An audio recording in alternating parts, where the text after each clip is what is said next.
Good morning, everyone. Welcome to the Thursday edition of the Trade Ideas Live Trading Room. My name is Barry Enerson, moderator of your trading room. Can I get a quick sound check, please? All right. Well, as usual, a ton of stuff happening this morning. Let's take a look at WKHS. WKHS. I'm not too familiar with this short, well, I shouldn't call them a shorting group, but I guess they probably do specialize in shorting or exposing. Fuzzy Panda, I may have heard of them. Anyway, they've come up with a big hit piece on WKHS, and you can see the reaction, right? They stock it all the way down to 22.06. It has rebounded about $1, but definitely with that hit piece coming out, going to be some questions about WKHS.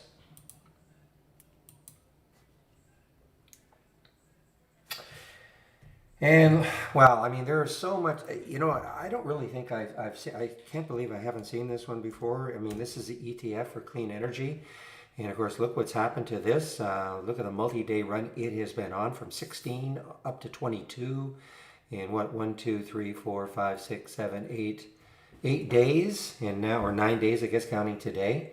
So this is the Clean Energy Fund, and just take a look at some of the, the players. Plug is just a new high now.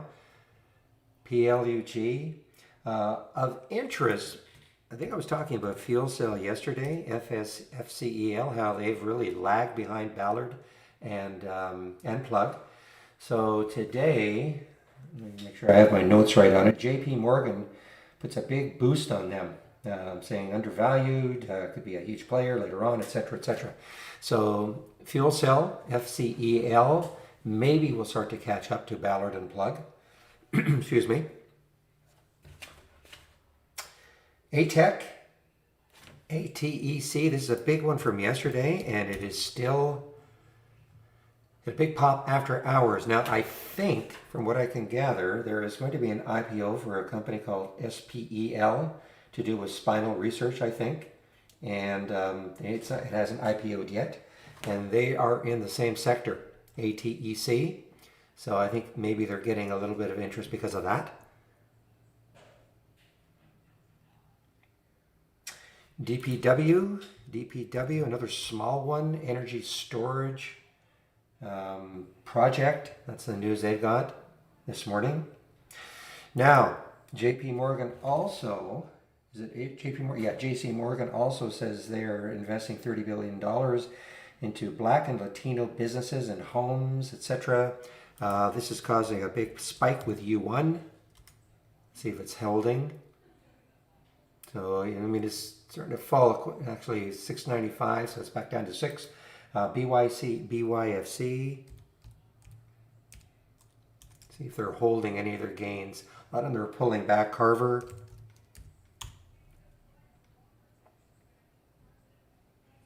And OXBR, I almost took this one. I was waiting for in fact, there's my line right there. I didn't do any pre-market trading this morning. Almost took that one. I was waiting for a 213 break. After the first one, didn't happen.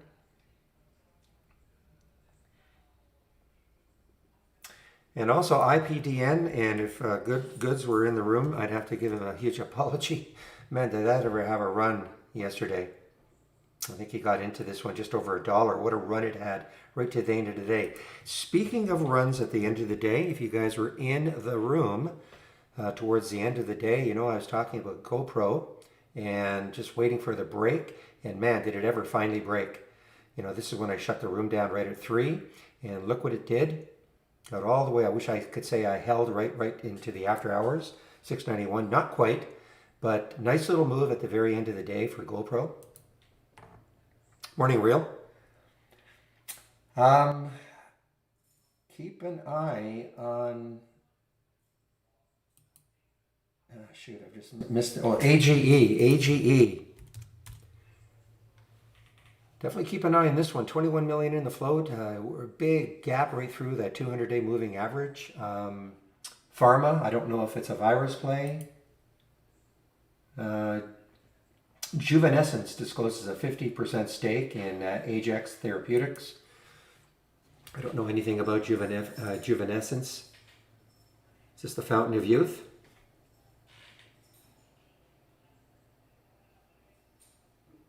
At any rate, that's what's causing AGE, and it's a fairly low float, 21 million. Again, a big gap up through the 200-day. Looking left on that weekly chart, it's right at the high here.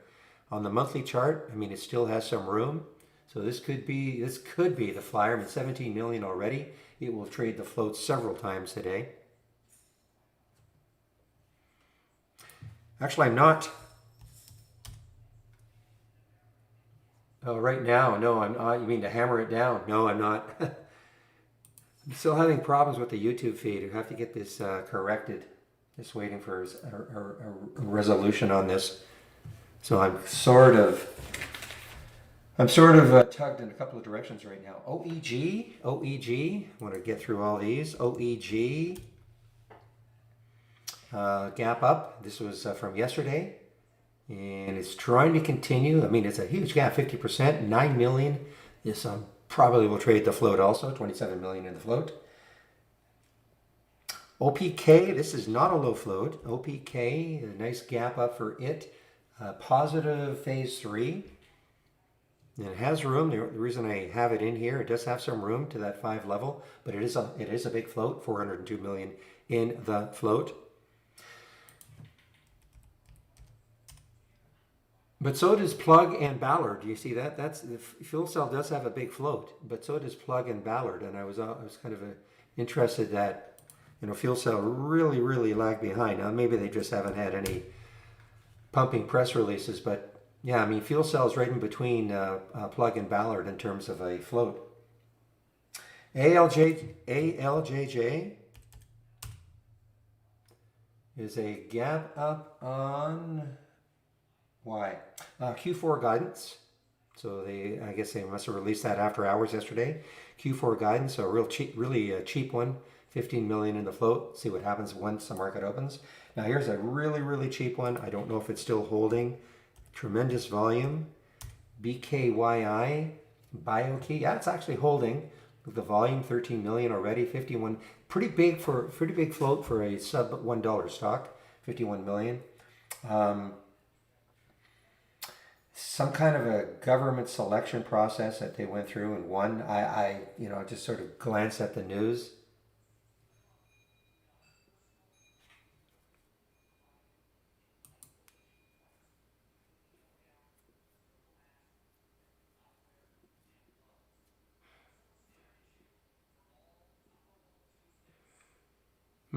Okay, Grumpy, I just see that. Is that happening with everybody? Popping up the chat causes my screen share to go blank. Is that correct? Is that happening with everybody? Fluidigm, FLDM, virus play, FLDM, gapping up. Yeah, so I don't know. Okay, something on your end, Grumpy. If it was happening to lots of people, I'd definitely call him, or him, but if it was only happening to you, it seems. Fluidigm again is a gap up. Now it's pulling back, 985. Can it get through 10 today? That'll be the key for FLDM.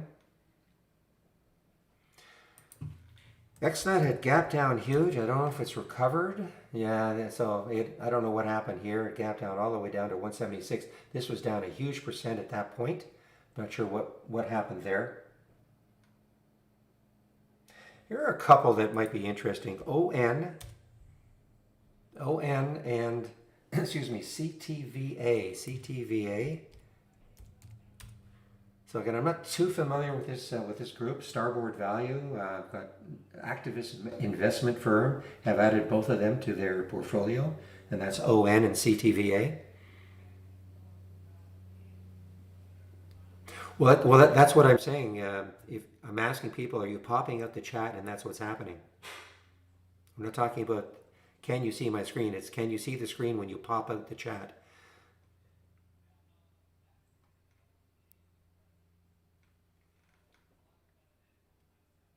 JMIA, Cape and I and JMIA. Haven't seen this one for a bit.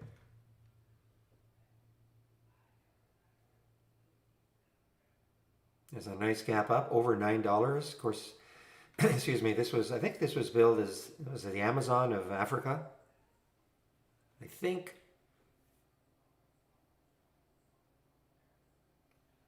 CPSS, CPSS.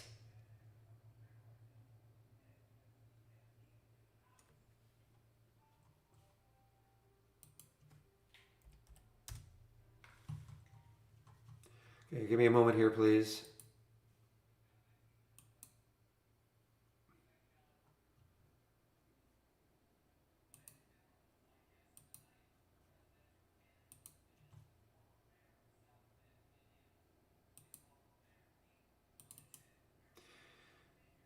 YouTube made a switch a couple of this week and how they're displaying things, and it's kind of giving us a bit of a technical issue trying to get the YouTube stream going.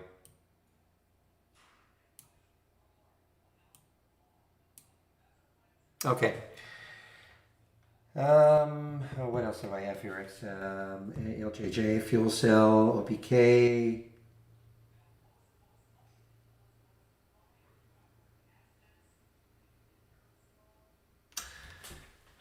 Maybe keep an eye on CLSK today. CLSK today.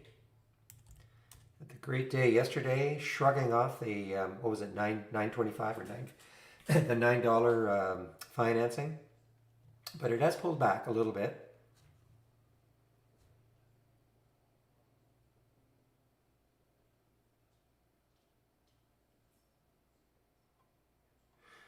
So again, I just want to confirm, those of you who pop out the chat in the trading room, is my screen going blank? Only those who pop out the chat in the trading room, is the screen going blank?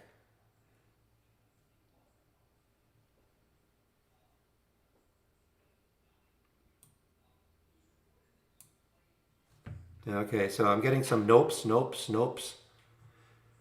Gotta be something on your end, Grumpy. I'm not sure how the developer could help you unless this was widespread.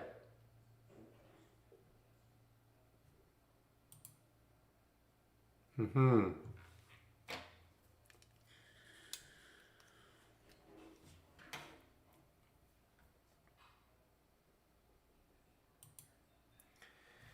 All right, what time is it? 9:17. So let me just do a quick check to see what sort of upgrades and downgrades.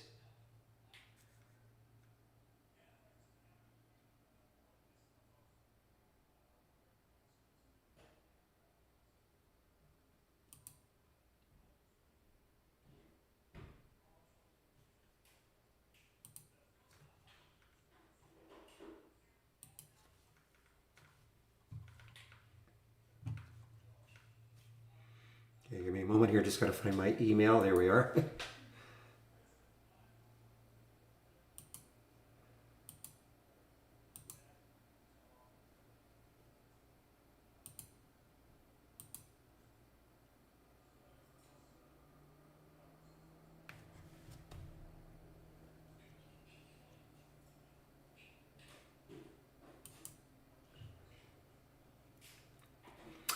Okay, and the theme continues. More upgrades and downgrades. All right, Grumpy. You know what? I don't have time. I'm sorry, man. Like,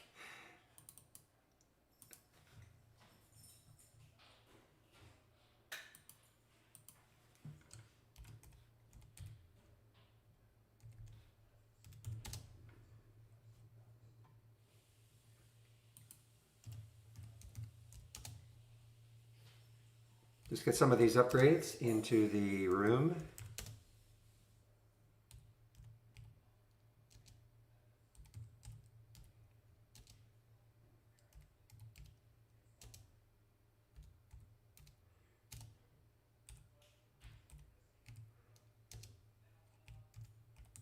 Huh. Upgrade for Tesla.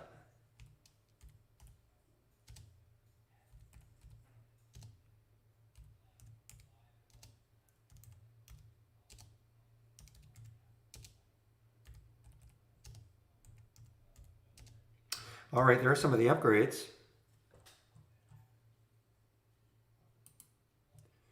And I'll get the downgrades in now.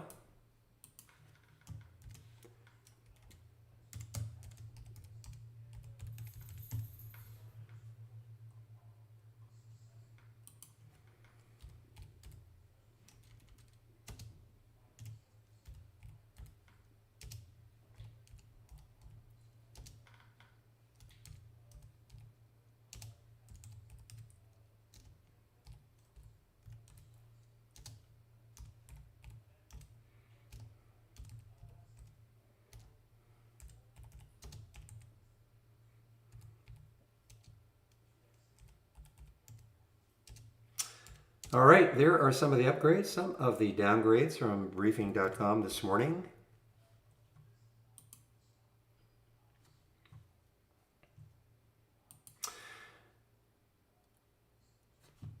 That's just a service from briefing.com, David. It's free. You just have to subscribe to it. It just makes it easy for me. They pop it into my email about 9, 10 every morning. Okay, it's nothing from Trade Ideas. Briefing.com, yes.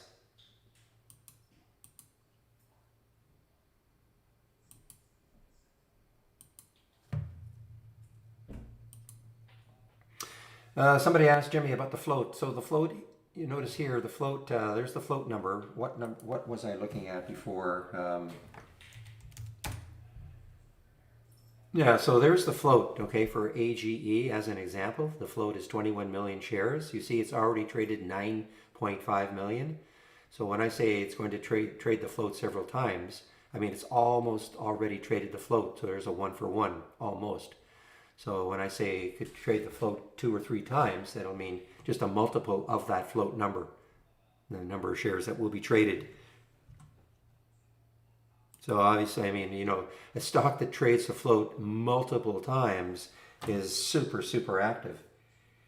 You know, we had the one yesterday with about 3 million in the float. I think it traded the float 31, 32 times.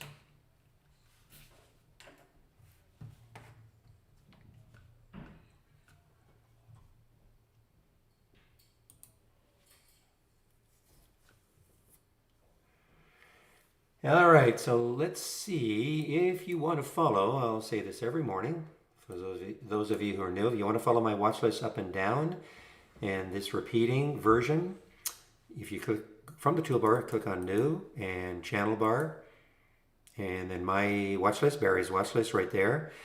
And remember, everything in here is a layout, so you can only have one layout loaded at a time. So make sure you save your layout to the cloud before you do that. And you'll start to see some alerts here right when the market opens. You will see nothing in here until at least 9:45. And that is on purpose.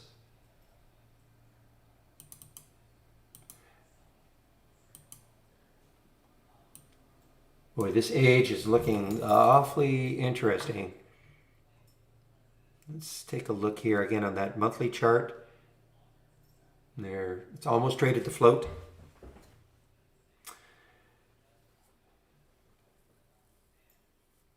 Good morning, Samantha. Lenny, so what is it, new channel bar? I don't know. I don't understand the question exactly.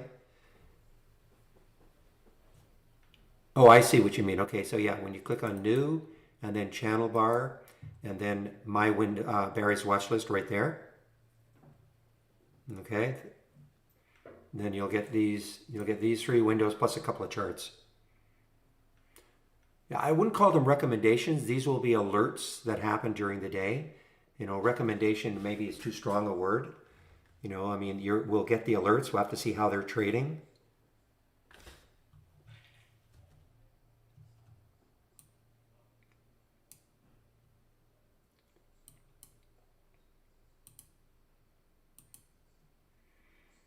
Okay, so McEwing, everything is here. If you click on the scans tab, you'll see all of my scans that I'm sharing, including the pre-markets up and down, or the room drive icon right here. Scans that I share, download. Those scans are all there. That'll go to a Word document, and you can just copy the link and then load it from the toolbar. File load from toolbar or file load from cloud. When you copy the link, it'll appear in here and then just load it. Okay? I have been using that format of the pre-markets up and down years now. I really haven't changed, haven't deviated.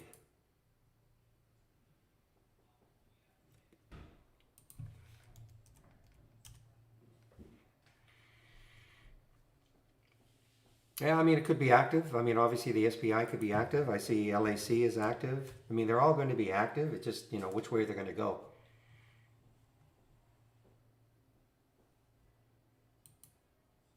Interesting. I do see that PEC and Sun W both are gapping down somewhat. PEC and Sun W.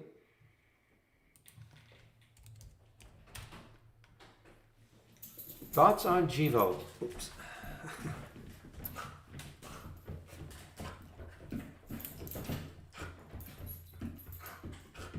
Well, good volume.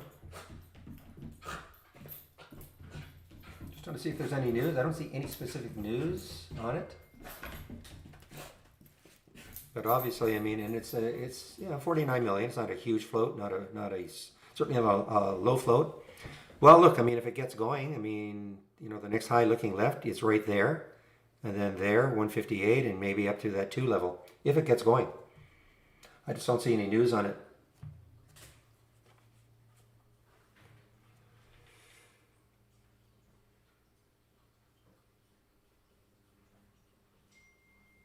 Well, Samantha, and people when they ask me my thoughts on stocks, I mean, I all we can do is we know it's gapped up, like a plug is gapped up. It's traded, pretty decent amount so far. What's going to happen when the market opens? I mean, we just have to wait. I can't predict it's going to go up. I can't predict it's going to go down. It's holding its gap, kind of. A little bit choppy though. I mean, look at these topping tails and bottoming tails. These to me are I think they're difficult to intraday trade. These are almost like faith-based. I mean, you either believe that this is all going to happen, clean energy is truly going to be here, and so that's why we're getting all this. I mean, look at iClean itself. It's something I've really not that followed too much, but there's the clean energy index. I mean, look what's happened. So I mean, if you wanted to place a bet on clean energy just in general, here's an ETF for you. As an example.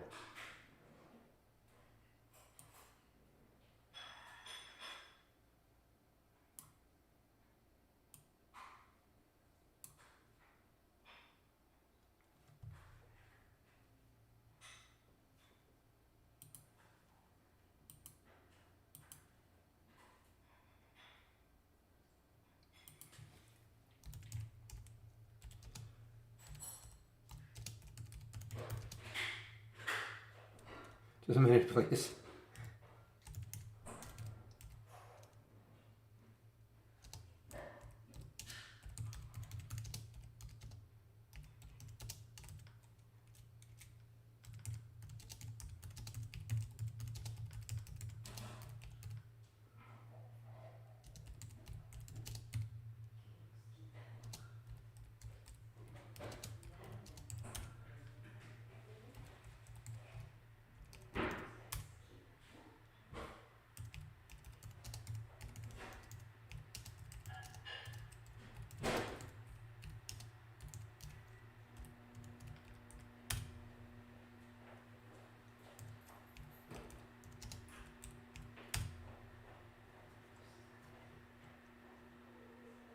All right, guys, so market is going to open in less than a minute. Let's have a great trading day.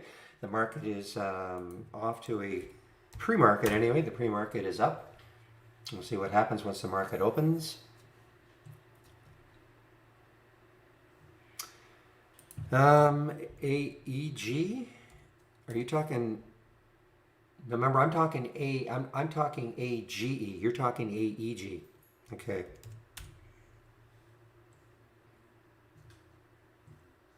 Okay, yeah, so that we have a 21 million float. It's looking good, guys. I mean, it hasn't given it up at all in the pre-market. I mean, it's still strong. I don't typically take anything in the first 15 minutes. And we are open in 2, 1, 0. We are now open.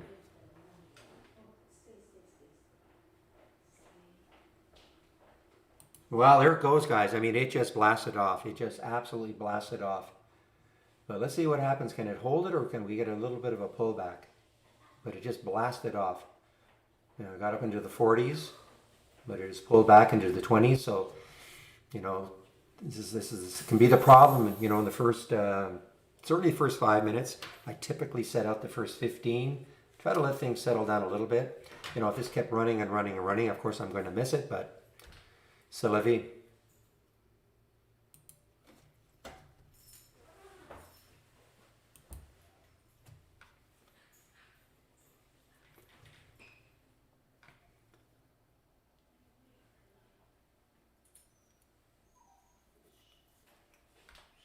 There we go. I mean, look at this. I mean, look, a great pop to 246, but now it's sitting at 215. So it's not shortable for me anyway.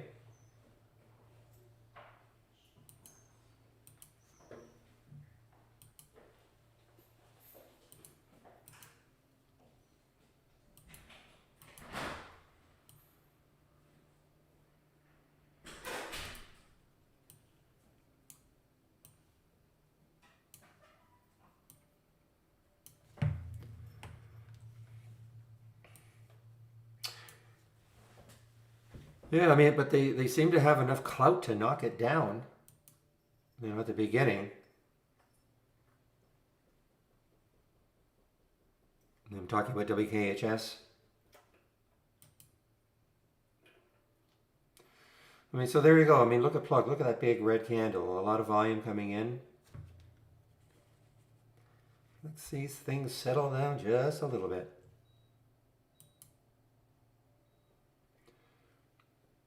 Now remember, a fuel cell definitely has benefited from a big JP Morgan plug.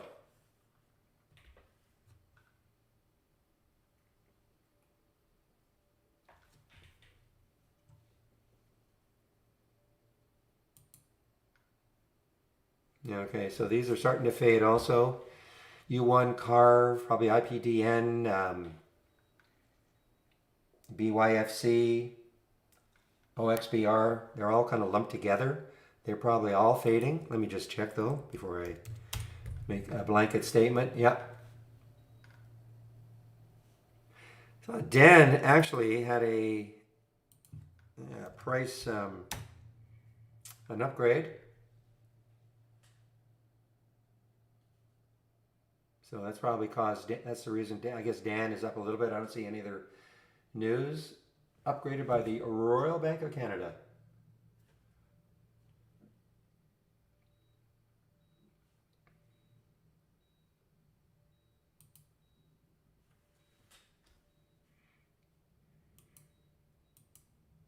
Okay, guys, ATEC is, oops, not Ben, but ATEC. ATEC on the move here.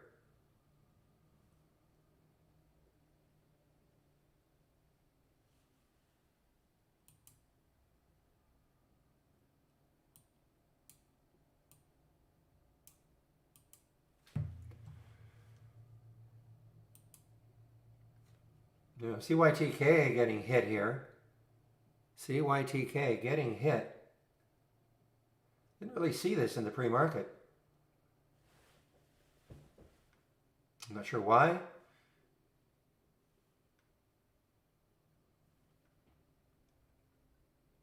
Okay, mixed results of their phase 3 trial. And this is the news that I'm seeing for CYTK. It might be hard to get as a short. It's down 42%, so the uptick rule definitely in effect. And take a look at the other one, real CTVA. The other one is CTVA. Those are the two that this fund, Starboard Value, added.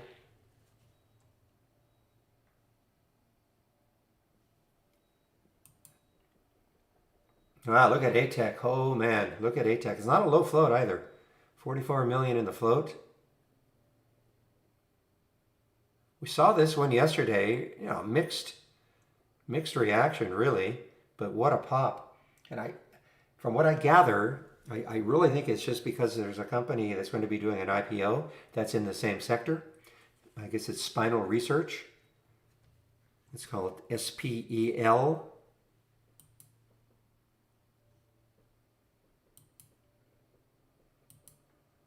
All right, guys, AGE now is right back up. So after that, look at that big pullback right down to 2. I mean, these are big percentage moves in a very short period of time.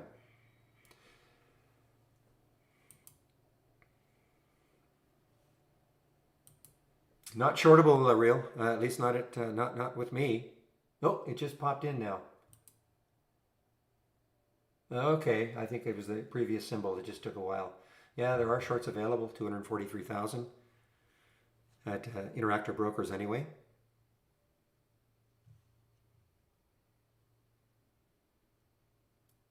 Just a matter of when. I mean,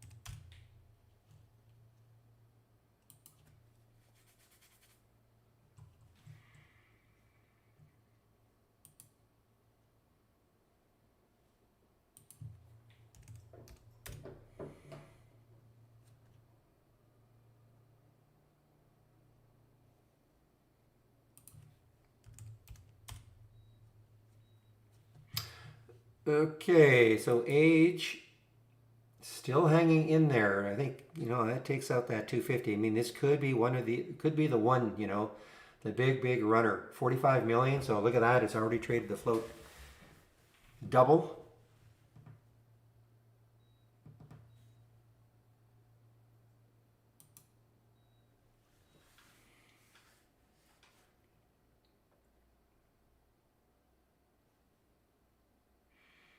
Again, I don't know Juvenescence at all, but they've disclosed a 50% stake in this company, and that's what's causing all the excitement this morning for AGE.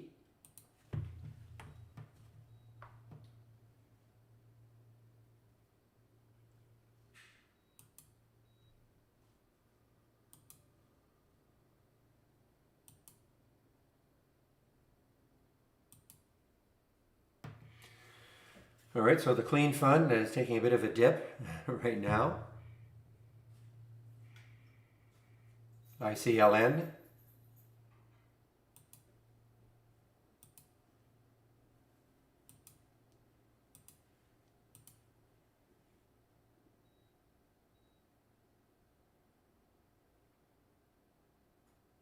Okay, briefly took out 250, AGE, briefly.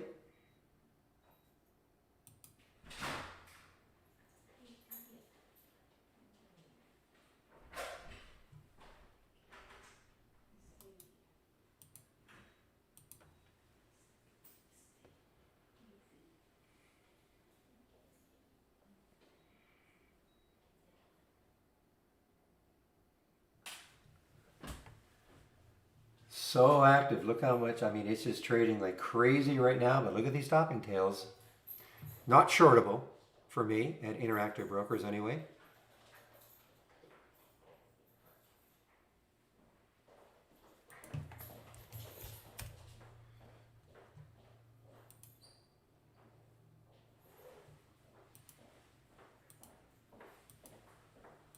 All right, Dan is starting to move down from that high, 1621, underneath the whole number.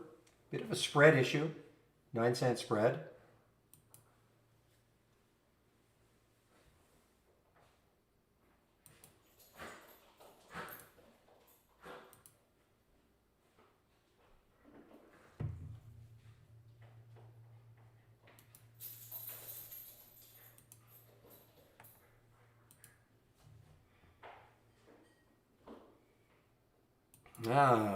Bausch, BHC. Actually, there's a red bar ignored on the 2-minute chart for Bausch.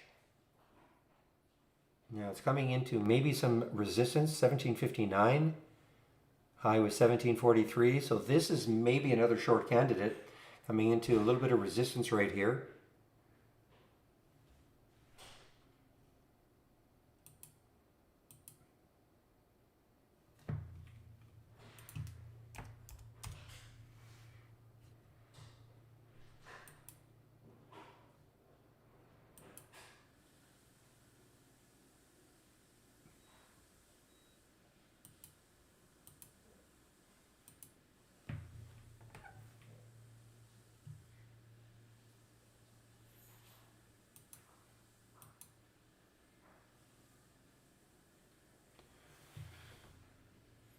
Okay, so ATEC is starting to settle down just a little bit here. Let's see what it does at 9. I mean, if it really gives it up, well, boom. just as I'm speaking. All right, BHC getting into this area, 1757. 1757, looking left on the daily chart, that is the next high.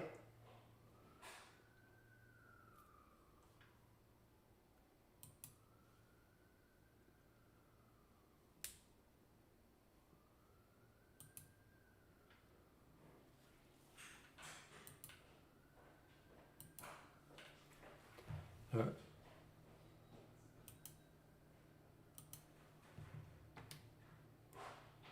Okay, another tease for age over 250. Keep putting my price alerts, see if it finally, doesn't just tease anymore and just powers right through, and then I might take that trade.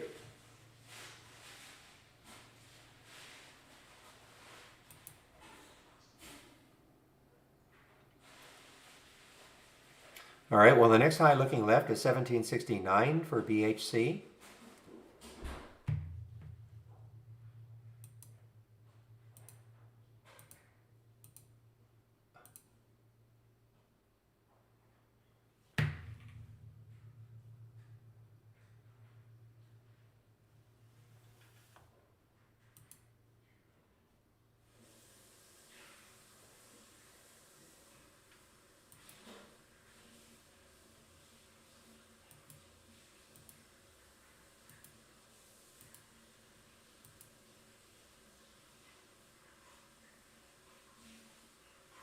Watching BHC right here at this 50 mark, 1750 mark.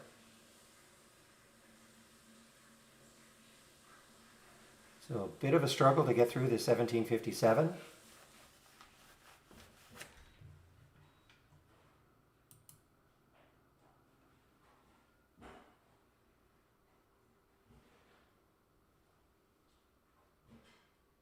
It sees Q3 sales greater, so it's sort of pre-releasing. It has earnings on the 10th next month.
All right, guys, age.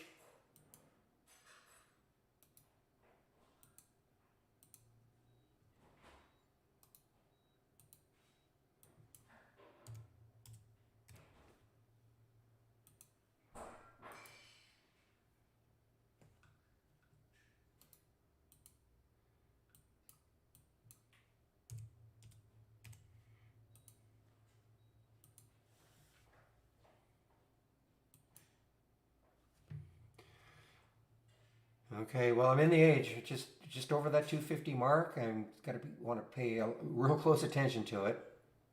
252, I'm in. Just want to see if it can get close to 3.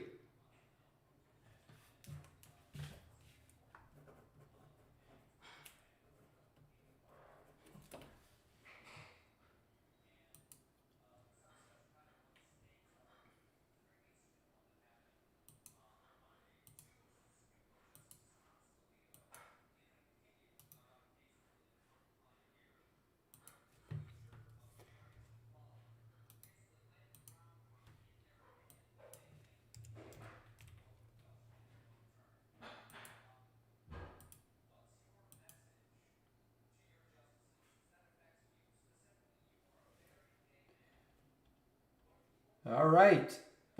took some out at 283 from 252. For the age, one for the ages.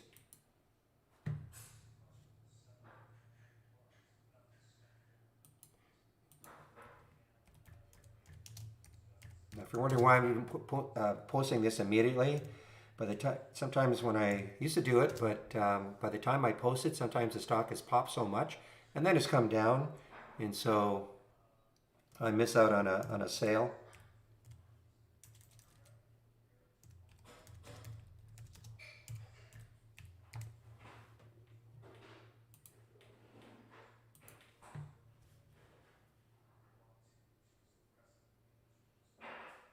I have no idea, Godson. If I'm trying to work this trade.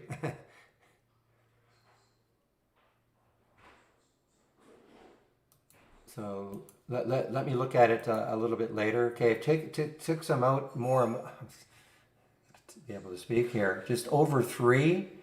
I gotta have an alert set right here.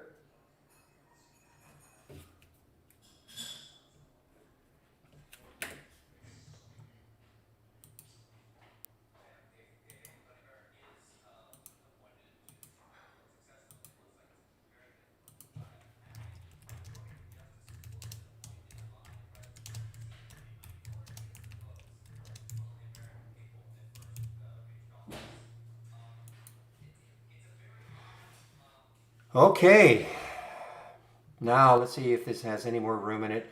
Starts to drop any more, I'll probably get out, but I may get back in if it takes out 3 in a big way with lots of volume. So,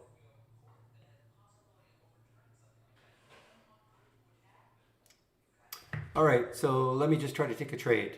Take a trade right here. Make sure I'm connected. Buy.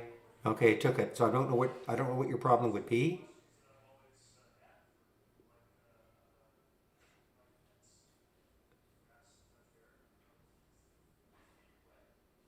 Okay, so I'm not sure what your problem would be. Godson, you watched me just take a trade. I just all I did was put the symbol in here, bought 100 shares at the market, buy, done. So I'm not having an issue. You are connected, right? Connect, simulated trading. Have you forgotten to connect it?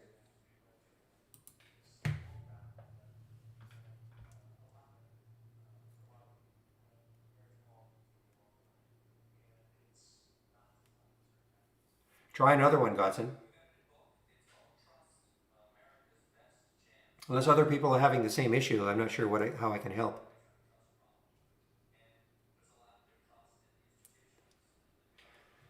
All right, what a rush. And there we go. Okay, took it out. There's always one every day, guys, it seems. And I think, if you're in this with me, I mean, maybe we found the one that is going to be the absolute crazy one. On the monthly chart, looking left, it still has some room to go in 360.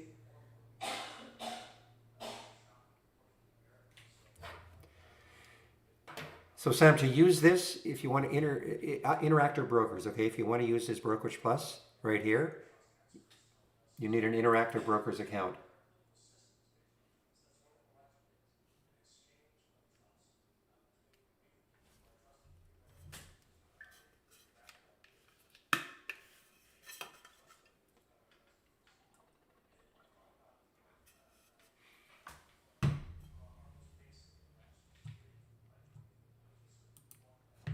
I'm going to go over a lot of that in about 30 minutes. You know how to use Brokerage Plus and all.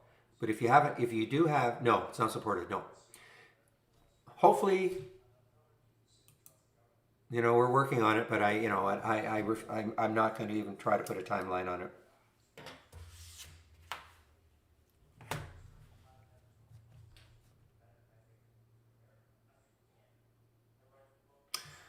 So you see what happened, guys. I mean, we just had to kind of wait a little bit of time for it to kind of relax a little bit. I mean, look how choppy that was in the first 5 minutes. I'm talking about AGE, even in the next. But once it broke 250, I think the third time, it was on its way.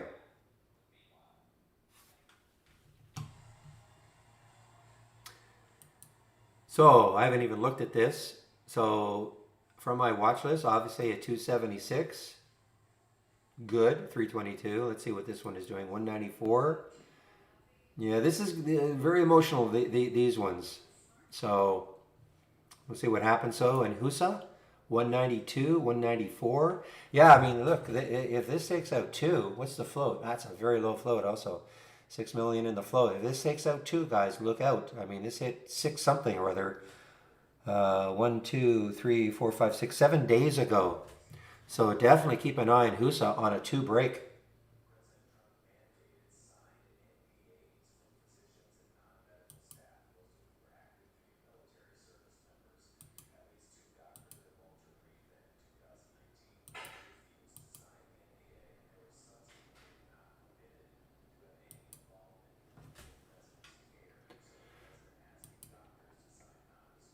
Yeah, I have to stick an alert. Around 204 for HUSA, HUSA.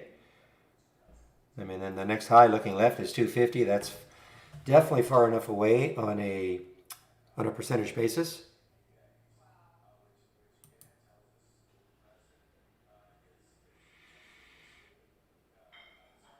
Yes, every time you click on a real-time alert, you'll be presented with a smart stop. And well, listen, the target is just double the difference between the entry price and the smart stop.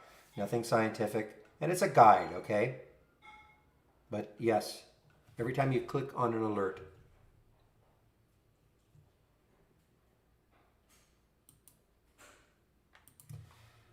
All right, well, BHC now is starting to fall, but I'm just so wrapped up in the others that hard to concentrate on anything else but these little guys that are just flying. Great percentage moves.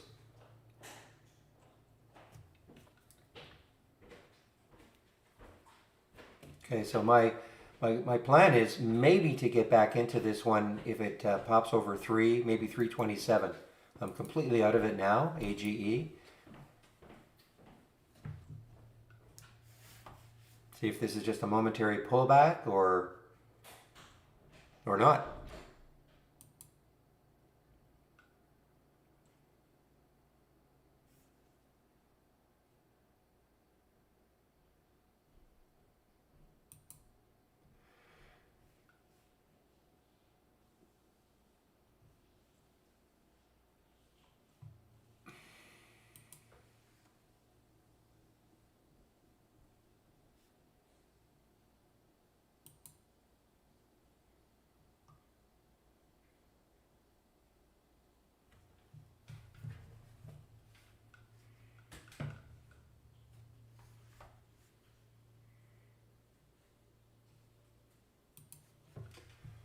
All right, well, these are not over. CIRV, a little bit choppy. I mean, look in the pre-market. Look at these topping tails and bottoming tails. But now starting, now, will this lift BYC, BYFC, sorry? Because these are all linked.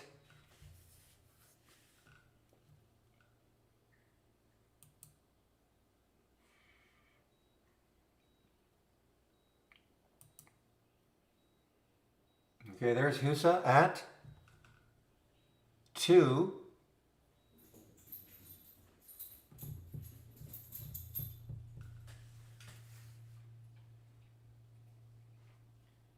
Not today though, right? That's not the reverse split. Yeah, the difference, David, the difference between the entry price and the smart stop that you see. So for instance, if that smart stop is down here, let's make the math easy, okay? It's let's say that smart stop is 175, and when you clicked on it, the price was 2, so the smart stop is 25 cents away. The target would be 50 cents.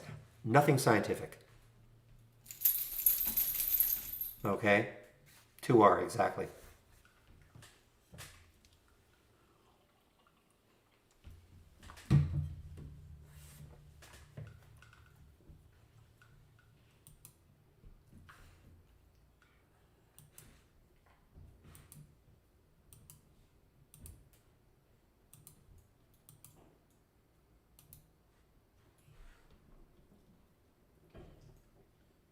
Just watching this Husa right here. See how well it's a very, very low float. How well it's holding over 2. HUSA.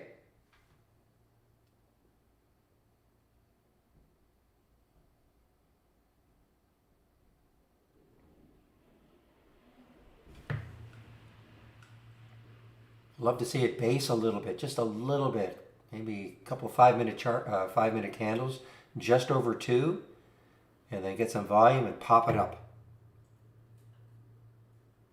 Well, when you click on it, I mean that's in theory your entry. So when you get a real-time alert, that is in theory your entry. This is nothing to do with the AI, right? And this is just clicking on a real-time alert. So I got a real-time alert, for MAXN. Click on it, 2053. There's the smart stop down here, 1981. Okay.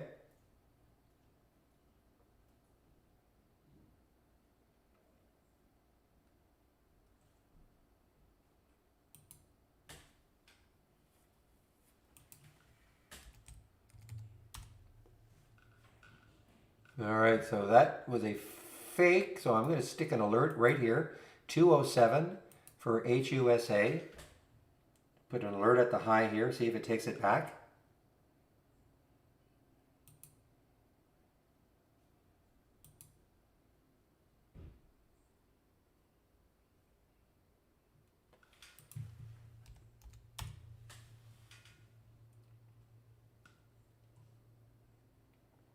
Well, these are definitely still active. Again, $30 billion assigned to Black and Latino businesses and homes. That was the announcement today, I think. Either today or after hours, I can't remember. Maybe this morning from JP Morgan. Awesome for the Dan. I would have liked to get into that one real, but I just, the AGE was just too tempting for me. I couldn't do it. I just could not concentrate on this one, but excellent call.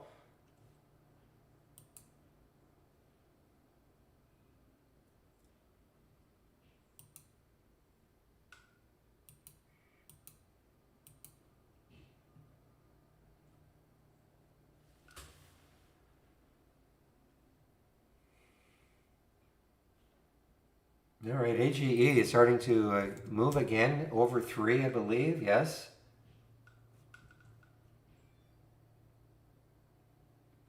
We're almost getting close to the end of the day. When was that? Was that 2017 or 16 or 15? I can't even remember now. The stock of the decade. Maybe we're halfway there.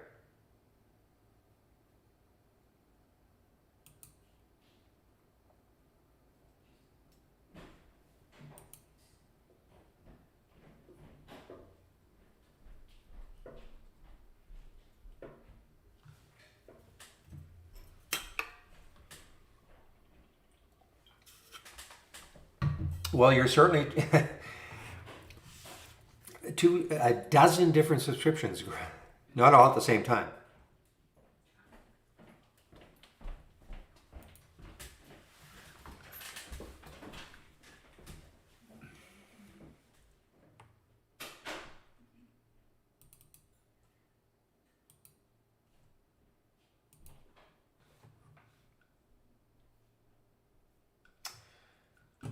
Okay, guys. Well, things have settled down a little bit.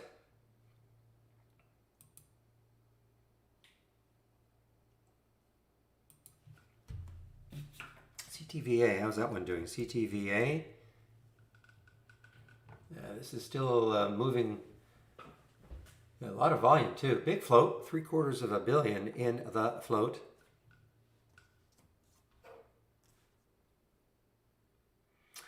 Oh, you guys are having problems with the TOS again. I know you were having them about a month ago.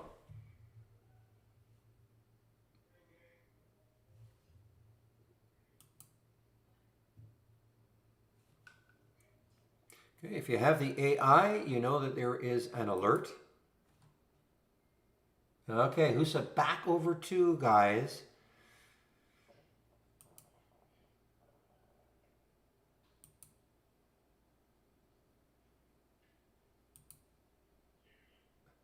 Okay, this one is lagging. BYFC, it is lagging behind the other ones. The other ones meaning U1 and Carver. So this one's a little bit suspect, the BYFC, even if it took out two.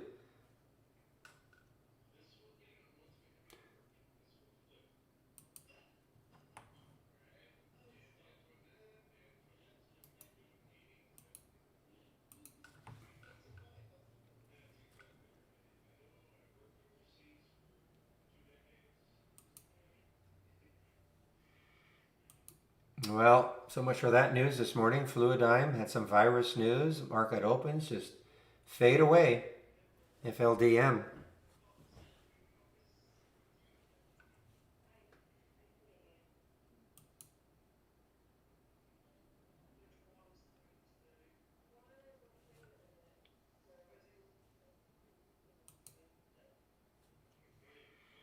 Well, man, if this ever gets some traction here, HUSA, I mean, just have to love this chart. I mean, look how much room it has. I mean, it's been, it's a 50-cent pop from 4 days ago, 3 days ago. So it's not, excessive. But getting over two, I mean, might start to really challenge this void.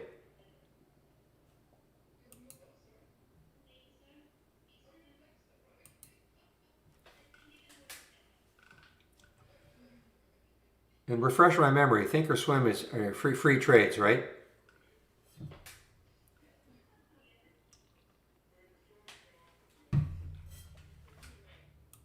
Yeah, you know what I'm going to say.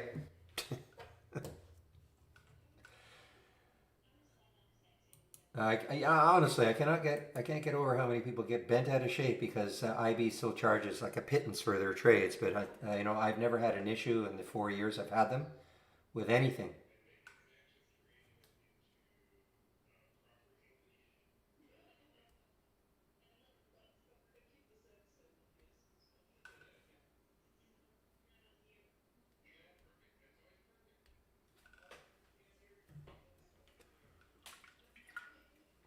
Yes, EST, except for this room. Okay, BHC guys, BHC seems to be wanting to move down now. This is one I was focusing on earlier, and then the AGE took all my focus.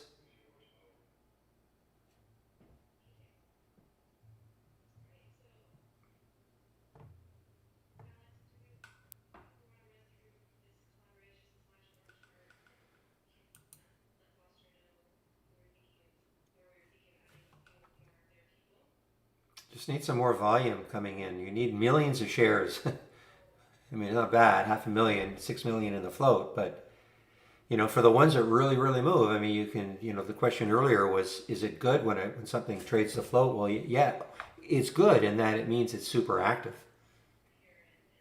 But you can see right now, I mean, this is just kind of settling into hard to know where it's going to go.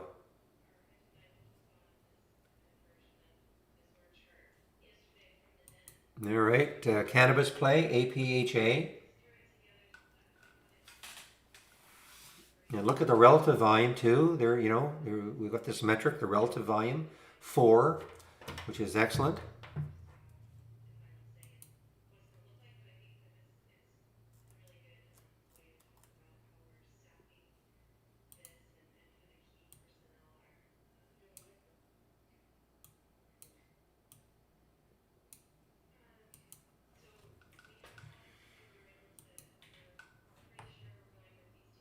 Okay, DPW just kind of stalling here. Lots of volume. Look at that float. So it'll trade the float several times today.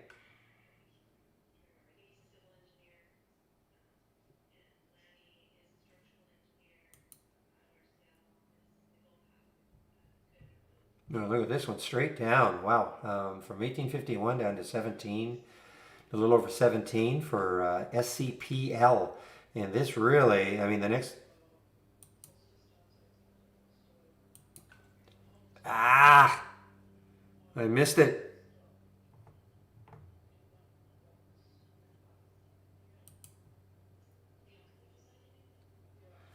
Ah, I missed my re-entry in age.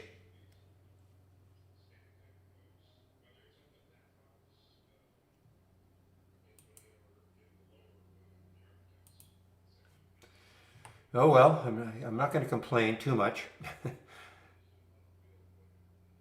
No, but I'm not going to chase it. The next high is looking left. It's coming into maybe finally a resistance area.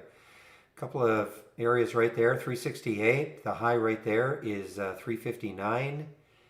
The high right there is 4. So between 359 and 4 might be a challenge.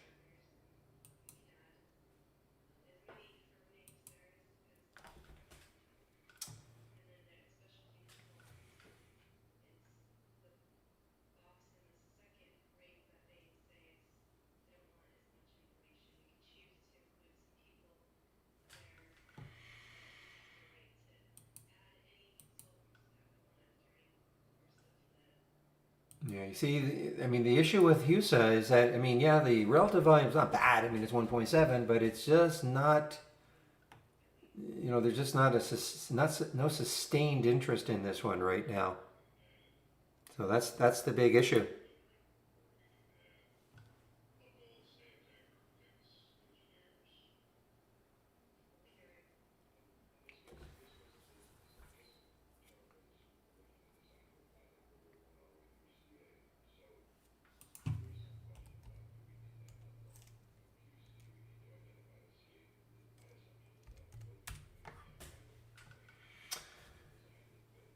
Lemonade.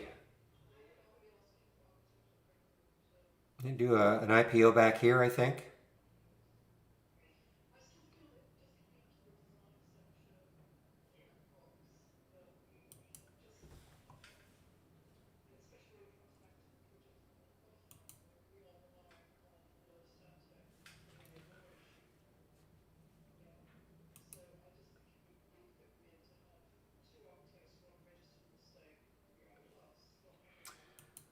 Yeah, there it is, the stock of the decade. You know what we're talking about. A few years ago, Goldman Sachs proclaimed this to be the stock of the decade. I think it was around the same price.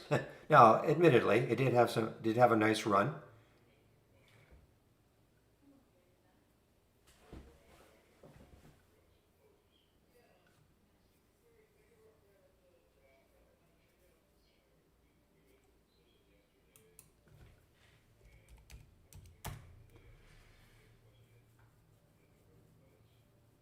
Yeah, I don't know about this one.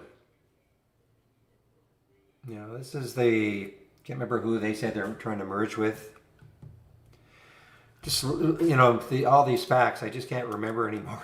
But it really hasn't done well. That was the day, I think, or that was the day, but it really has not done well. But again, a lot of these are longer term holds if you believe in who they're merging with. Yeah, he wants to go all the way up to Z or Z. I mean, mine is still doing okay. This is the one I'm still in. This one, IPLB. I've traded out some, but my original buy was at 15.10.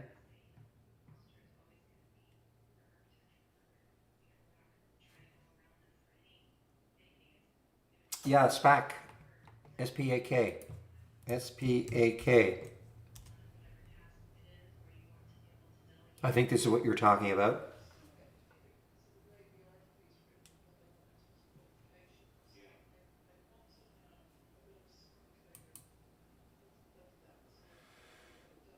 Oh boy, this is still looking really interesting. Well,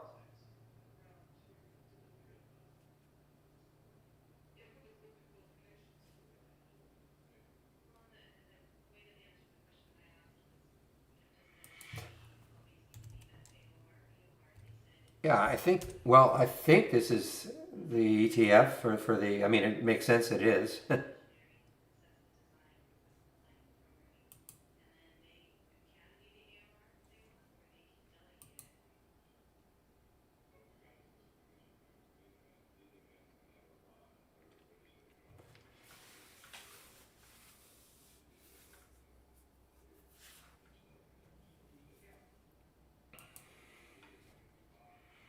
Well, Carver is definitely. I'm just intrigued by this one, BYFC. It's just lagging.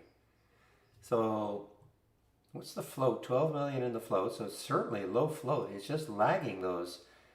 I better, I better put my alert up here just in case.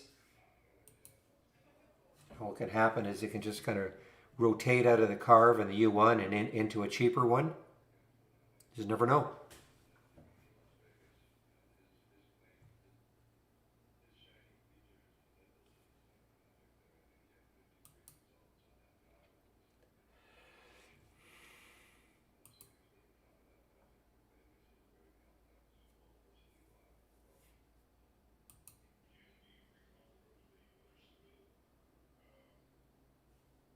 Well, Rocket is on the move. I think Real mentioned this one, RKT.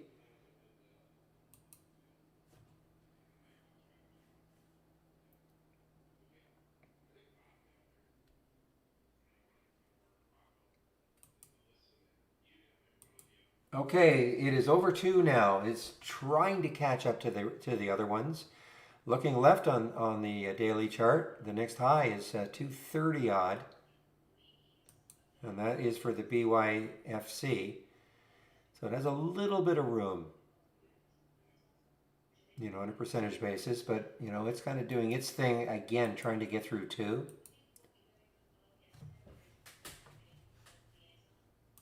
Chewy.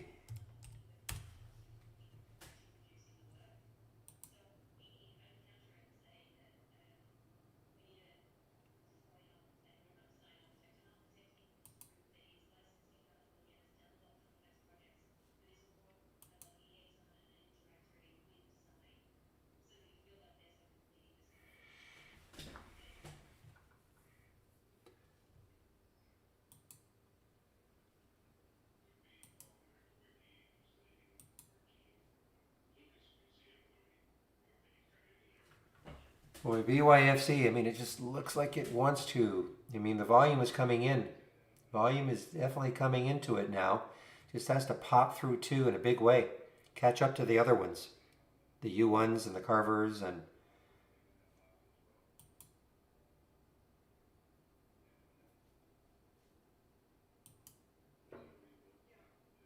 look at the volume. It just came into Salem Media. This was now it's right at the 200-day moving average, 118.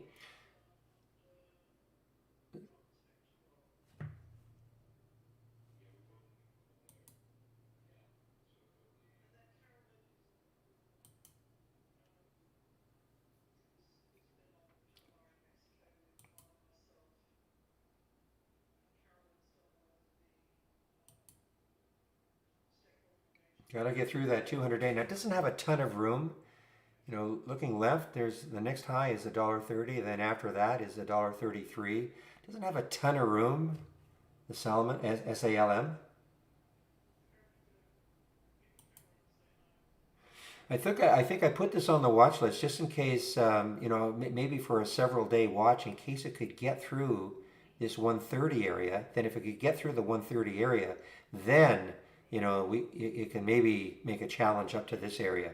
So I think that's why I put it on the watch list. Not necessarily for a decent trade today, but if it can take this out tomorrow, 130 area tomorrow, then we've got some room.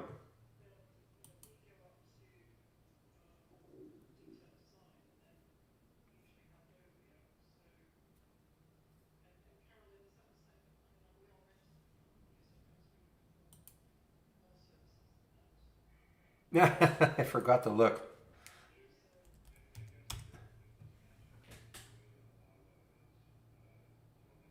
You're right.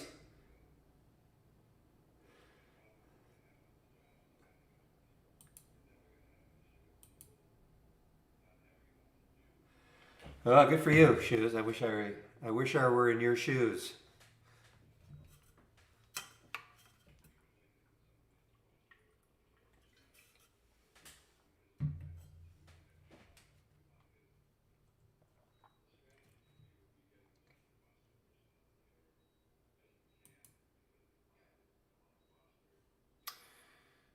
Well, I wish I could replay what I said about this one in the pre-market. I said this one could be the one, guys. The float is low enough. It wasn't super low, but it had so much activity, so much volume in the pre-market.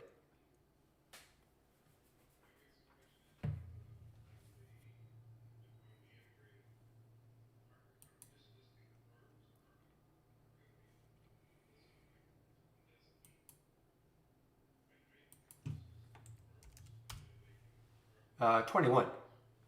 We have 21 million. 37? 21 million. We have anyway.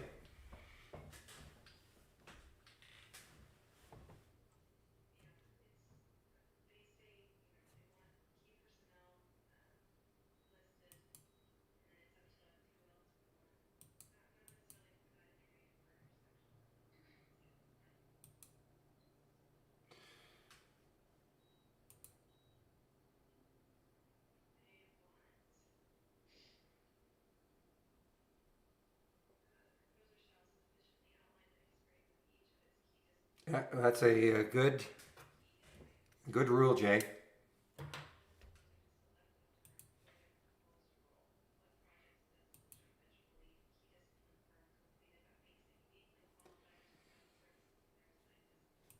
Yeah, but I'm looking to short PHC, not to go long. I was looking to my bias was to short it, so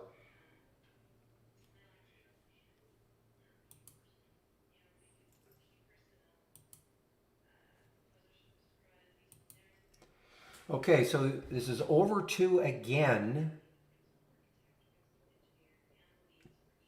It just doesn't seem to have the same feel as the Carve and the U1.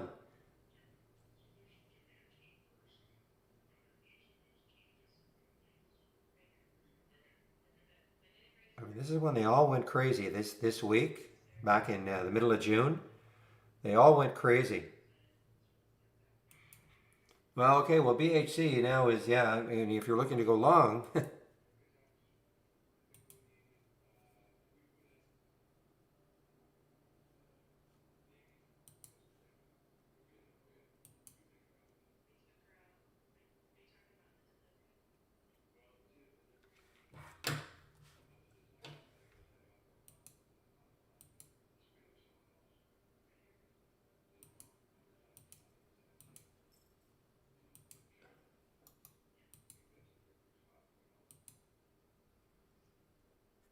wow, just watching this BYFC.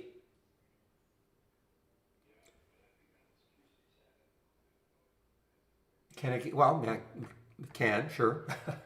Where it's going, I don't know. AGE. I mean, I sort of pointed out areas of potential resistance.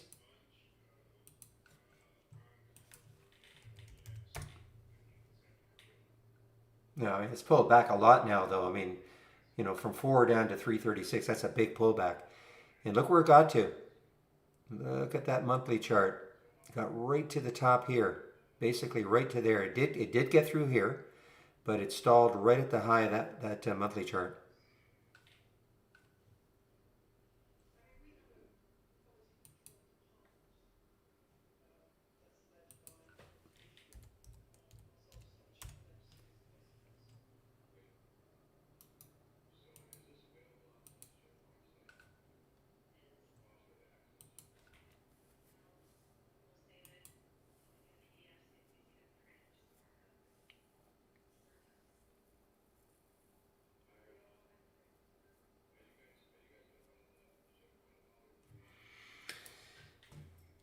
Yeah, but I'm so wrapped up in trying to short everything.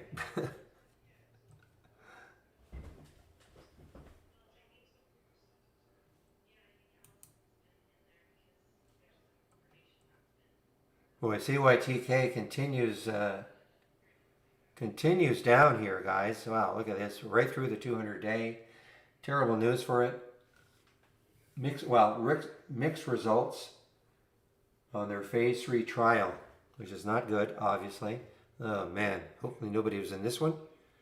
Down almost 50%.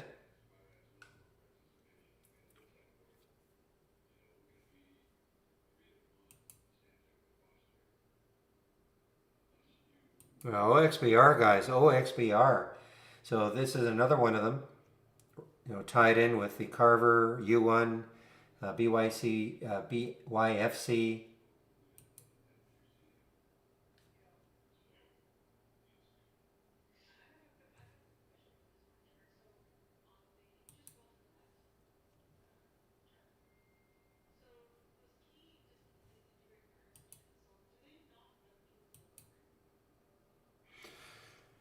All right, well, SALM is through the 200 day.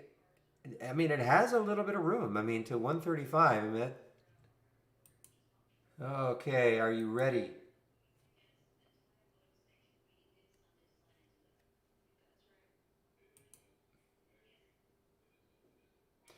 All right, well, I'm in this one now, guys. 203, 204 BYFC, BYFC. Drops down below 2, I'm out. But right now, I want to see if it can just catch up to the other ones a little bit.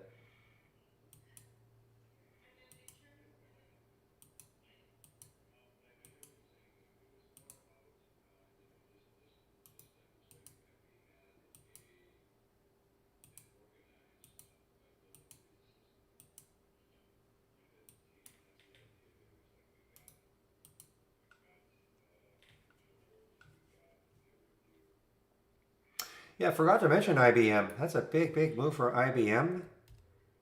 Basically, I think they're selling part of their IT and getting into cloud services in a huge way.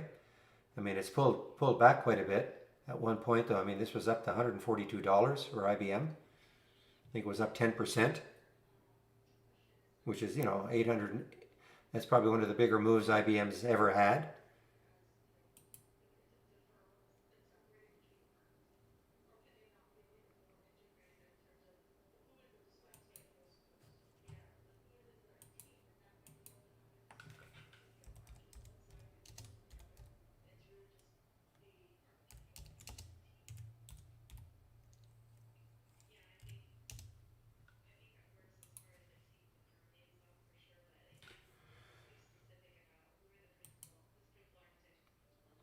Just waiting to see if I can get some traction. It's not. It's just not.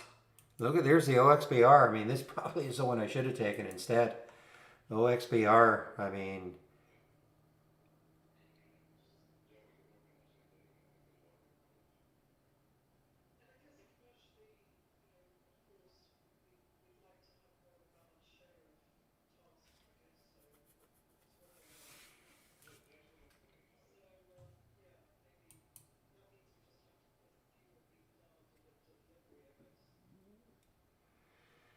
is there a way to show where the halt level is? Um,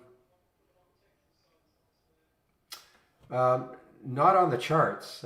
We do have the halts resumes. I guess you're aware of that though, right? We do have the halts resumes alerts, but it's not going to show up on the chart. You're aware we have this? There are no halts. Okay, yeah. No, so no, not on the charts.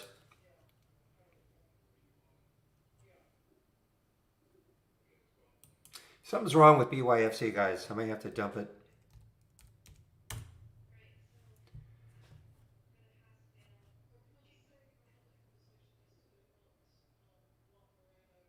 Relative to what the other ones are doing, it's just not.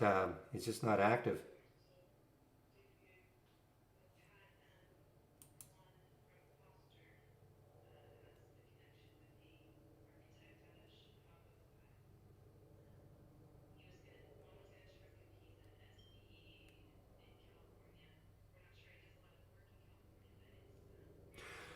Oh, so you were talking about the halt level. I see. You're not talking about having a line drawn where it is halted.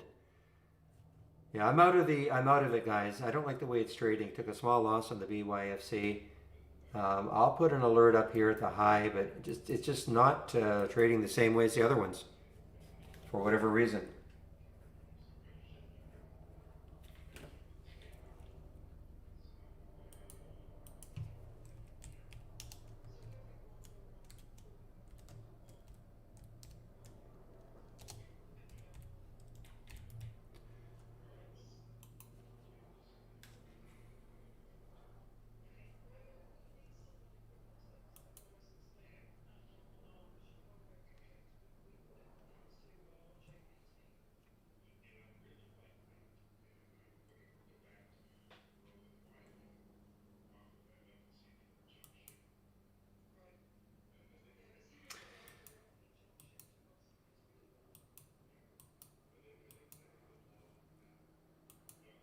OESX on the move here.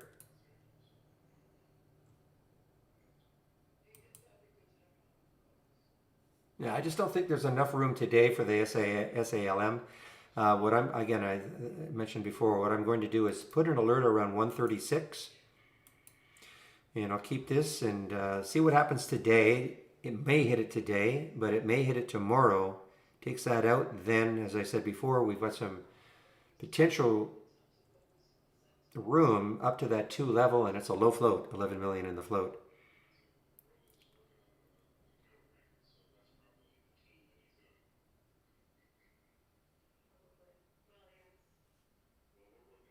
What's the market doing? I haven't even really looked.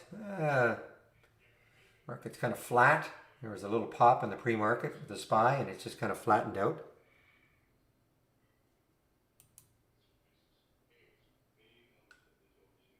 Little bit of one, yeah, I see that, but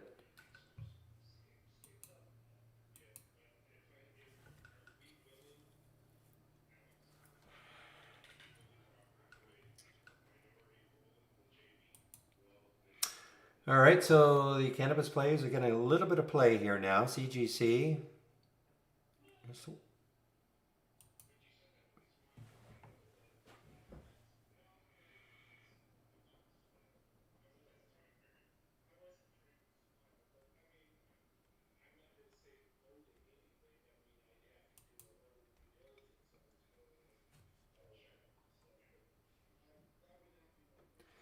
Still want to short this one.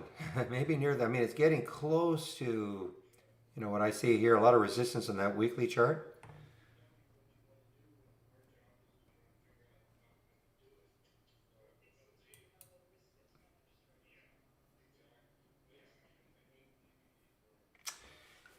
Yeah, low float, guys. 3.5 million in the float, so it's already traded the float. 4.3 million, it's already traded. I know there were 2 AI alerts, just kind of out of the price range I like to trade.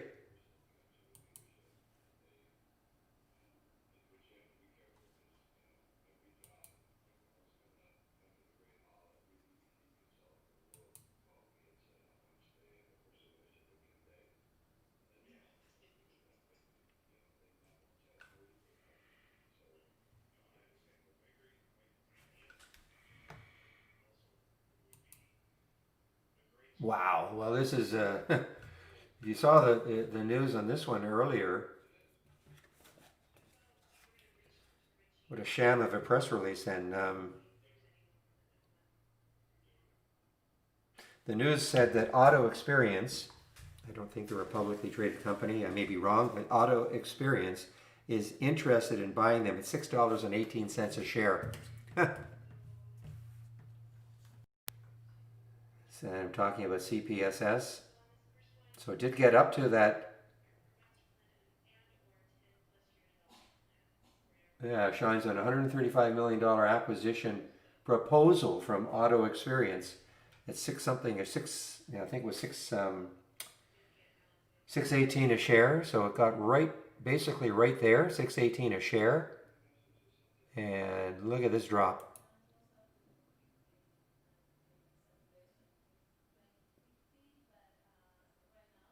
Yeah. Okay, Chris.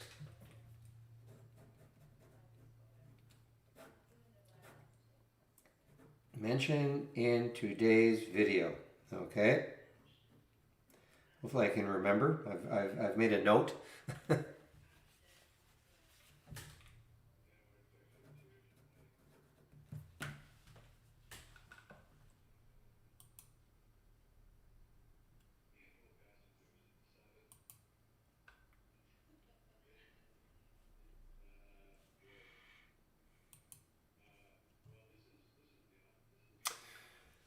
Boy, where's the resistance? I mean, 9, yes, but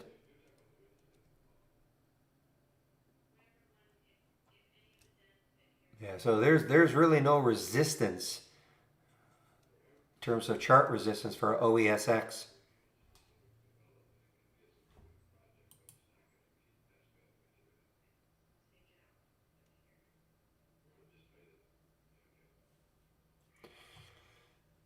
Well, So there's just a situation of just picking the wrong one. OXBR. I was looking at OXBR and I was looking at BYFC,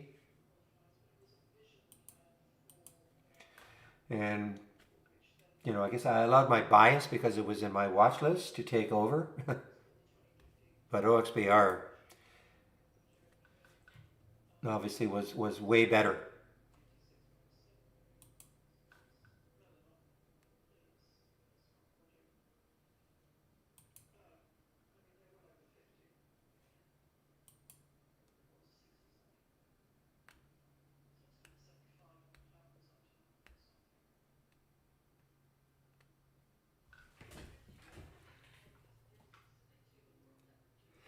All right, so there's the JMIA, and oh man, it's got a lot of room too.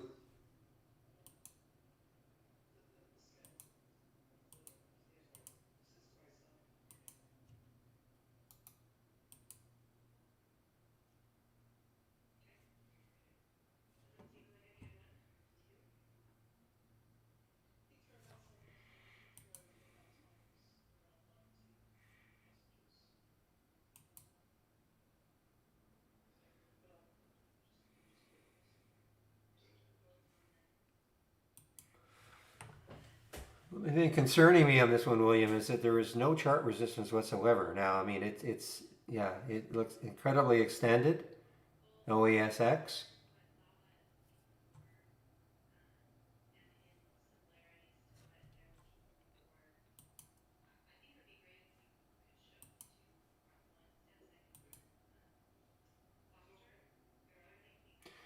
All right, let's take a look. How's the watch list doing? 276.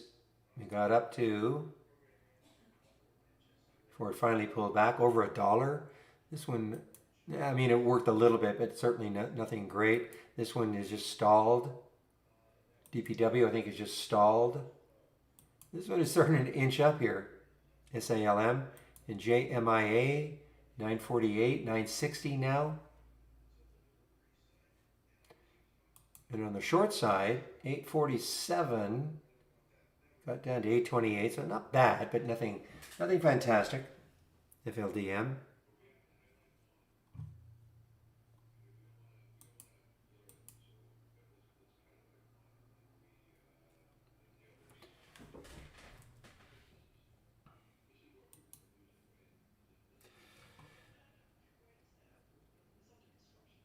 I wish you well. I know your style. You might be starting to add here, but boy, I just wish there had been some chart resistance, a little bit of chart resistance, but nothing for OESX.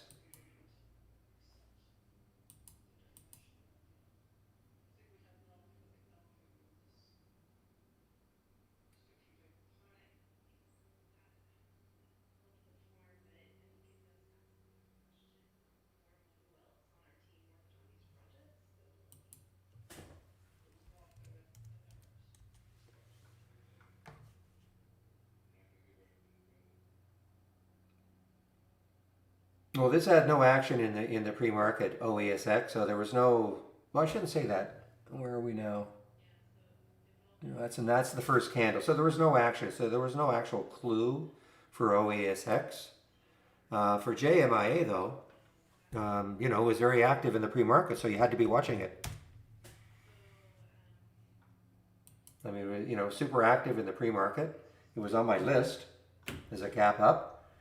Now, dropped at the beginning. So, I mean, if you'd been watching it though, maybe putting an alert around 921, the high of the pre-market, and then taking a look from there on.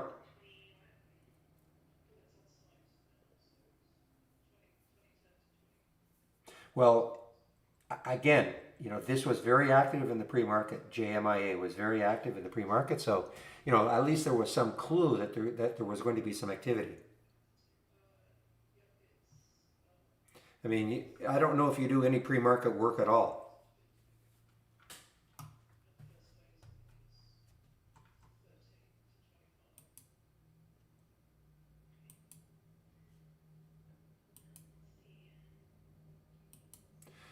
But don't, just because the stock has already made 10%, don't think that it's stopped. Yeah, it'd be wonderful to get something that's only, up 5% and it moves to 25%. But a stock that moves from 10 to 25% is still pretty awesome also.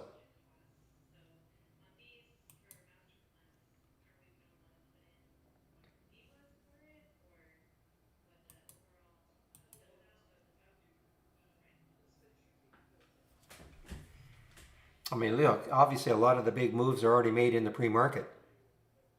But if a stock is strong enough and the volume keeps pouring in and the relative volume is high, I mean, they can just keep moving and moving and moving, even though they may already be up 10, 15, 20% in the pre-market. Look at AGE. I mean, this was, I don't know what it was up before the market opened, but it was up big.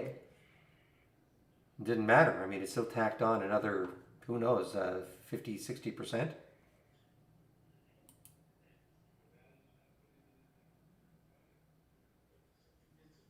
Well, he's been calling the 10 o'clock pop for JKS now for probably a week, maybe even 2 weeks. The JKS, there it is at 10 o'clock, the 10 o'clock pop. 2 weeks, okay.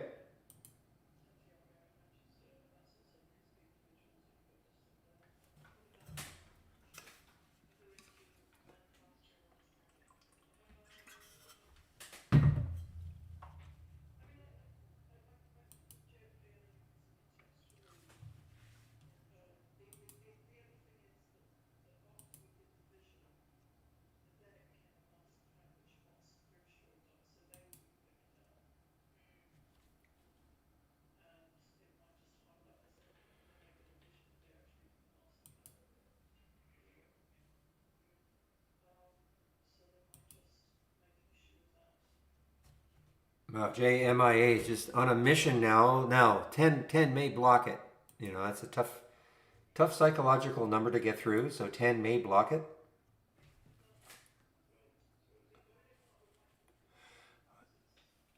Okay, the dreamer, you're fired. You didn't tell me it was 10:30. Or maybe you did.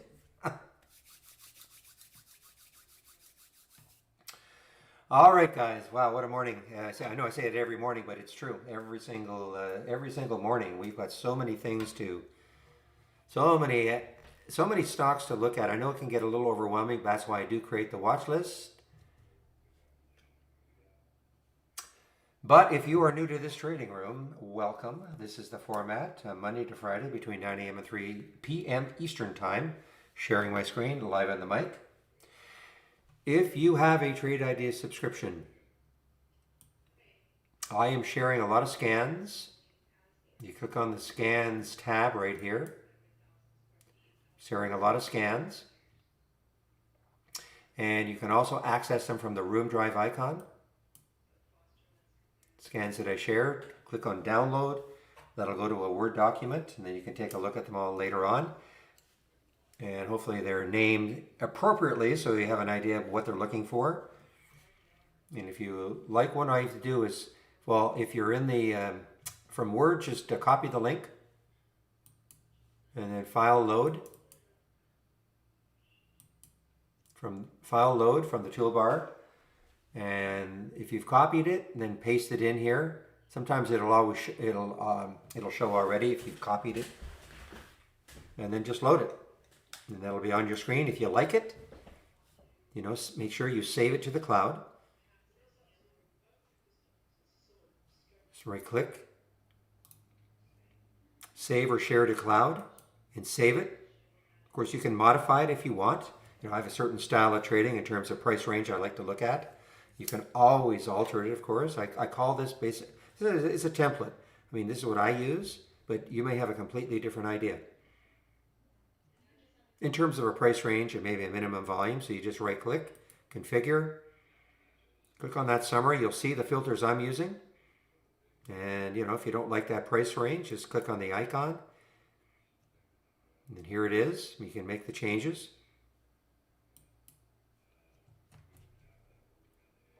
In the YouTube feed, you should see a whole string of these links, okay?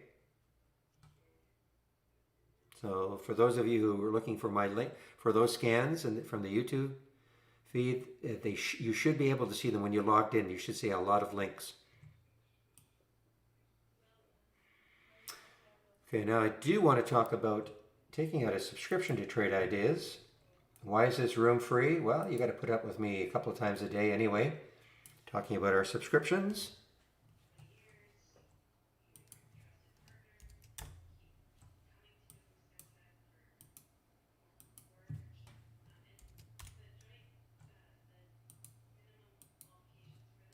No, there's the difference. No, there's no difference. It's the same feed, David. They see the same thing. They can hear me.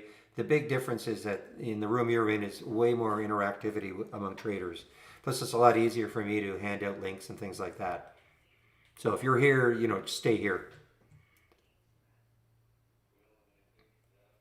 All right, so there is a promo code, Barry for Alpha, 15% off the first month. But I would click on my home page link right there. That's why I put it there, my home page. It'll bring you to this page right here. And so here's the promo code, Barry for Alpha, 15% off the first month only or the entire year. So let's click on Get Trade Ideas, and I'll show you how much Trade Ideas costs. So we have 4 plans. We have a premium annual and a standard annual. The premium annual is $22.68 a year minus that 15%. And the standard is $10.68 a year minus the 15%. The big difference between premium and standard, why you would be wanting premium, is because you want to take a look at how the AI does. There are some other differences, but that's the main reason people get our premium service. I'm going to go over what the AI is all about in about 5 minutes. You don't have to have an annual plan. You can have a monthly plan. Just month to month. Standard is $118, less that 15%, or the premium is $228, less the 15%. Again, the discount's only good for the first month. If you do decide you want to upgrade, though, from standard to premium or from monthly to annual, we will honor the 15% promo code. Other links in my room. The trade of the week is sent to you before the market opens every Monday morning. If you're not getting the trade of the week, and I know there are some complaints, please send an email to info@trade-ideas.com, and with the header, would like to subscribe to Trade of the Week, something like that. And we'll take a look at your email and try to figure out why you're not getting it. I do a market, should actually call that a daily trading room recap. I start that at about 1 o'clock, what's happened in the room up to that point. You can sign up for them all there. Lots of great training links are in here. The webinars, the 20 lessons in 20 days. If you click on that, the 20 lessons in 20 days, 100% recommended if you're brand new to Trade Ideas. And even if you don't have our product, you can at least take a look to see what are some of the basic features that we have. But if you have our product, what is a top list, building one, an alert window, what is it, how to create one, customizing charts, so we go through all the basics in these lessons. They're not video, they're text, but I think they're very, very informative. Daily support session. So this is where you can go to the YouTube feed, because I do take a break at 12, from 12 to 12:30. One of the other traders takes over in the YouTube feed from 12 to 1. We have 5 traders, 5 days of the week. So I think today it's either Andy or Jamie. So while I'm on break, you can always head over there, and there's how you join it. Of course, there's the free trading room. Daily webinars. We have webinars Monday to Thursday at 5 o'clock Eastern. You can sign up for them all right there. We have more educational videos here, and trading books and documents. Okay, so we got a lot of stuff in my homepage. So just click on my homepage link and it's all there.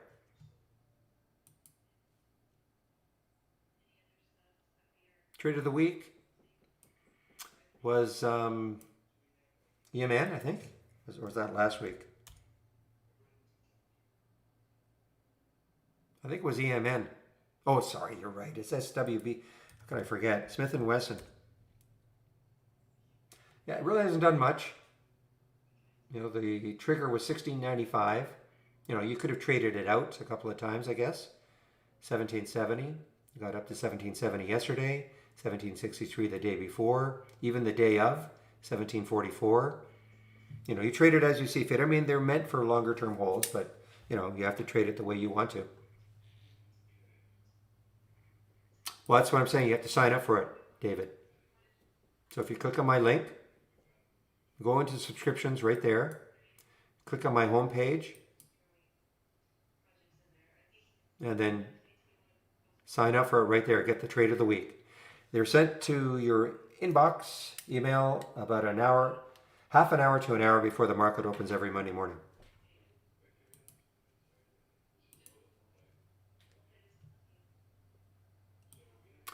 All right. Thank you, Kalanis. Now I'm going to go over the AI and what the AI is all about. All about.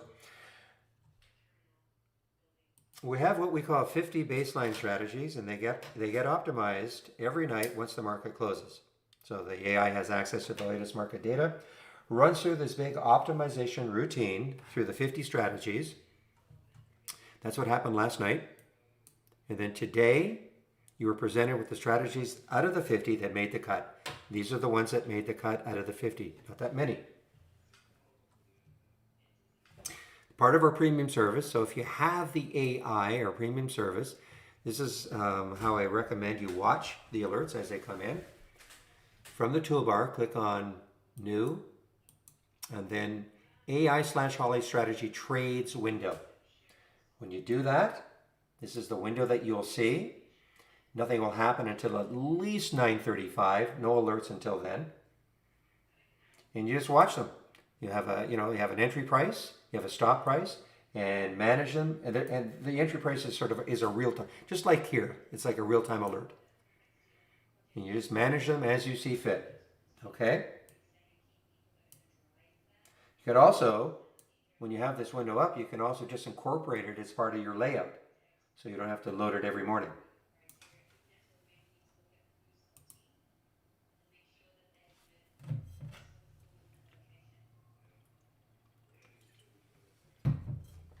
Oh man, I mentioned this one earlier, SCPL, on the way down. It's still not down 10%.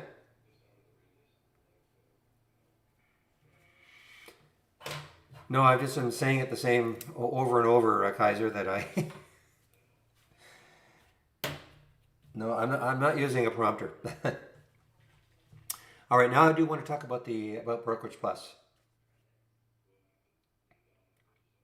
This is the Brokerage Plus window. You load it from the toolbar. It's only available with the app. If you're using our web-based version, I'm sorry, but it's not available. You have to have our app or the downloadable application. Okay, and then from the toolbar, click on New, and then Brokerage Plus. There's your Brokerage Plus window. You can use Brokerage Plus in one of two ways. If you have an Interactive Brokers account, then you can use this window to trade from within Trade Ideas. You connect to your Interactive Brokers account, and you can use this window to trade. How?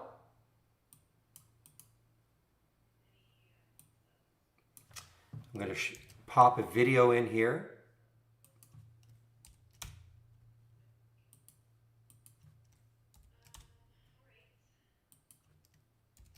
So watch that video. It's about 27 minutes long, and it goes over every single aspect of using Brokerage Plus to trade an Interactive Brokers account. Okay? You do things like set up one-click trading. You know, these are ahead of time. You just set up what we call one-click trading. You know, you see something you like, you pick how you want to trade it, click, done. Okay? It's all covered in the video. Now, the other big way to use Brokerage Plus, and I'm hammering at them, I think maybe we're going to get closer and closer. You can use it as a paper trader, simulated trading. I want to have a button right there so you don't have to search to see how you can do it. I think it's an important aspect of trading. If you're new to trading, please, please practice before you commit your money to the market. We've got a great, great simulator trader in here. All you have to do is check it, and it's using our real-time data. Doesn't matter what broker you have, okay? So it's using our real-time data. And it's so simple to use. You just click on an alert. The symbol shows up. Pick how many shares you want to trade. The price. You want to short, you sell. You want to buy, you go long. Let's take a look at Bloomin' as an example.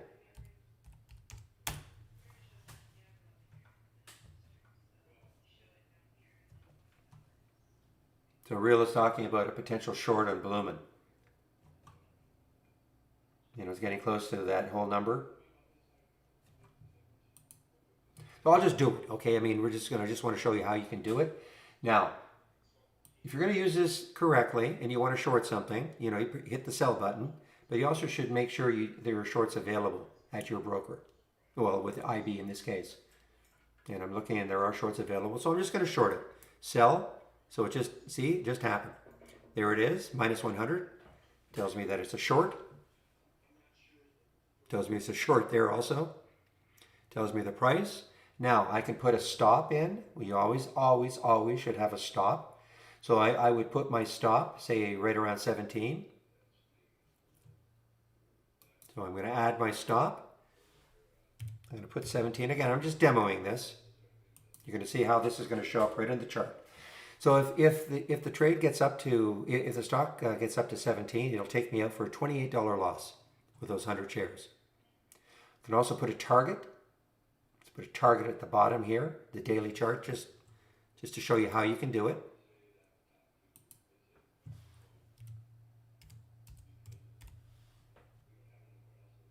And you'll see that it'll show up on the chart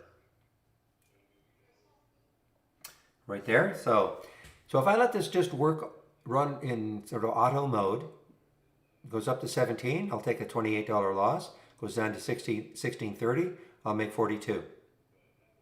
I see the Bitcoins are getting crazy right now too.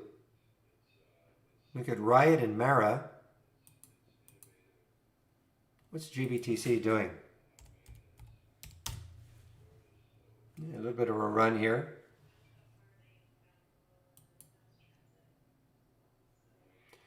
Absolutely, I'm Canadian, Ali. You know, I have an Interactive Brokers account, so I mean, you know, just sign up with IB Canada and yeah, no problem. Excuse me. So, these lines that you see, these lines that you can see, you can move them. So if the trade started working well, you know, I mean, remember, this is a short, so I could start moving this down, you know, and using it kind of like a trailing stop. If it starts approaching the target price, of course, I can adjust these lines and just drag them on the chart wherever I want. And obviously, you can do it manually. If I wanted to share, if I want to get out of the trade right now, just highlight it and I flatten it. Flatten is getting out of a trade. I can get out of half the trade, or I can double my position. These are just hotkeys. Of course, I could pick how many shares I would want to get out. You know, just type in how many shares, and it could pick the price I want to get out. So it's really, really simple to use. The other thing is that if I hold that position overnight, if I don't get out of it at the end of the day, just upset I'm not in the OXBR.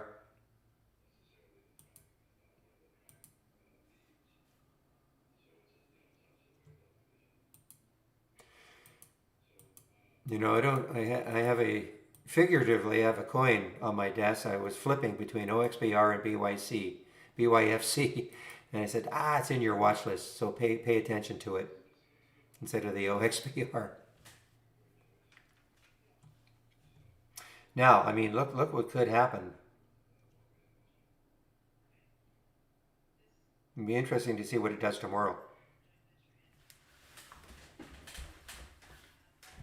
So what I was saying about swing trading, so you can use this as a swing trading platform also, a simulator. If you don't exit your trade by the end of the day, Then it'll carry over for as long as you want.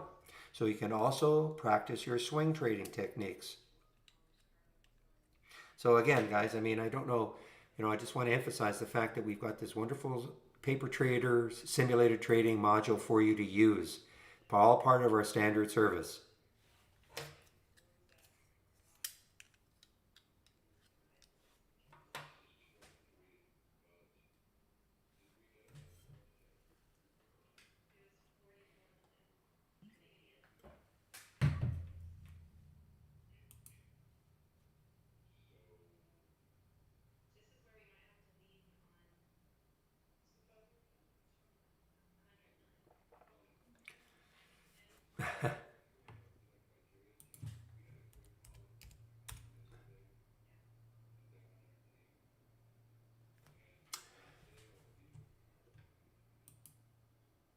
All right, nothing incredible from the AI so far. Now, listen, guys. Next week we're into earning season, and I anticipate that Holly Neal will get very active during earning season. That's what's happened the last, I think, 3 earning seasons, and we'll probably get a lot more activity from Holly. Holly Neal looks at stocks with high relative volume and a few other things. And what happens is when we're in earning season, you will see a lot of stocks, of course, that are really having, it's sort of their day to trade. So their relative volumes are usually very, very high, and so that's when Holly Neo tends to kind of shine a little bit.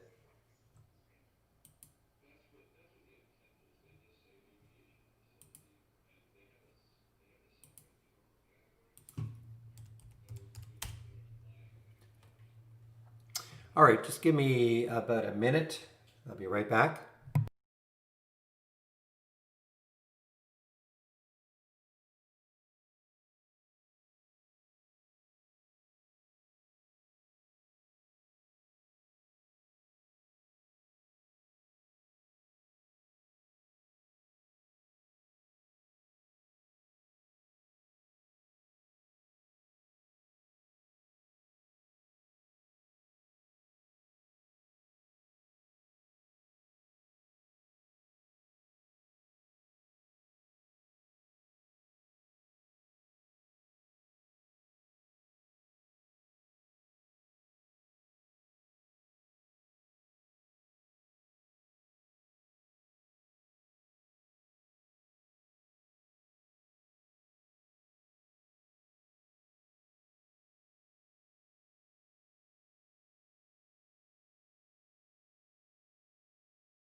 All right, I'm back. And I think happy anniversary to me. I think it might have been October the 15th in 2015 that we started this room in this format. So it's almost 5 years. Amazing how time is just flowing by.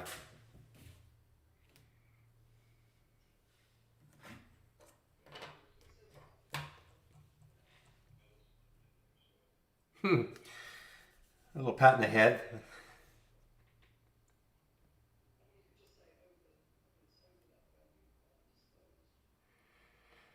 No, Burn, it doesn't really. I mean, I don't. There may be one of the strategies may focus on earnings, but the AI does not look at typically a lot of fundamental data. It's more technical. I'm not saying there's not one strategy that doesn't that may kind of focus on, but it's mainly technical. I mean, what I was saying about earnings season, I mean, the fact that Holly Neo does well during earnings season, the fact is because a stock has earnings, typically their relative volume is going to be high that day. So there is a relative volume filter. So it catches a lot of stocks that are having earnings just because of that filter.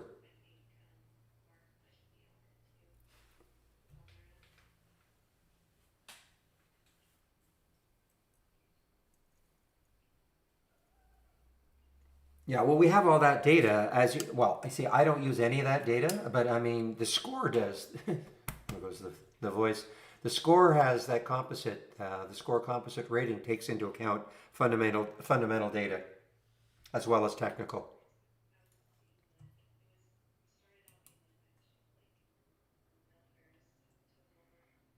But I mean, obviously for those of you who do want to track fundamentals, I mean, you can set up, where are you?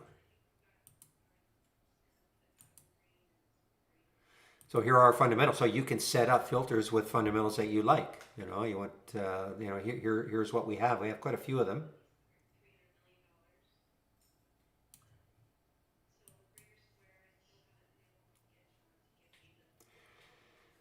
Yeah, I don't know how many more years. It's amazing. I'm telling you guys, this has just gone by like a shot. For those of you who really remember, I had my year in Boston, and 2014, 2015 came back, and we started this room like this. We had another room, but it was not. I was not talking. I was not sharing my screen. It was all text based, and decided, well, let's try this.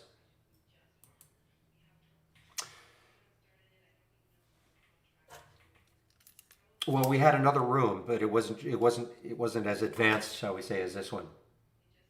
I think that one started around 2013. Can't remember anymore. Maybe 2014. I think 2013. I think we ran that for a couple of years.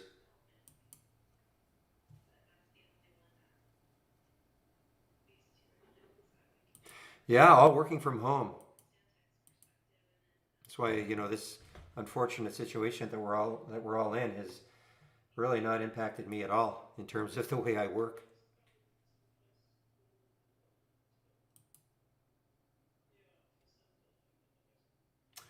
All right. Great call by Real on the Dan early on as a fade, and now it's just continuing.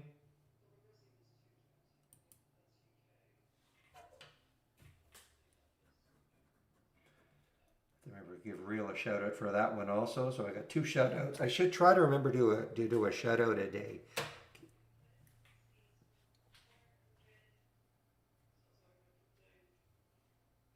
Look at the spy, man. Oh man, we haven't.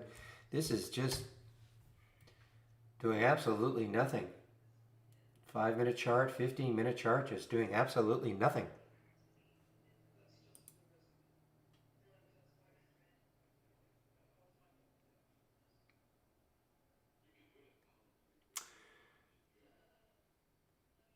So what bar are you talking about exactly, X? What bar are you talking about exactly?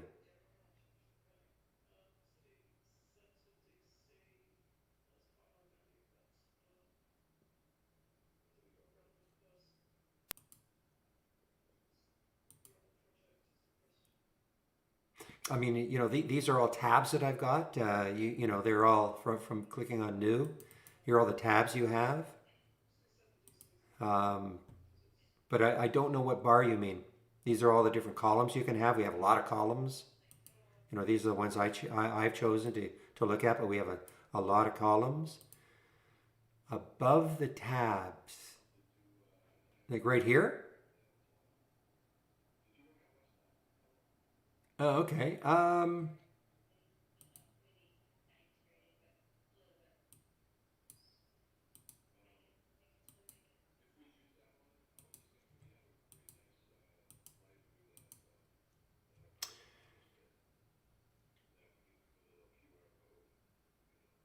I don't think it's really an option.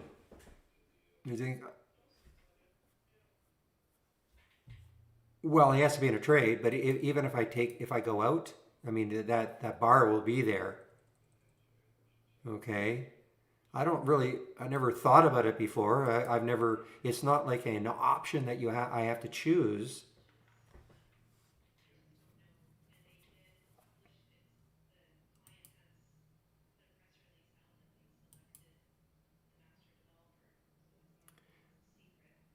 Anybody else? So if you have brokerage plus, I mean, isn't this? I just assumed this was just standard. Doesn't matter what tab I go to. It's just standard. It's nothing I've had to choose as an option to show.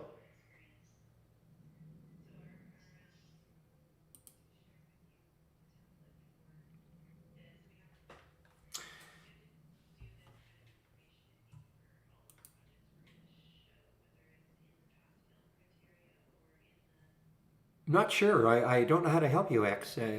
Anybody else, if they have trade if they have Brokerage Plus loaded, is this not just standard? There's nothing we have to do. I mean, I guess obviously I should know, but I mean, I've never thought about it because it's always been there. Yeah, no, you're in the right version. I mean, it's been like this for me from day one.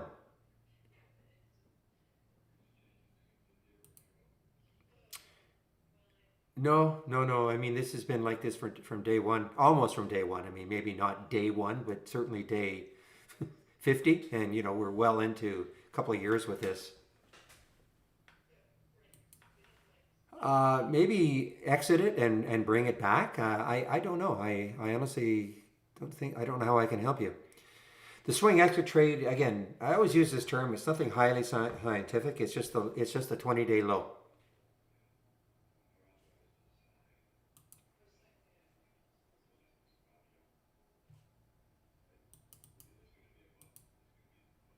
Yeah, I'm in a development version 178, but no, it's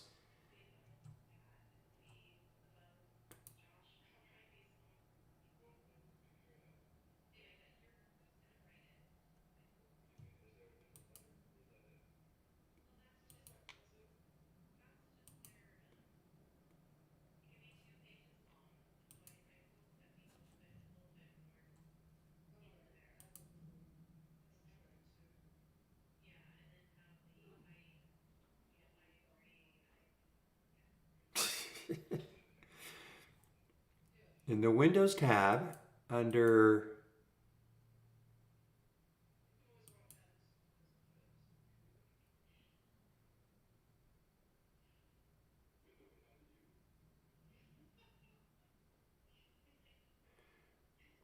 Profit Continuum. Oh, right here. Oh, okay, you're right. Okay, there it is. Never. I thought that was just it's obviously the default.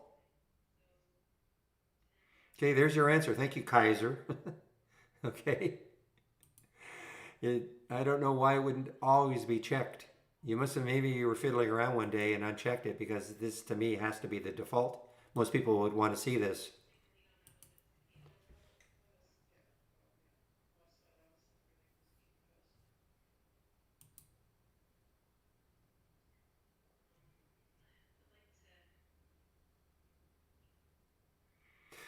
But that's what I also love that about the room. We can help each other. I mean, I don't know everything, and it's great that we can all help each other. The other thing we can do, I mean, I'm sharing my scans, but from time to time, somebody will pop in and say, you know what, I've got this scan that seems to be working quite well, and I'd like to share it. So I mean, it's so simple to do.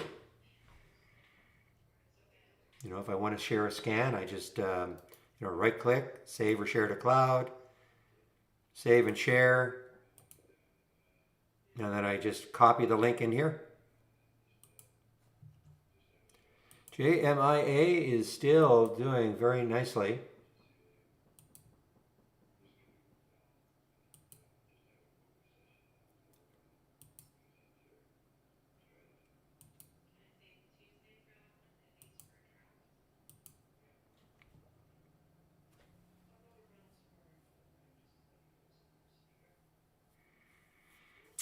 Jim, listen, that's why I'm here. Seriously, I mean, don't anybody be afraid to ask a question, even if you think it's I've probably gone over it either even earlier today or in the past few days or weeks or months. Don't worry about it. Just ask me the questions. That's fine. So the watch list up and down and repeating, and you'll notice it's the same thing here. No repeat, no repeat, and this is repeating.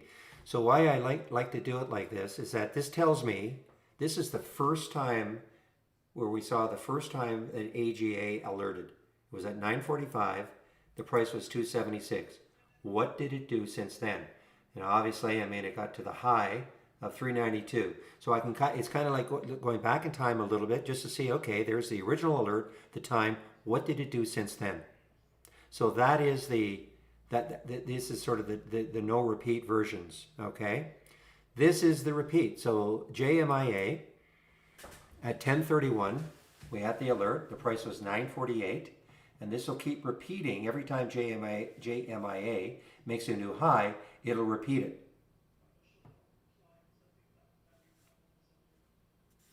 So that's how I have this organized. And so and the same thing here.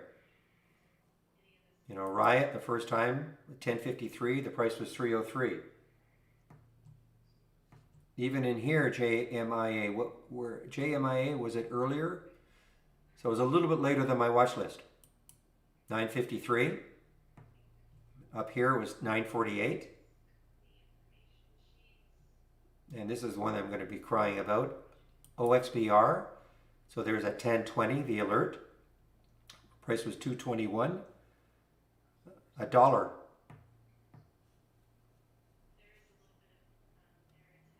The other reason I do this is that sometimes I'll get the alerts and maybe understand that I am doing quite a few other things. There's emails I'm trying to answer following other discussions, believe it or not, not just in this room and the YouTube feed. So, I'm tugged in a few directions all day long, but I can always go back and say, okay, I wonder, has this moved? Maybe it hasn't even moved yet. Maybe there's still time to get in, as an example, or maybe it is pulled back like it's doing. Things like that. I mainly like to see if it has moved. If it hasn't moved, then I think, okay, maybe it was a little bit early. I can put a price alert and see if it makes a move off the original alert.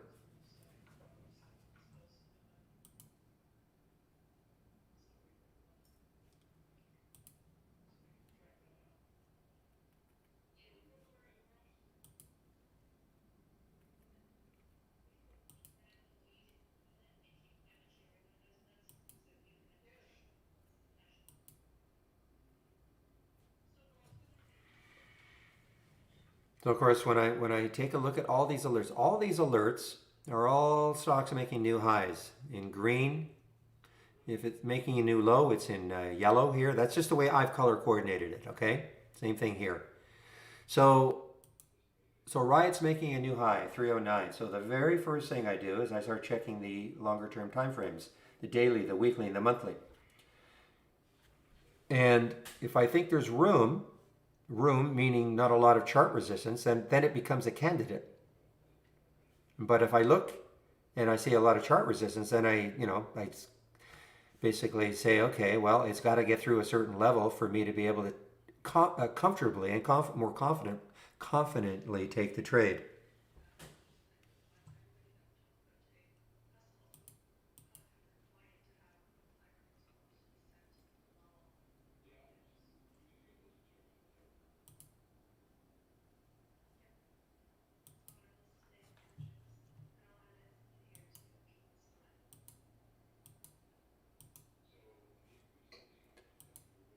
Well, let's take it again, real.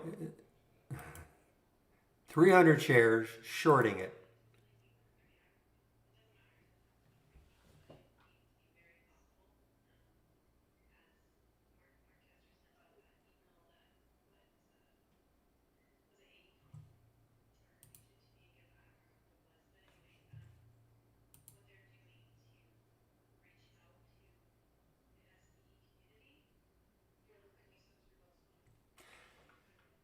Yeah, I wish you luck. I mean, I'll look at it again if it gets up to this level, but it's just, it's lagged. It's just lagged the other ones for whatever reason. I hope good shows up today.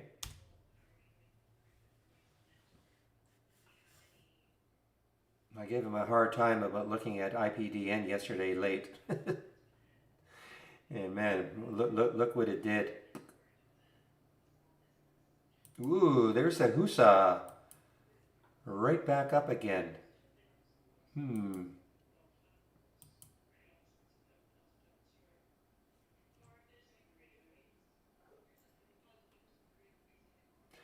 So there's the after hours high from yesterday. There's the mauve area right there. There's the after hours high from yesterday, 214.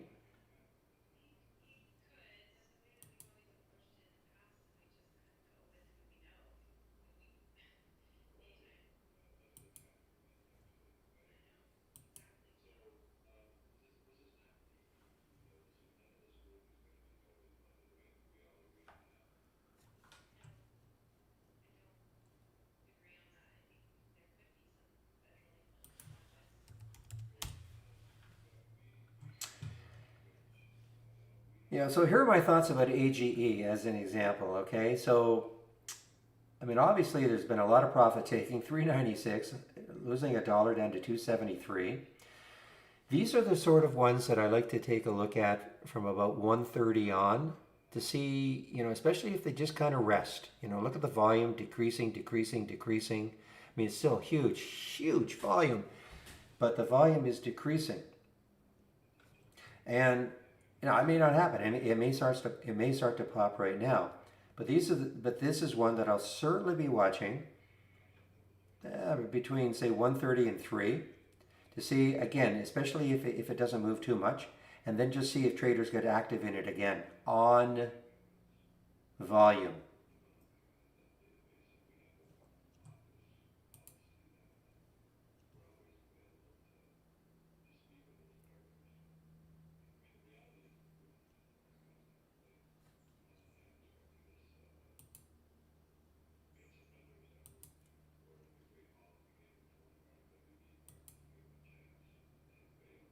Listen, it may start to move right now, but these are you'll see what I'm going to do. I'm going to replace this basic new highs, new repeats for one that says 1230. You'll see what I'm if you stick around in the room. And sometimes what happens is we'll see some of the ones that were really active early on that just kind of take a rest, and then they get active, 1:30, 2 o'clock again.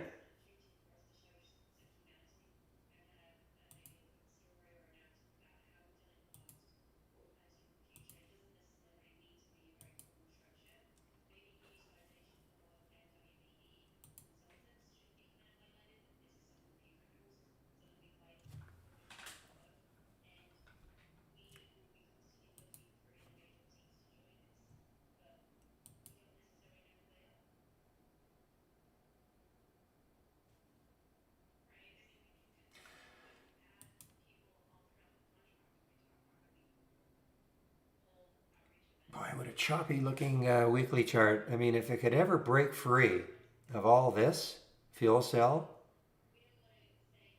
I mean, JP Morgan put a pretty aggressive press release out on them. And that's that. I think obviously that's what helped them early in the pre-market, but it's not holding.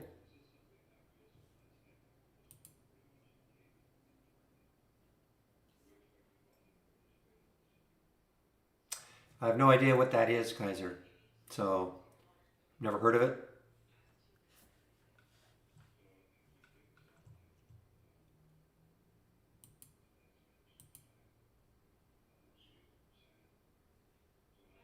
Maybe somebody else can chime in. I don't know if Real has tried it, but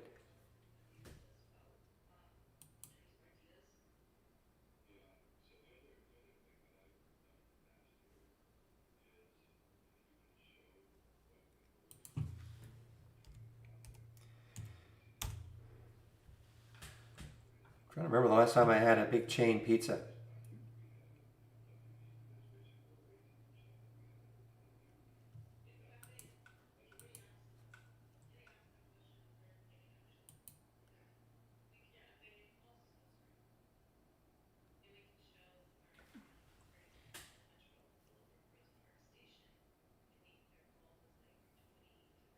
It is down a lot. What's the Domino's slumps on international growth concerns?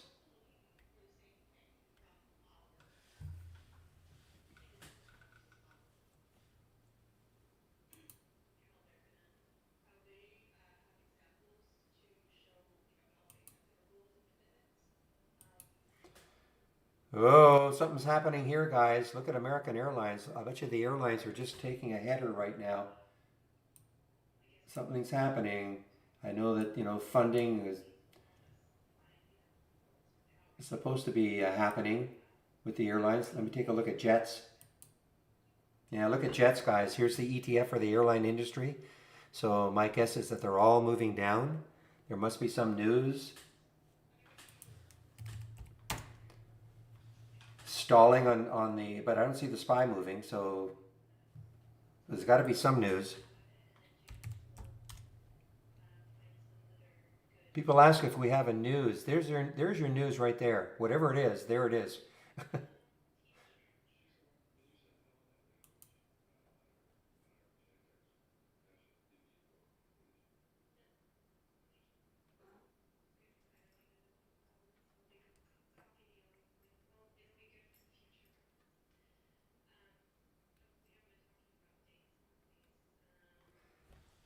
Is it? I don't see it.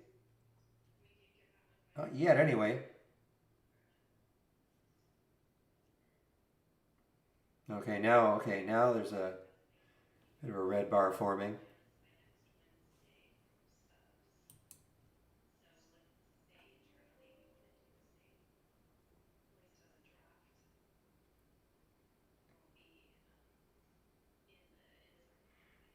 So it wasn't just Pelosi, two U.S. Republican senators also talking about.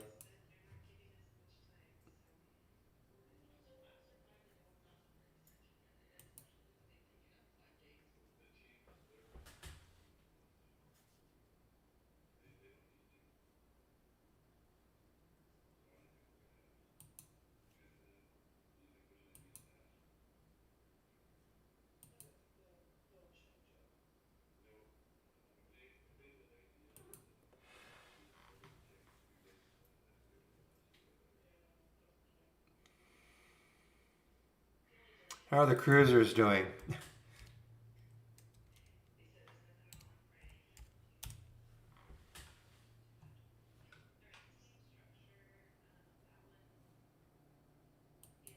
Goods. Okay, 1,000 apologies. You know why, right?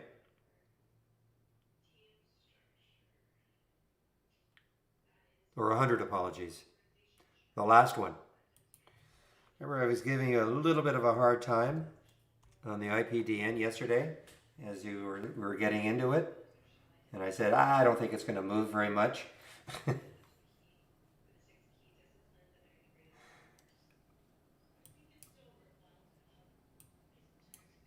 then look at this.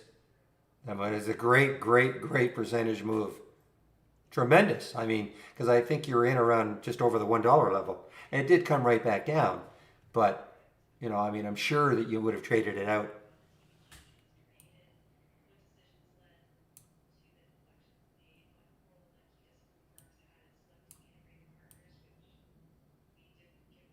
So I was hoping you would show up today.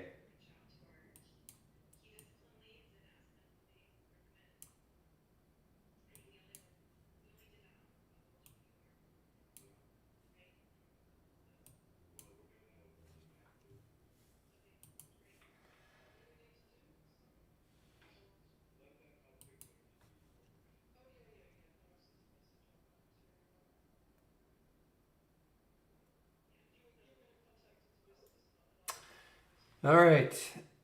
Just watching the SPY to see if there's going to be a big reaction. So far, not a big, big reaction to this airline news.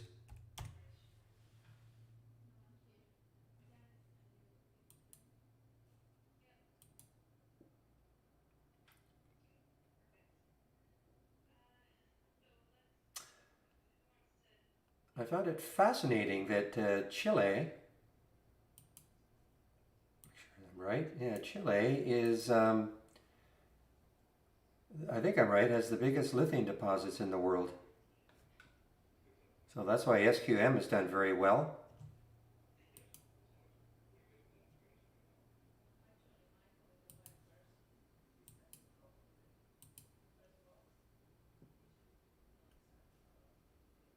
I won't give you news. The other one, but I can't bring myself. I think that they're. I know you're just trading it, but maybe later, maybe.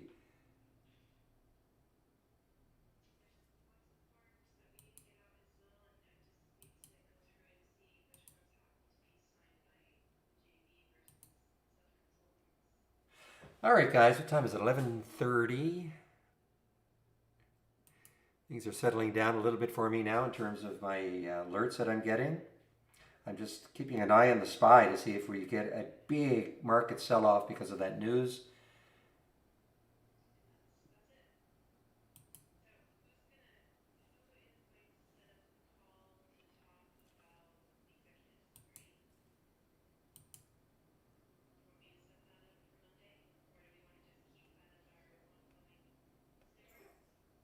NVT. I don't think I've ever seen this symbol. NVT. It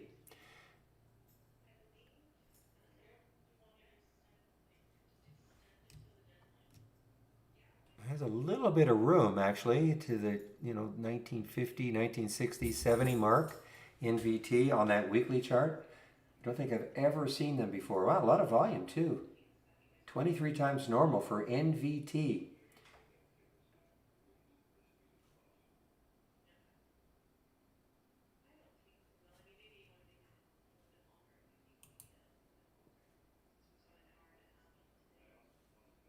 Oh, look at, yeah, American Airlines continues. All the airlines. Look at, here's the ETF, guys. Jets.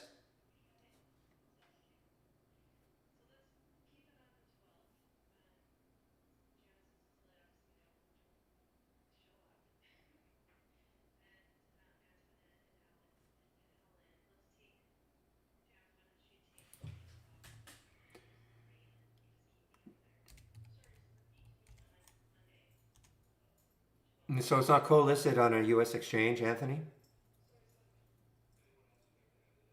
No, you're dating yourself calling it the Vancouver Exchange.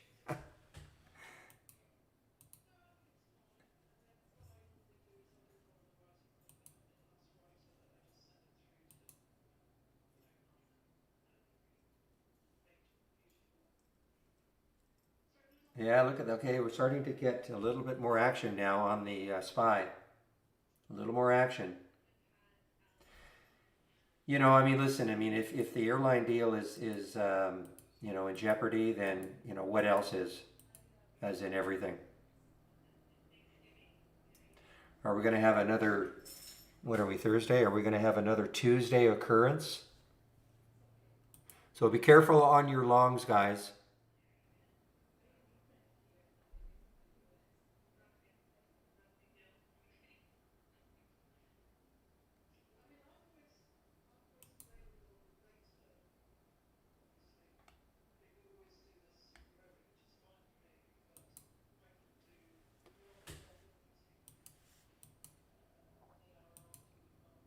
Ah, I missed it. The Husa. I have missed it. And here's me, BE.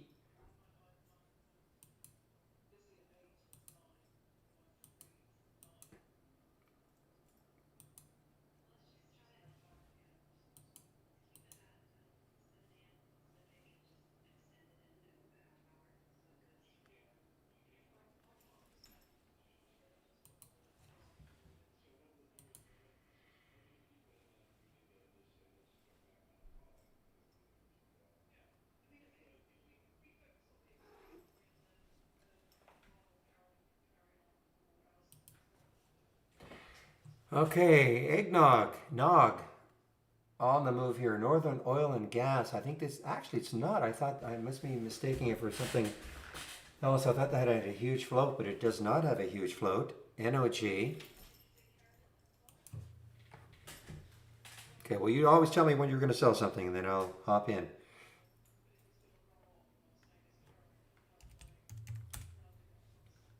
Ah, ugh. You hear the anguish in my voice. I should be in this Husa. I mean, it's just well, there is an excuse, but it's perfect on that little pullback. Boom, HUSA, HUSA. Well, hopefully some of you took advantage of it from my watch list.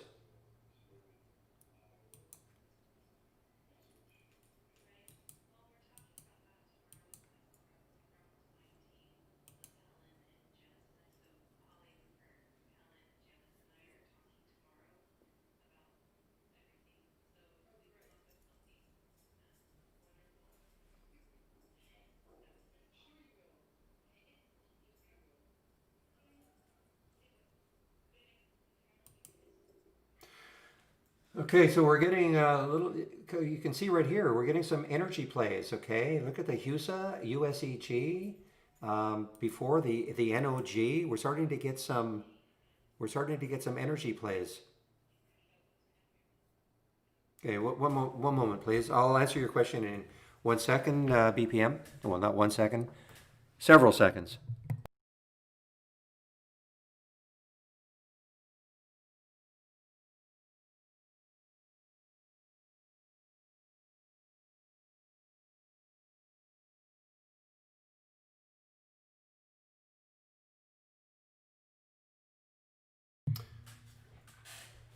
Okay, so yeah, I mean, we have a news tab right there. So, I've duplicated this window and it's another screen. Okay, so I'm always checking this, but I also have my interactive brokers, news from interactive brokers headline. So I have a couple of news sources.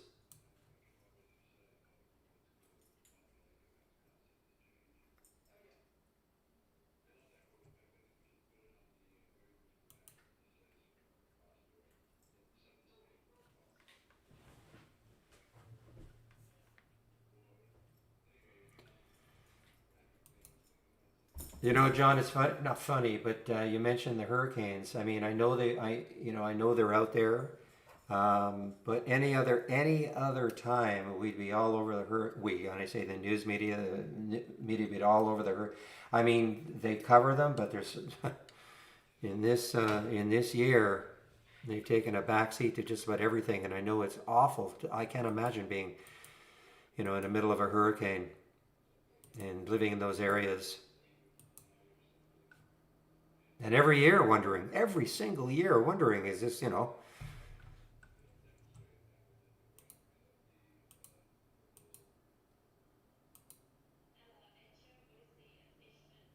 Okay, Angie, guys, Angie on the way down here.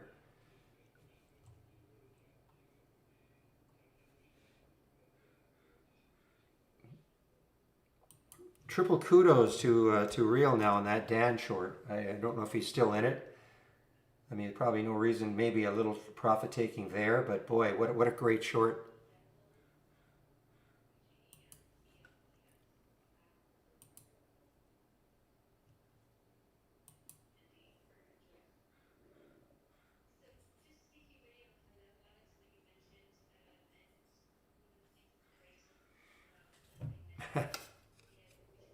Okay, now the market's starting to react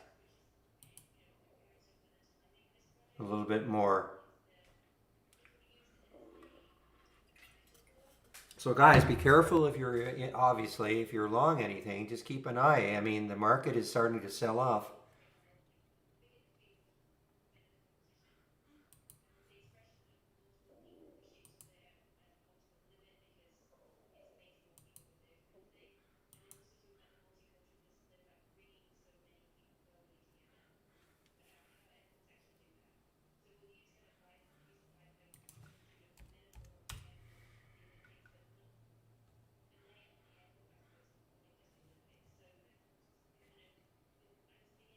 Well, guys, I mean, now's the time. I mean, if the market continues this sell-off, and I don't see why it won't, because if the airline stimulus is in doubt, I mean, what else is going to happen?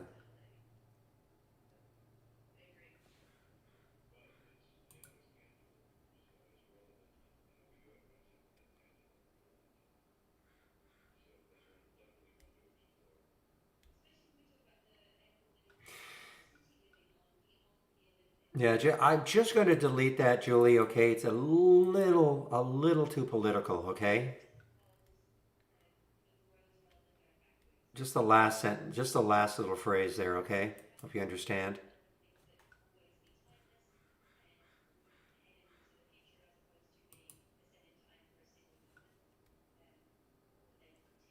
Look at Tupperware.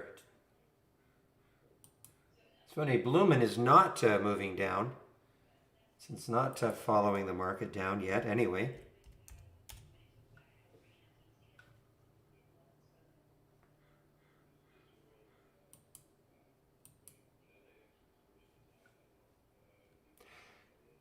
just doesn't look that dynamic.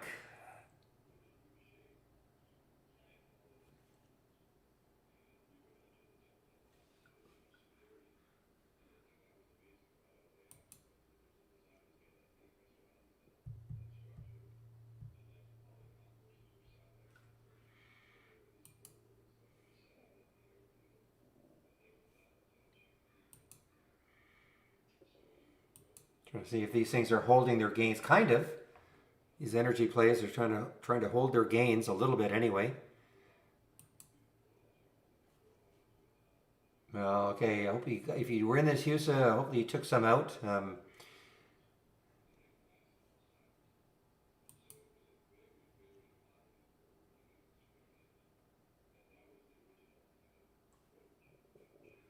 Yeah, I mean it's not a huge move for the SPY. Not a huge one. I mean we don't. When we get a big red candle, then look out. But I mean it's not a huge move yet anyway.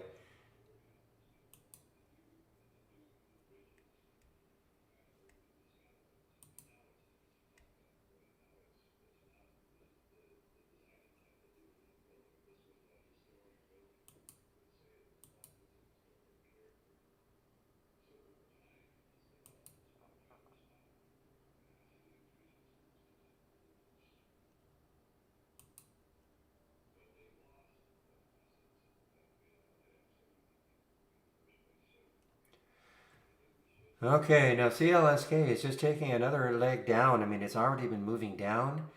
They did the financing yesterday, starting to approach that financing price. Can't remember, was it 950 or 925 or 9? In the 9 somewhere.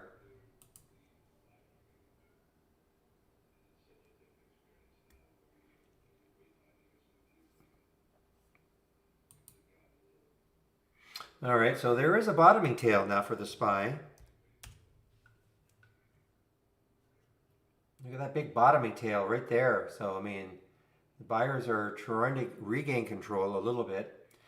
Yeah, this NVT, I've never seen it before, real. And it is shortable. You're right, it is shortable. Lots of shares available, 7.5 million.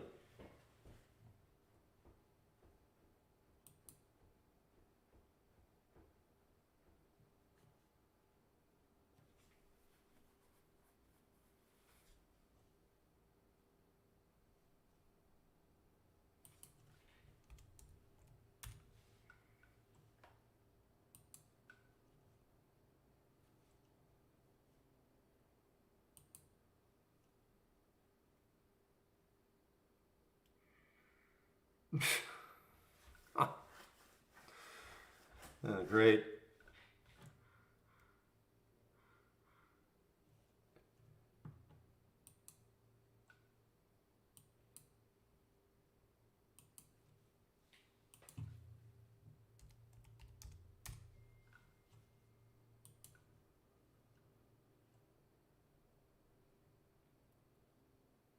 It's actually a little cross up for the BLMN.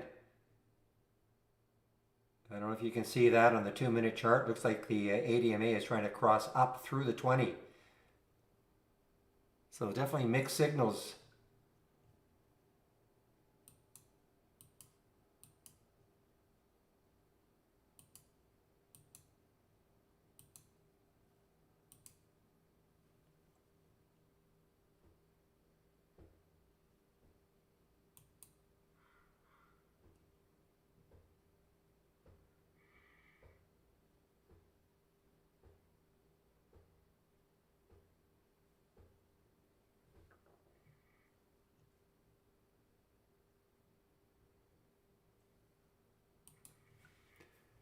It is? I thought it was a...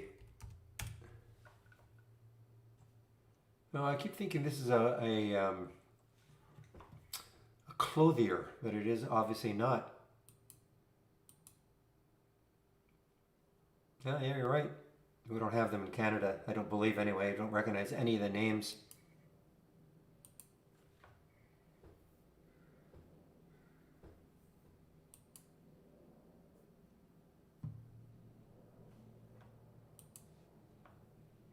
Okay, Nog now over 6. What sort of room does this? This has some room, you know. I mean, if you look at that weekly chart, a little bit of, a couple of areas here, but I mean, if it can get through there, you've got some room to 6 for Nog, N-O-G. Where are they out of? Is this, well, they're in Minnesota, so it shouldn't be anything to do with hurricanes. Well, that's not true. I mean, I don't know where their wells are, if that's what they do. Yeah, North Dakota and Montana. Okay.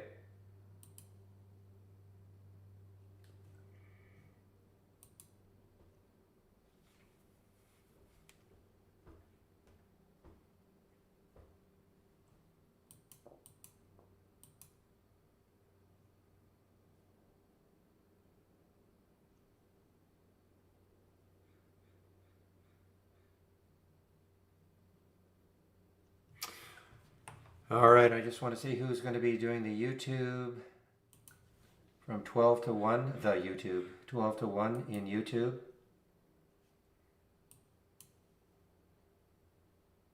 Okay, it looks like it's Jamie. Okay.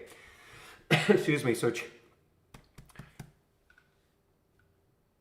Jamie will be in the YouTube feed from 12 to 1.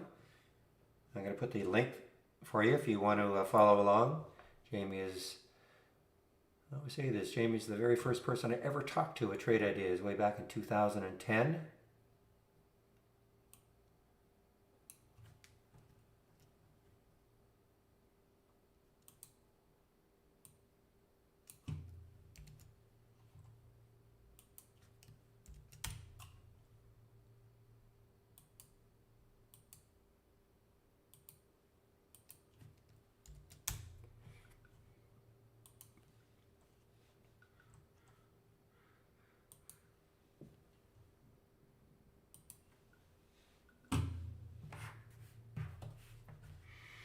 Okay, so yeah, so if you do want to follow along in the YouTube feed between 12 and 1, there's the link. I'll say I'll be taking a break from about 12 to 12:30.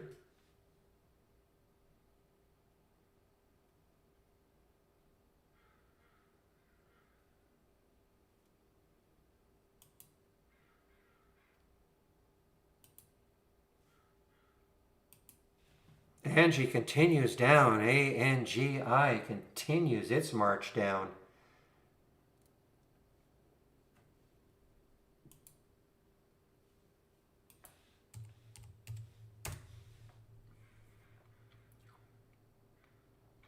Well, actually, AGE is doing what I was hoping it would do.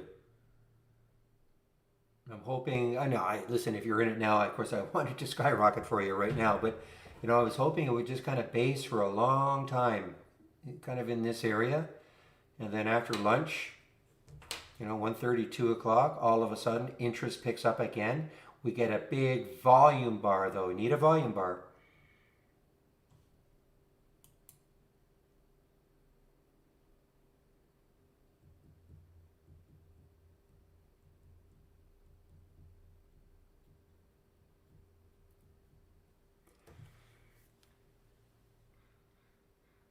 Okay, so are you talking about an intraday trade or a swing trade? I'm not a big swing trader. Okay, so if you're talking about swing trading, somebody else may have better ideas. But if you are talking intraday. Well, for instance, I've been talking about this one. I mean, look, I got into this one early. The AGE, a couple of we waited for not forever, but it seemed to take a while before it would take out 250. When it took out 250, that's when I hopped on it as an example. We watched it for a while. It was just, as it was struggling. Now that's that one. Again, with the AGE, as I've been mentioning it, my ideal situation for this one, well, for just to do nothing for the next couple of hours. And then all of a sudden, because it was, this still is going to be it's still up 226%, incredible volume. I mean, it's traded the float 10 times, that traders may get interested in it again in the afternoon. So I will be watching this one as an example to go long, as sort of enthusiasm comes back in for this stock. If it happens, it may not happen. For other ones, I'm a bit of a somebody who likes to take stocks that are over the whole number, and then I can put a whole number stop on them. I don't mean, if a stock is just straight up and it takes out the whole number, I take the trade. But, those are the sort of things that I look for. And most of the things I look for are making new highs of the day. So then, because we're making a new high for the day, then I'm always looking left on the daily, weekly, and the monthly chart to see, okay, how much room does it have? What sort of chart resistance is there nearby? So if there isn't, then it really starts becoming a candidate for me to take a look at the trade. Look at BE, the way it's just kind of resting here. So for me, as an example for BE, if it kept resting, kind of sitting here, and then all of a sudden volume comes in, that will be something that I'll definitely be interested in. So I'm all about seeing a volume pop too. Without volume, like a stock could look like it's breaking out. It might get a nice big green candle, but if you look at the volume and there's nothing, I won't take the trade. I'm also paying attention to my watch list all day long.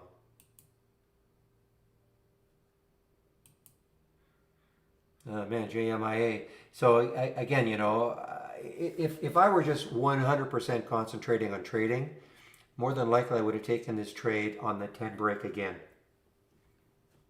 Okay.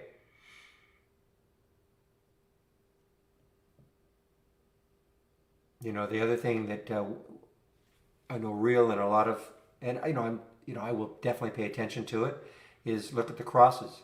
So, on the charts, that orange line is the 8 EMA and the blue line is the 20 SMA.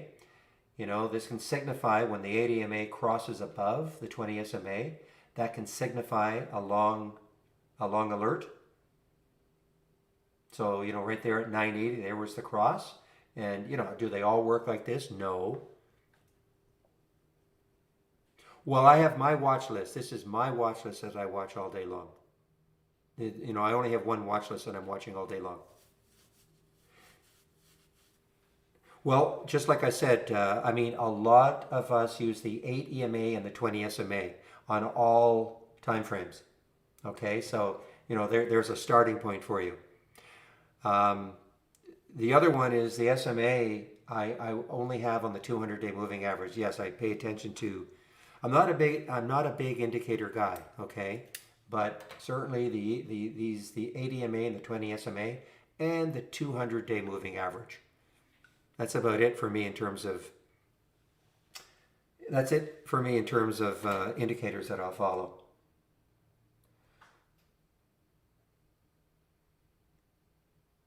Yeah, and you can put those 8 EMAs and the 20 SMAs on all your time frames. I happen to be obviously on the 2 minute chart. You'll get maybe an earlier entry, but maybe more risky.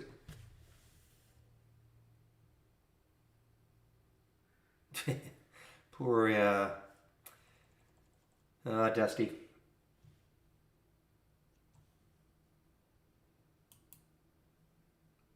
Yes, you're right. There are no Halls resumes today. Interesting.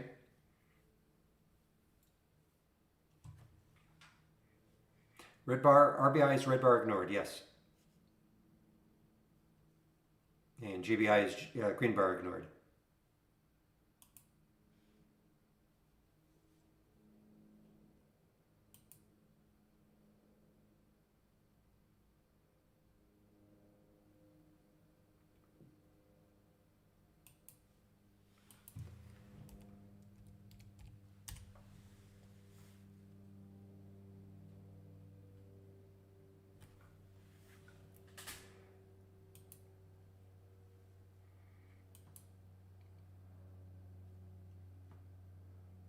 Yeah, I don't trade the pinks, but Okay.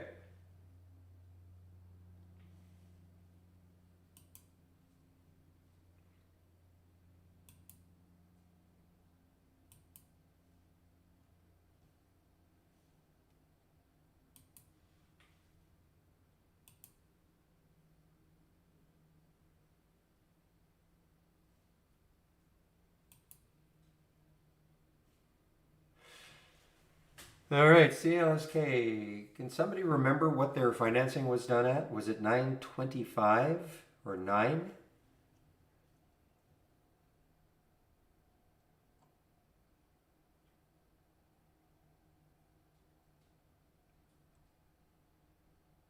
$9. I'm just looking here. So it's $9. So it's fast approaching the financing price. But I also see that there are some short that is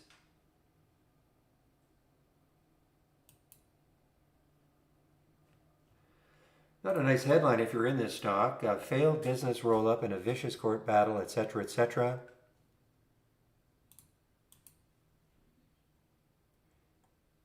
White Diamond Research. Okay, so it's a big ouch if you're in that one. And that's, I mean, it had an amazing day yesterday. Based on the financing at 9, I mean, it just didn't seem to care at all. I mean, look where it got to, $11.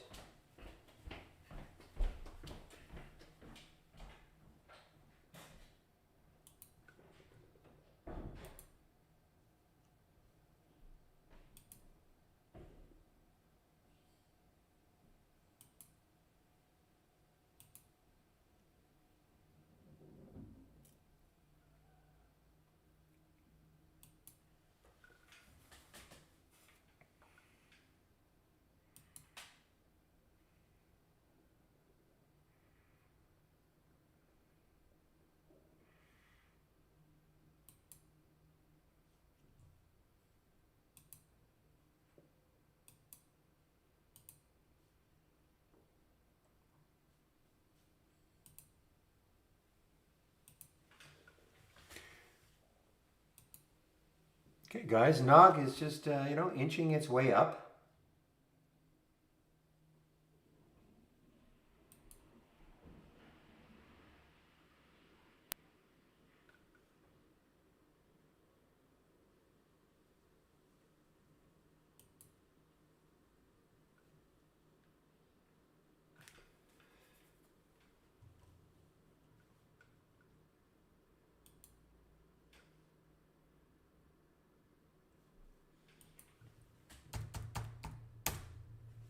Still pretty strong. Bed Bath & Beyond, still pretty strong. Great earnings right here, excuse me. October 1st, right there. Tremendous reaction, and it's holding.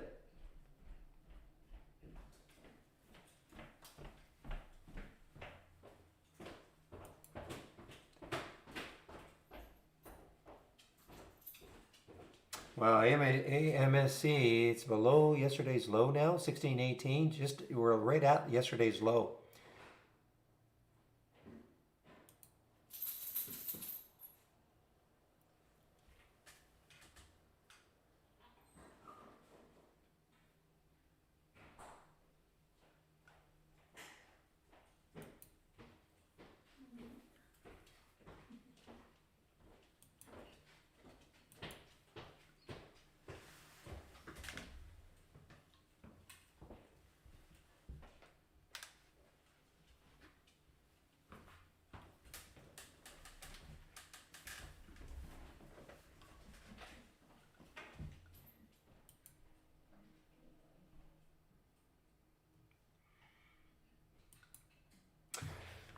All right, guys. So I'm just waiting for Jamie now to show. Look at JMIA. Wow.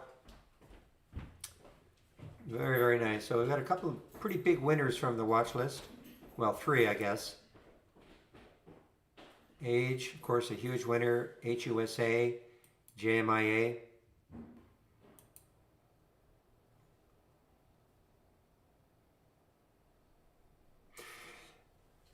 It's more relational, Stan. Okay, so it's more of a comparison to the previous ones.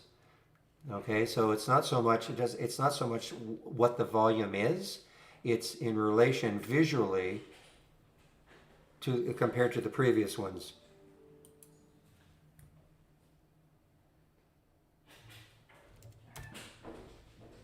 So for instance, on the AGE, I mean this wasn't bad volume here, but I mean for whatever reason it didn't really move it up. Okay, but for me to get interested in this later on, I would have to see a volume bar that probably has to be bigger than these, looking back. Also on the 5 minute chart. So, I mean, if I look at the 5 minute chart, so there's, some volume there, I'd love to see a volume bar like that. So it's not so much what the volume is, it's in relation to what happened, the previous couple of hours. I mean, what it means to me anyway, it means that, okay, there's enthusiasm back in.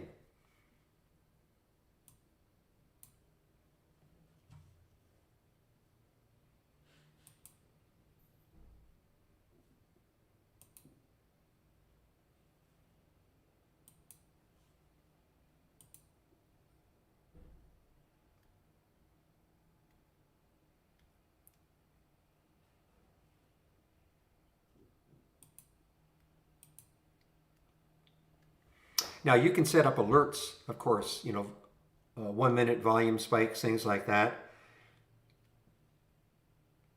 And there's nothing wrong with doing that also, but I'm getting a little more visual. It's just a matter of looking and just kind of, doing a comparison.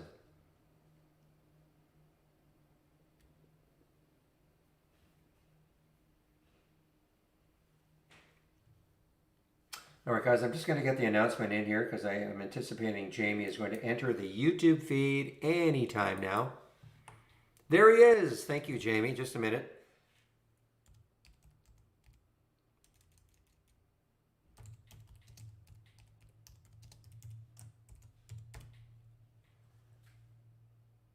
Okay, Jamie, I am going to stop my feed. Okay, I'll stop it right now.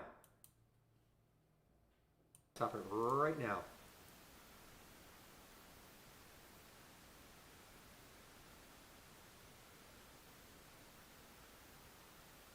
Stop it right now. Right.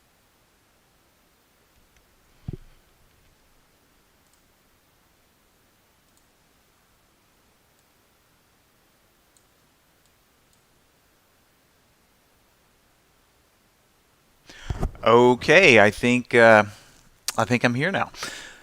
Hello, everyone. Happy Thursday to everybody. If someone could just let me know, I think Mike's already chimed in. Hello, Bill. Howdy, howdy. All right, looks like everybody can see and hear okay, so welcome to the live support session, technically. Give Barry a little break, and we allocate this hour for live support, questions, answers, anything TI related. So by all means, give me questions to answer.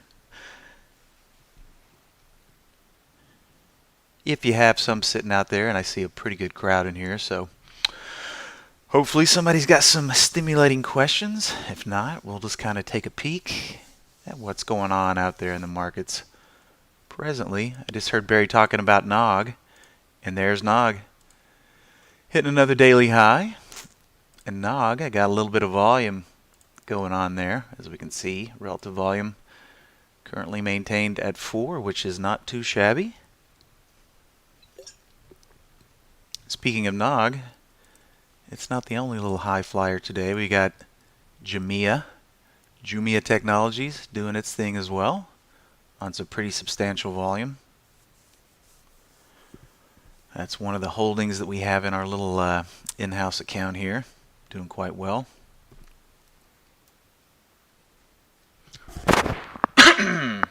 Pardon me, ladies and gentlemen. I'm going to try to avoid using my mute button because, well, it's wearing out. So if I put it on mute, there's a pretty good chance I can't get it off mute. So I'll try to keep my coughing and sneezing to a minimum.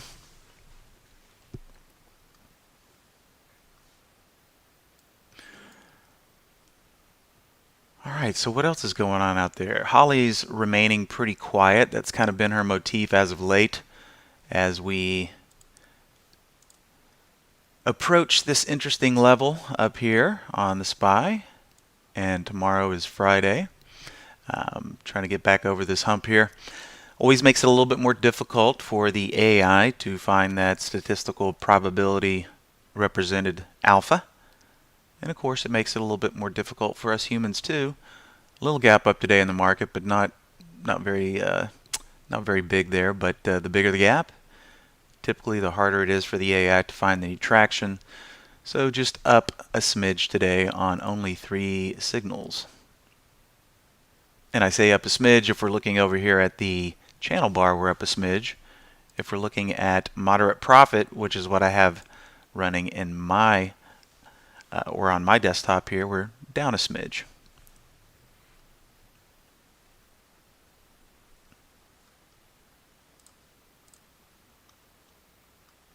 And the overall ETFs finally kind of dying down. We've had some above average days, quite a few of them as of late. But if we notice the tracking ETFs so far today, looks like diamonds have the most volume, but they're still not even at 0.90. So volume is starting to wane here as we settle into this range. And of course tomorrow, we all know, is Friday. Fridays used to be boring. You never can tell in this environment.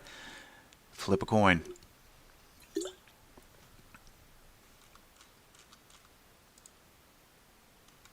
But the high volume stocks keep producing. A lot of things continue to go up in this market. A lot of the smaller cap stocks.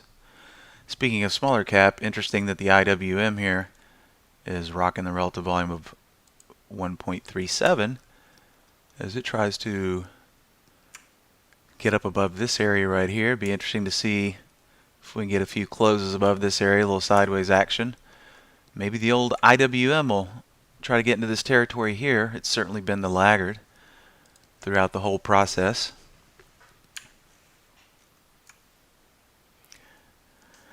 And as they say, until the junk starts running,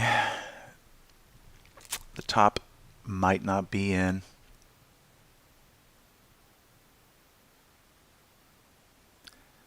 Yeah, Divine. I see your question here. Let me read up on it. Or Mike, I should say.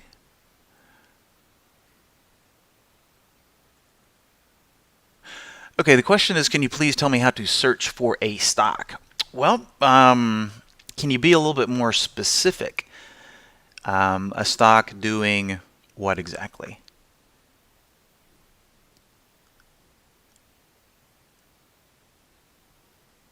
If you tell me what it is you'd like to see, well then I might be able to point you in the right direction there.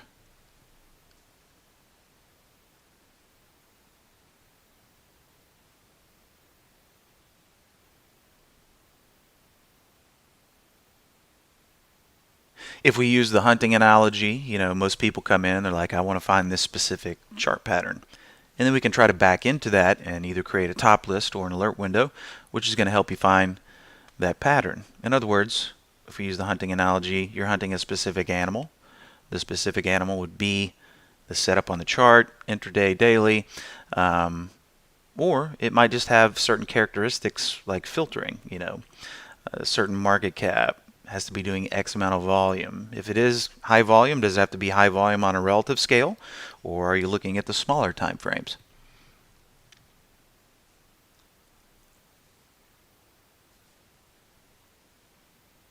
So any additional info you want to give me there, Mike, would be helpful. As you can see, my windows here are spitting out all kinds of different symbols, but they're all meeting very specific criteria there. To buy and find out if I can buy it or when to exit. Well, when we're talking about, hey, buy this or sell this or buy this and this is your exit criteria, or short this and this is your exit criteria, you know, for example, all of these windows that you see right here that I'm clicking on, I see what's coming through because it's meeting my base filter criteria, my alert criteria, and then I look at it on the chart to see if it's conducive. Does the stock have any room in it? Am I liking this area of support or area of resistance?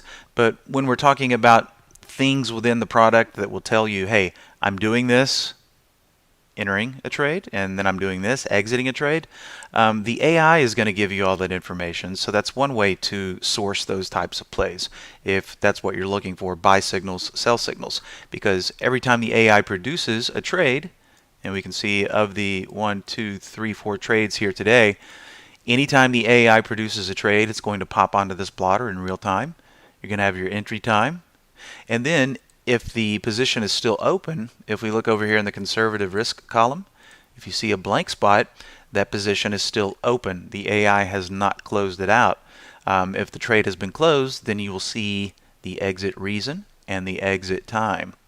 So the AI is bringing us statistically weighted plays each and every day. So that's one way to get quote-unquote buy and sell recommendations from trade ideas. The other way that we've worked it is, and I'll just pull up a stock at random here. If you notice the chart here, and we're looking at just this random stock I pulled up, USEG on the daily chart. Now, if you notice, let me get my pen over here, these little variables over here, then let's say you liked what was going on in the daily here, this nice little consolidation after a big gap up, gave it all back, but you're thinking to yourself, well, if it breaks this level here, I might have an interest in buying it. What should I use for a stop loss? Well, if we're looking at the daily, typically it's because we're looking for a longer term setup, swing type play, maybe hold one overnight session, 2 days, 3 days, give the position time to do its thing. But we've marked off these exit. Okay, if I bought USEG here and I'm looking for a stop loss recommendation, it's kind of hard to see, but you can see swing exit right here coinciding with the pink dotted line right here.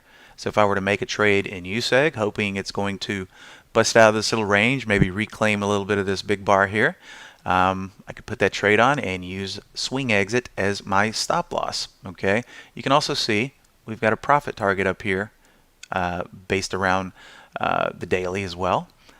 So swing exit, profit target is going to be on every chart that you pull up. Notice if I click on another symbol, we're going to get the same type of information here.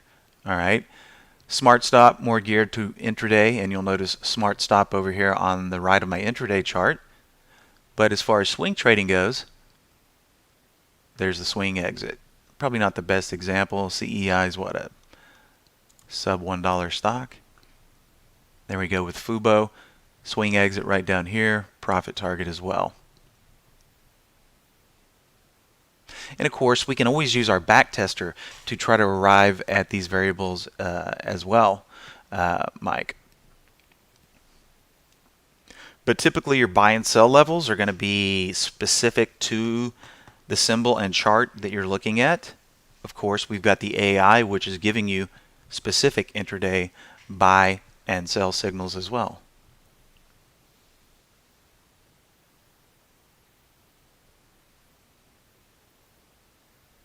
Well, the question here is it AI1 or AI2? Okay, so we've actually got 3 AI modules over here, 1.0, 2.0, and Holly Neo. Now you can see the trade count for each module. So here are all 4 trades, but notice the segment here. Okay, Holly 1.0 has issued 1 trade. We can see that 1 trade right here. That's Holly Grail.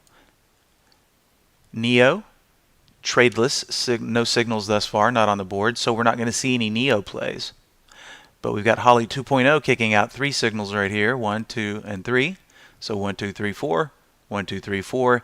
You can see which segment is generating the trade just by looking at your segment, or you can consult the bar up here as well.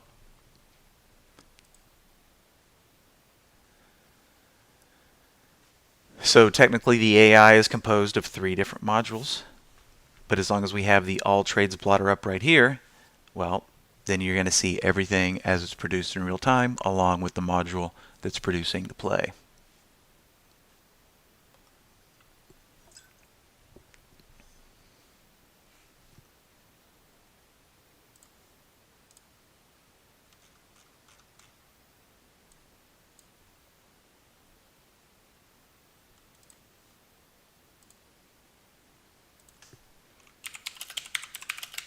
Give me one sec.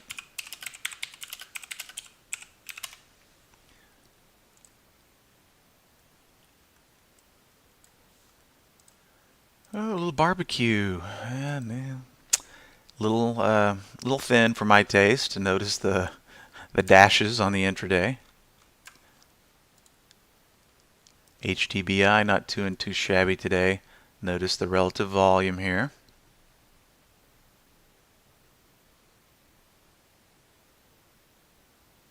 All right, questions panel is wide open, guys. So anything you got, let me have it. This window here, produced by one of our comrades here, Mr. Andy Lindloff, Revenue Growth Fishing. Notice Jamia in play today with big volume. Notice it's right at the top of the list here. Okay, and this is a window that Andy put together. Very simple, but very powerful. A little bit of minimum price action. Can't be more than in the, well, it has to be in the lower 30% of its 3-month range. A little bit of adjusting on the 10-day range here. And here's the kicker. They have to be experiencing quarterly revenue growth of at least 20%. So if we look at Jamia here, quarterly revenue growth down here coming in around 30%. So coupling strong technical patterns with fundamentals, always a good thing.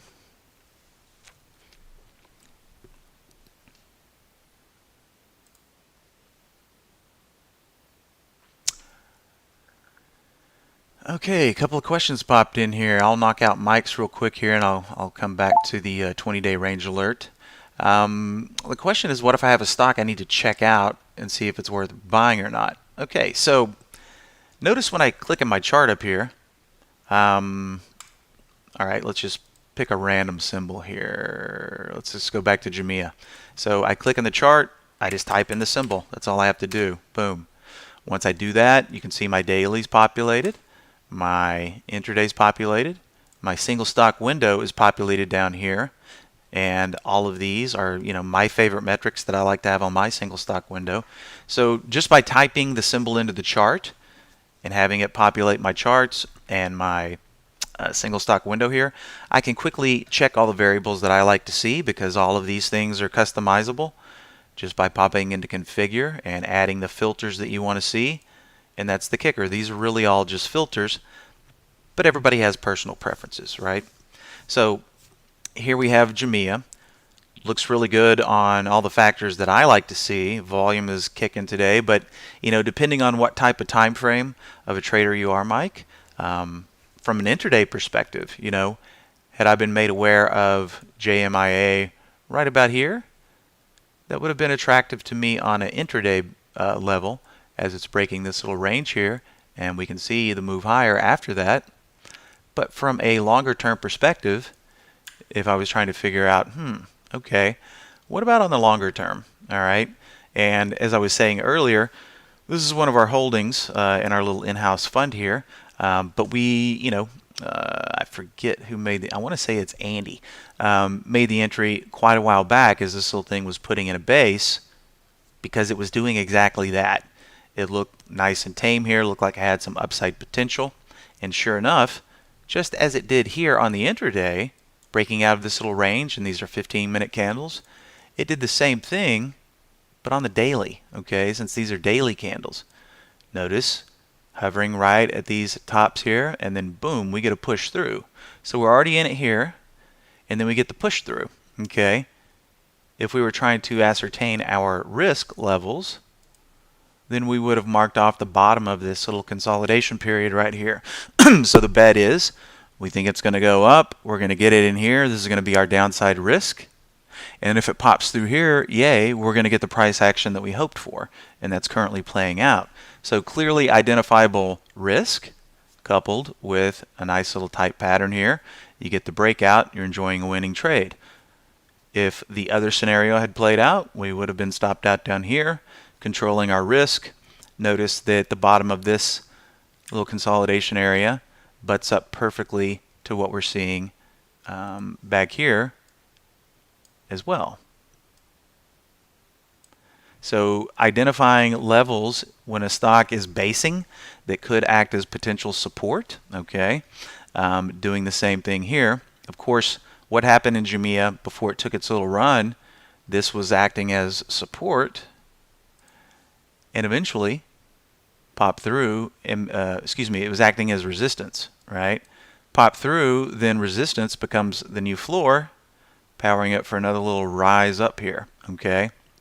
Then when it's all over, support again, failed, back down to this level of support, and then repeat the cycle.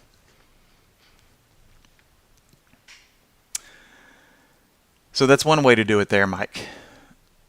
You know, it's based on what you're seeing on the charts and then breaking that down into your specific time frame.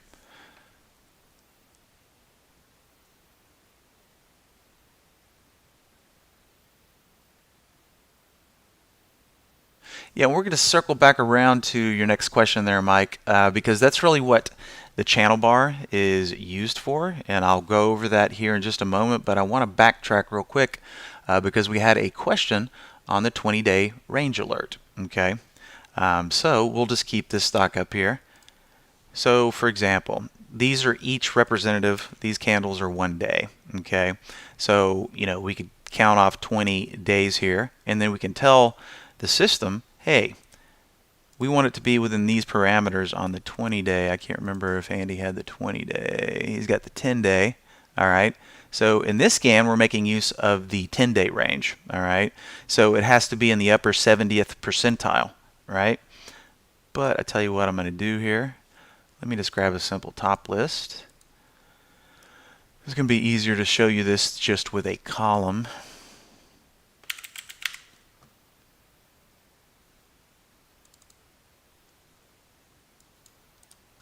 How did that happen? Text. There we go.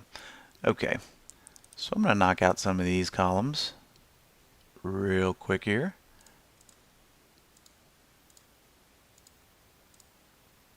Well, relative volume I want back over there. All right, so position in 20-day range.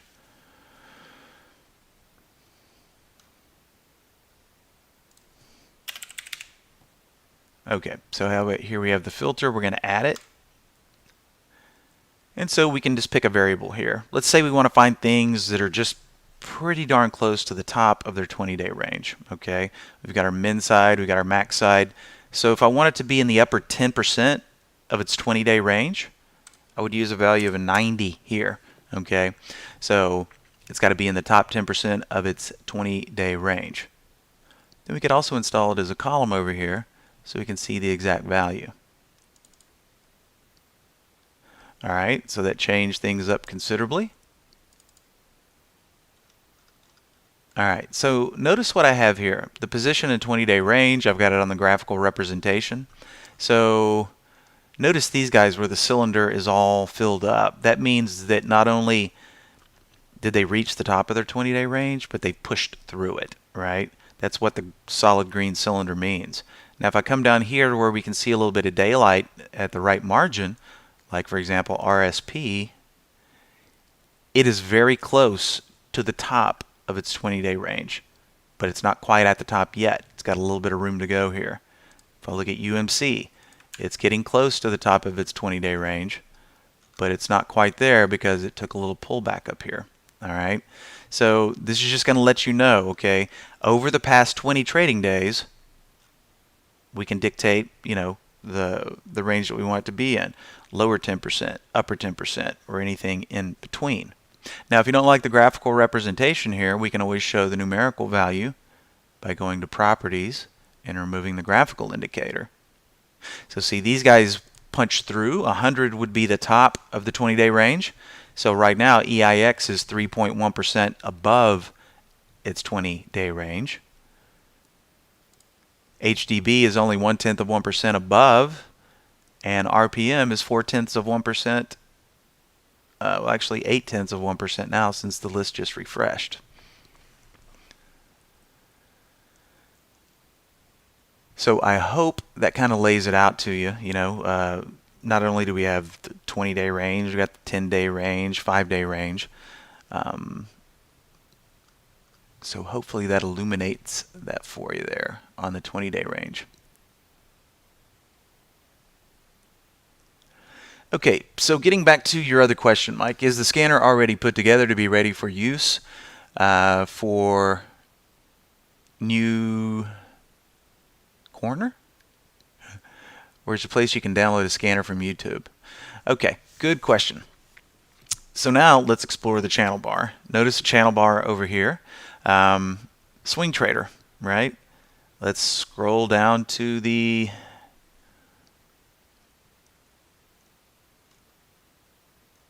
where did my swing? Did we remove the swing set, Andy?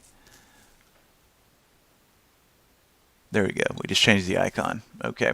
Clicked on the swing trading channel. Okay. So anytime I click on a channel, what you're going to notice is it's going to have a couple of charts, like all of them. It's going to have a single stock window, and then it's going to have an assortment of alert and maybe some top list windows in there for that specific topic, right? So if you're looking for good swing ideas, you might want to check out the swing channel and scroll through these guys and peruse the charts. These are all designed for the longer term. Squeeze 52, probably a 52-week high is what we're seeing here. Notice new high, 365 days, also 52 weeks in a month, or excuse me, a year. So whether we say 365-day high, 52-week high, yearly high, all the same.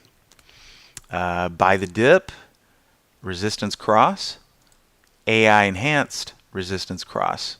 Okay, so this is really what the channel bar is most useful for, is when you're a brand new user.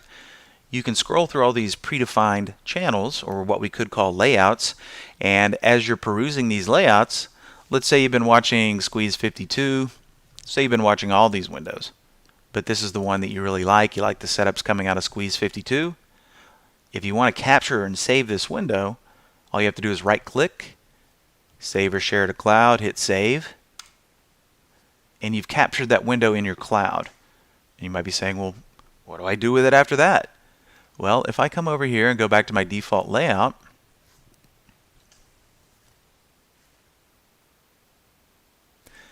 obviously that window that I just saved is not showing itself, right? But I want to access that window. I want to add it to my default layout, save my layout so that that window's there.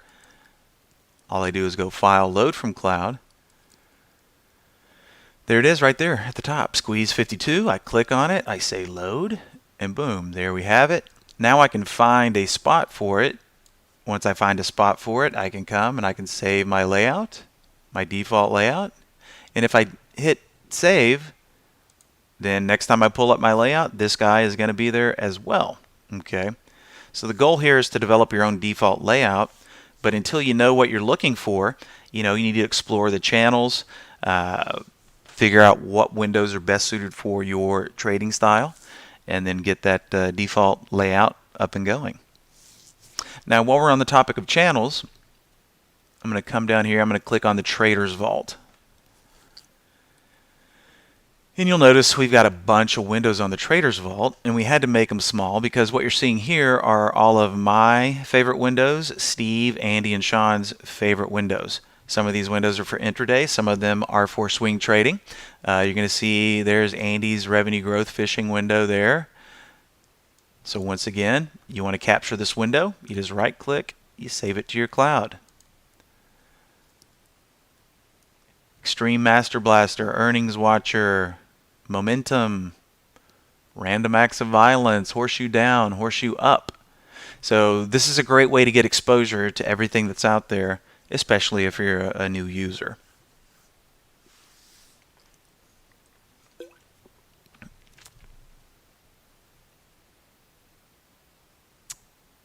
All right, Lenny, down to your question now. Yeah, we'll go back over Holly here.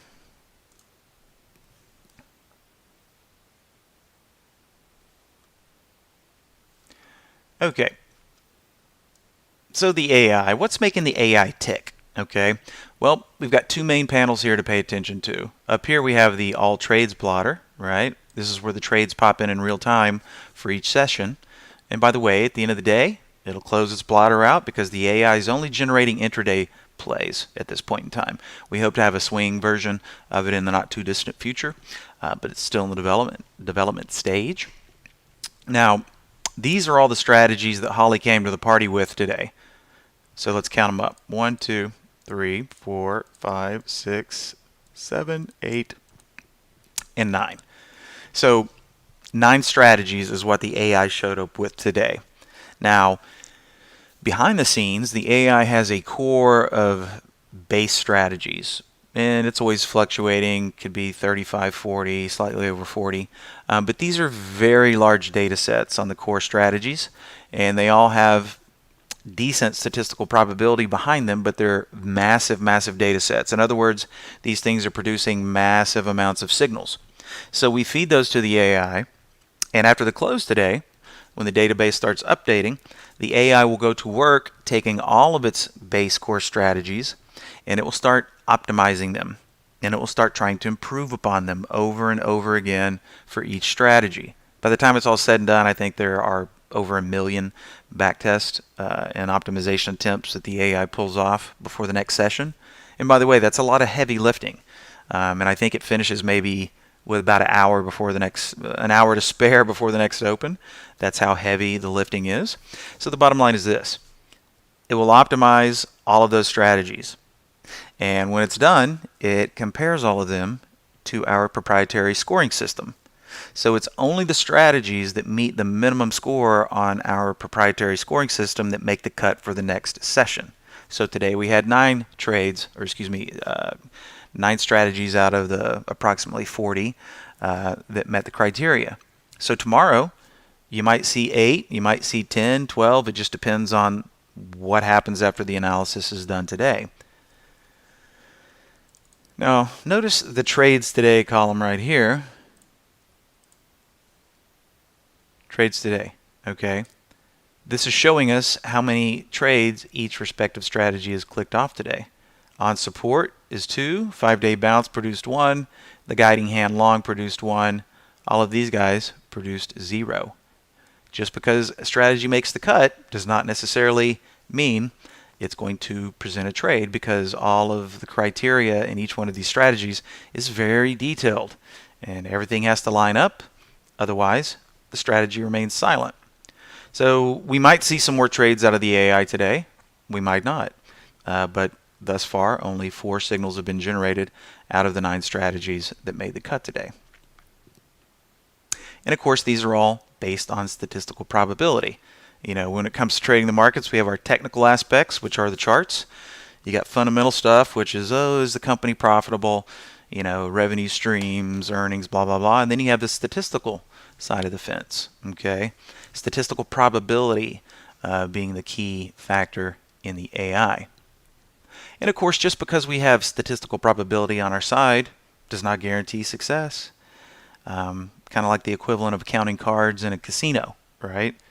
If you're a proficient card counter and you don't get caught, and it's not a constant shuffle, in other words, there's a finite amount of decks in the shoe, maybe there's 6, maybe there's 2, maybe if you're at a real touristy spot, there's 1. But you can successfully count cards, and if you're proficient at it over the long term, you'll win.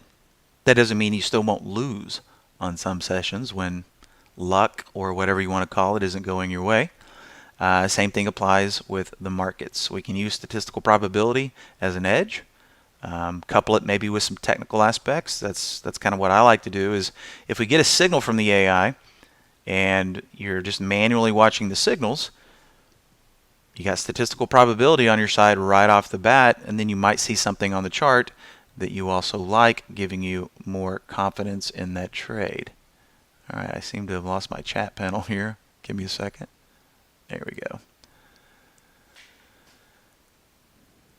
All right, questions flooding in now, so just give me a second while I backtrack. I'm glad to see the questions coming in, though.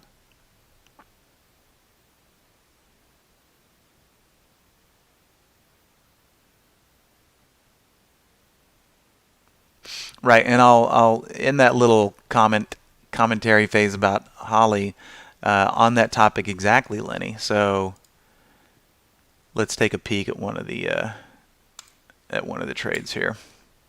I just pulled up the ATGE, which is still a small winner if you're still in it. But look at the entry signal here. All right. Also look at the strategy that produced it on support. Okay. So certainly not at the highs where it opened. It gave back a nice little piece of that gap. Then it came down here and boom. Holly said, you know what? I'm going to take a stab at it right here. So a few things that I like about this is how it's butting up against this little area right here. In the last couple hours of the close yesterday, seemed to put a little base in here. This is coming down and touching with that area perfectly. It's also wicking right at this green line here, which is my 10-period fast line or my 10-period simple moving average on the 15-minute chart, which oftentimes acts as a very good guiding hand on an intraday time frame. Notice it got a little bleedy here, but it reclaimed it, and right now it seems the 10-period is keeping this thing afloat. So just talking about additional factors that we can fold in, ATGE on support, we know that anything coming out of on support has a 60% chance of working according to the back test and the optimization. So that's good. Okay, that's gold star number one. We also noticed at the time it was butting up against this area that could act as support from yesterday's close, and also acting or behaving, I should say, right around the 10 period.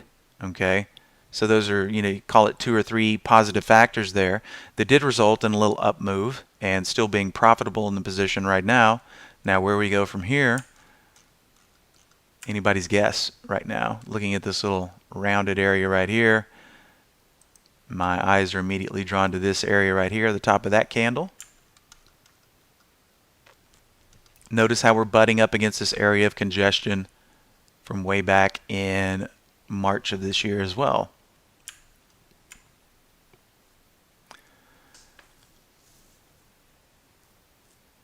Babu, hey, how's it going? Good to see you. Okay, Mike, after typing in the stock, would it show me where to buy and exit? It's not going to show you definitely, but it's going to give you some recommendations on the chart. Okay, so let's just pop in something random, Tesla. Okay, now notice what we have on my intraday chart. Okay, for intraday type stuff, smart stop is right here, profit target is right here. Okay, so these are recommendations. If you liked Tesla at this point in time and you bought it somewhere in the 433, 434 area, this is your recommended intraday smart stop. This is your recommended intraday profit target. Now if we go over here and look at the daily version, well, we're going to see a little bit different. This smart stop value should be, let's see, yeah, see how it's butting up perfectly with smart stop over here. But for swing exit, okay, this is what it's telling us right here. You take a stab at Tesla right now, well, this is, and that's a pretty hefty stop, 430 down to 354 and change. So from a swing perspective, this is the recommended swing exit. Of course, we could attempt to map out our own area as well, just by kind of eyeballing the chart here and going, well, maybe it's going to hold the line here for a little bit, but if it gets bleedy through this wick, that would be my exit. But as far as recommended swing exits on anything, any random stock that you type in, that's what these values over here are for on the chart. We get the question all the time, can I ask the AI if this is a good buy or sell, right? And unfortunately, there's no way to communicate that to the AI. That's not the way the AI works at this point in time. It's an idea that we have in development about asking the AI about a specific stock, but as far as recommending buy and sell levels, that's going to be the guidelines on the chart are your best bet right now. Of course, when we click on an AI trade, notice it's going to have everything mapped out for you on the intraday chart already. Here's your buy area, and here is your clearly defined stop area down here. Sometimes AI plays have profit targets, sometimes they do not.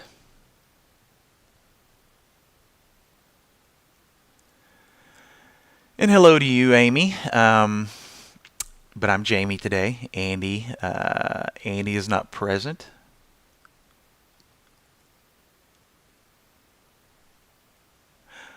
Okay, Amy, interested in learning more about Holly Neo? Well, little short history here. Once again, we've got Holly 1.0, we've got Holly 2.0, we've got Neo. Now, Neo's been a little quiet today, meaning no trades, okay?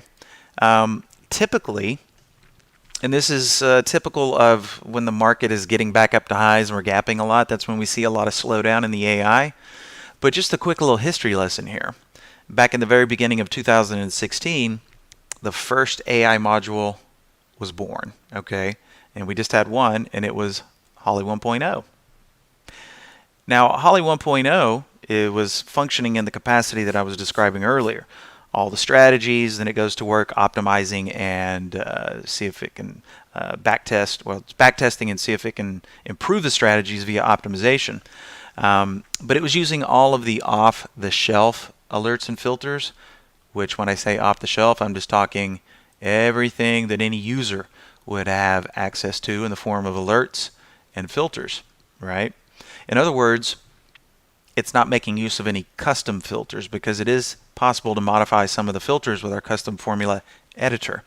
But no customization going on in Holly 1.0. Then we brought Holly 2.0 online. It's operating in the same capacity as 1.0, but we allowed it, or we gave it the ability to take in custom formulas that we devised for it, okay, to use in the optimization and backtest process. So that's the big difference between 1.0 and 2.0. Then enter Neo, which can also use custom formulas as well, and it's designed to be the more aggressive of the trio. Okay, so when it does engage the markets, it can really knock it out of the park, have some big winning days, but on the other side of the coin, it can have some larger losing days as well. So that's a short synopsis of the difference between the three AIs. But to your point at hand there, Amy, Neo is typically the more aggressive of the three. It's just not nothing's meeting the criteria in its strategy complement today. That's why we're not seeing any trades generated.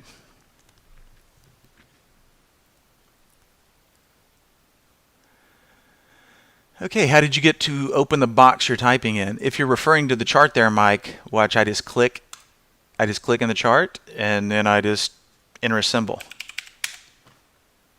So it's just boom, you put your focus on the chart and then you just start typing. The box pops up automatically.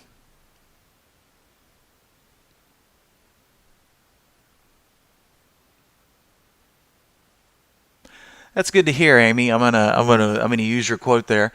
Amy's saying for those tire kickers out there that might be thinking about using trade ideas, Amy's been a member for 2 months and it's already paid for itself by tenfold already. And that's something I really like to hear. We always like to hear that. And what a true statement, okay? Simply because there are other scanners out there. I'm not going to say that we're the only scanner, but I think we're pretty unique in our class as far as scanners go. Been doing this since 2003, so as we like to jokingly say, we're a 17-year overnight success.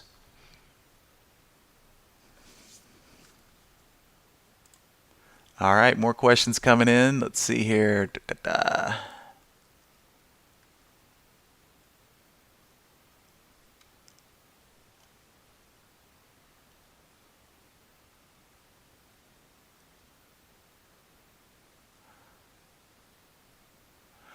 All right, I had to scroll back just a little bit further than I thought here, so give me a second to catch up.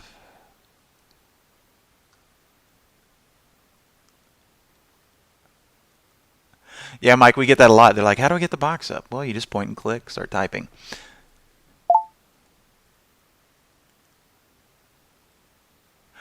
Oh yes, Burnt is saying he activated the Trader's Vault, and there are windows in there that have audible alerts attached to them. Okay, so the quick fix, just take note of the TI toolbar over here. If you want to mute it quickly, just click the little speaker button right here. Okay, that'll mute everything right here. And if you can't see it, it's right here on the toolbar. Just hit that little speaker button. That'll turn sound on or off for all windows across the board. But to go into a little bit more detail about attaching sound to a window, you can attach sound to certain windows like the AI window or an alert window. So for example, if I wanted a tone or a chime or any custom sound to sound off anytime a symbol comes through this window here, I would right click and I would go to properties. Well, tell you what, it's putting that on the other screen here, so let me just move this over. Right click properties and we would go to actions. Okay, this is where we can set up a sound to attach to an alert window simply by checking the little tick box there. Hit setup sound. We've got some pre-configured sounds in here. We've got custom sounds and a few folders here that you can play around with there. But that's how you get to sounds, and that's how you can attach or remove sounds from an alert window. And the same thing applies to the AI window as well. Actions. Either play the sound or don't play the sound. And of course, nice little pro tip here is if your window is spitting out lots of symbols, you probably don't want sound on it. It can drive you crazy. But if it's a window like the AI where there's only a symbol coming out every once in a while, and that could be something that's easy to miss if you're preoccupied looking at something else or maybe eating a sandwich or something like that. So sound is good for the lower frequency windows. But over here you have the universal sound on, universal sound off. And I didn't even see that you answered your own question there, so hopefully it was good info for everybody else as well.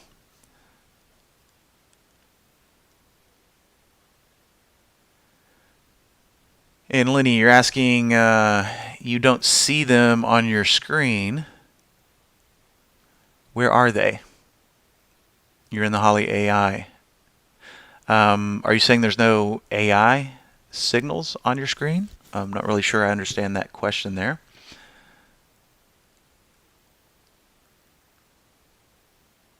Mike's asking, by the way, if I save a window to my cloud, can you adjust it to your taste later? Absolutely. Absolutely. So let's say you're perusing channels and you're archiving windows to your cloud. As long as you didn't make any changes before you save them, then we're going to have that exact window the way it was in the respective channel that you pulled it from. So for example, let's say, okay, you archive some windows, but you want to make a few fine-tuning adjustments like maybe minimum, maximum price, volume, something very basic, right? So if we go to the Squeeze 52 window and we load it up, I could come in here and if I made changes, okay, we don't want to mess with that because that's kind of the whole theme of the window. But let's say I wanted to bump average daily volume from 350,000 to 500,000. So I make that change, but it won't stick until I click OK, OK. And then once you modify it, this is a good habit to get into. You want to keep the original for whatever reason. Come in here, just put a little identifier on here. You know, whether it's a couple of asterisks or not, to let you know that you've modified it compared to its original version. Then you save it, or you save the change, and then you can come over here and save it to your cloud again. And then when you come in here, you'll see two versions remain, or there. You got the original version here, and then you tag this one, reminding yourself, yes, that's Squeeze 52, but I changed it up a little bit. And whether it's asterisk or, you know, just English notation or whatever, just something, because you don't want to keep saving the same name over and over again, because then you've got a bunch of different versions of the window with the same name, and that gets confusing, and that's counterproductive.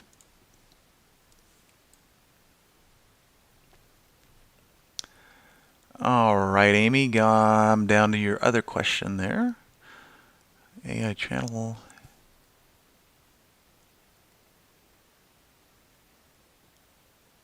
Yes, correct. If you have sounds attached, it's going to make a sound when it enters a trade, and then it's going to make a sound when it exits a trade as well.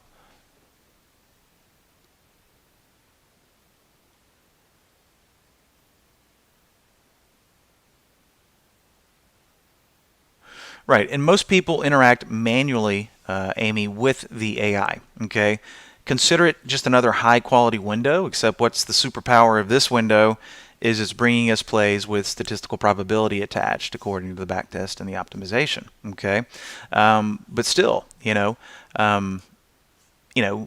want to just jump in blindly unless we're trying to play a different game. Okay, because from a statistical perspective, right? We do have users that want to take every AI trade because they really want to try to maximize their statistical probability over the long term. Okay, of course, most people are using it more or less in a manual fashion. As I was saying earlier, hey, we know that we've got statistical probability on our side right off the bat, but then I like to see other characteristics match up based around the chart. Whether it's the shorter term, the longer term, or maybe a combination of both.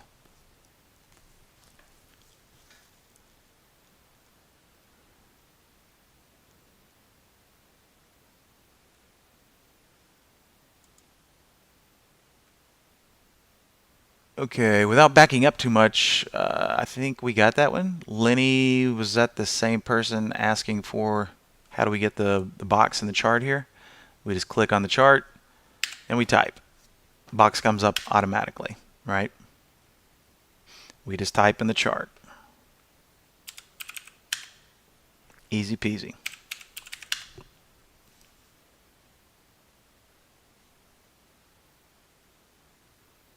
And yes, Amy, if you're a premium subscriber, you get access to everything that Trade Ideas has. The whole enchilada. Next question is if I want to modify the AI to include only trades with a minimum price. Okay, yeah, we get that a lot, and at this point in time, it is not. You can't filter the AI. Okay, it is what it is. Now we are working on some modifications to allow filtering of that. Having said that, you can select which strategies you do or do not want to see from these little drop-down menus. If I only want to see the guiding hand, then I can check that. If I want to see everything, everything. So, since this is a kind of a moving rotation, in other words, we're going to see some of the same strategies pop up tomorrow that were here today, but then again, you're going to see sometimes strategies, new ones pop up. Maybe ones that have not been in the rotation for a while, but now market characteristics are back into that little region, and strategies that we haven't seen in a while will start to make an appearance. But over time, you're going to probably develop some favorites, right? Ooh, I really like it when on support makes an appearance or knocking on resistance. Of course, that's just something that you'll find out over time.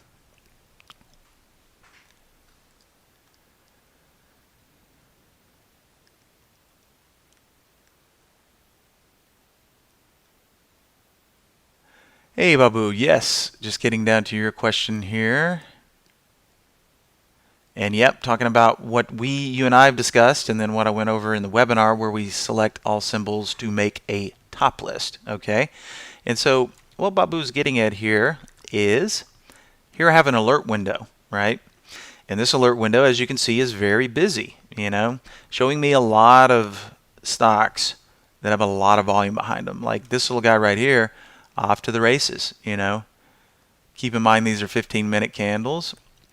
And this little guy had a nice opening 30-minute range breakout as it cruised through around 527, took another leg up, flattened out for one more time, broke that range, heading higher, repeated here again, heading higher. So buyers are definitely present in USEG today, okay? Kicking that relative volume of over 10, all right? But lots of symbols coming through here. Very busy window. A lot of repeats because every time we hit a new high, that's technically a new occurrence of the event. But let's say I know that the stocks coming through this window are going to be in play volume-wise, but that doesn't necessarily mean that I can just blindly buy them and catch them in the right part of the upswing. You know, some of these stocks might be topping out, and I buy them and they quickly come back down to earth. Okay, so I'll watch these stocks, and if I like what's going on in the chart, I'll put the trade on. Okay, but it's a lot of work. Easier said than done, right? If you're looking for a very specific setup, and as it's occurring, it's not easy to find the timing, right? A lot of the times they'll be way past the sweet spot, right? But let's say I know that the stocks in this list or this alert window that come through in the first 10 minutes are going to be, well, they're going to be worth watching for the remainder of the day. And I might not necessarily want to wait for them to hit a new high. Maybe I want to find them as they're consolidating and anticipating the hit of the new high. So what I could do is this. I'm going to use historical function to go and pull all the stocks that came through this window in the first 10 minutes. And I would just go time frame.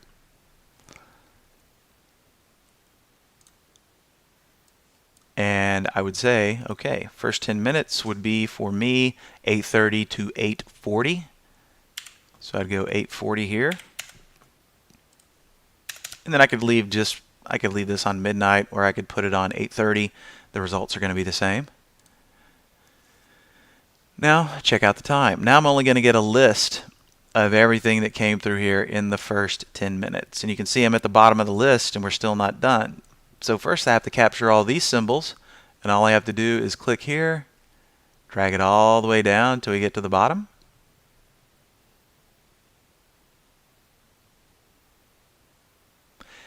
And while we're waiting for this to wrap up here, the cool thing about our symbol list functionality is it gets rid of duplicates for you. So there's a lot of duplicates in here. So now I've highlighted that entire row. All I have to do is hit Control V. Then I'll come over here to my symbol list functionality. I'll create a new list. Let's call it Super Thursday. The list is empty. All I have to do is go Edit List. Put my mouse in here, hit Control V. Okay, well that didn't work, did it? I guess I didn't.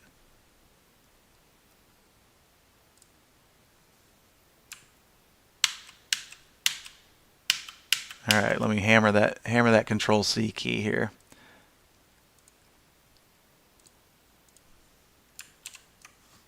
Yeah, what are you killing me here? Print screen.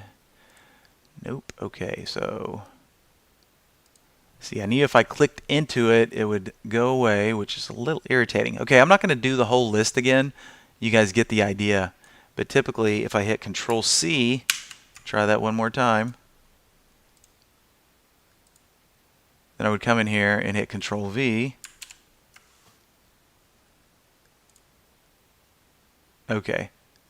So notice all those were mainly IBM, but it did get rid of the duplicates for me, right? So in other words, I don't know what happened when I hit Control C the first time. It didn't capture, but that's the way you would do it, okay?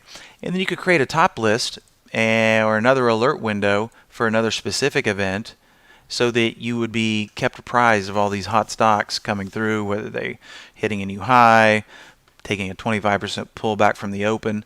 Lots of different ways to manipulate that data list there, but that's a very useful way to capture symbols from a specific alert window, comprise a list of those symbols, and then point that symbol list to another top list or alert window. Boy, time is a-flying today, ladies and gents. We got about 5 minutes left here before Barry takes the wheel back here.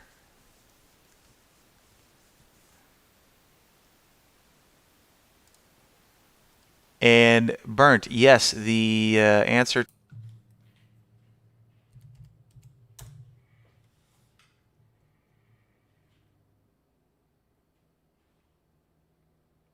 Yeah, I don't like that. Little red bar there.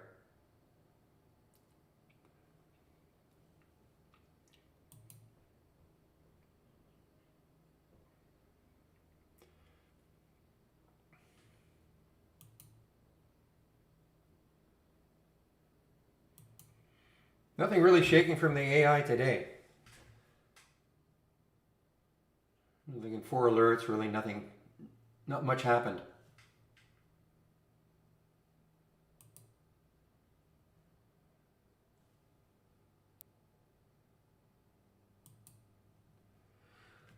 Well, with your name, Trade Wizard, you better be one.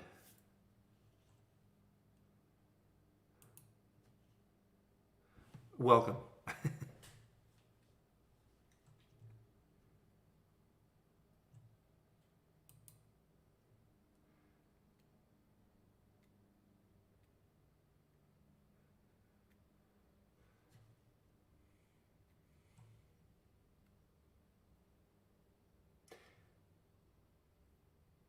Is there a reason? I'm just trying to see what the reason is for these little ones that have just ramped up. USEG, NOG, MXC, HUSA. Well, especially US. But I mean, again, I know it's that low, low, low float, but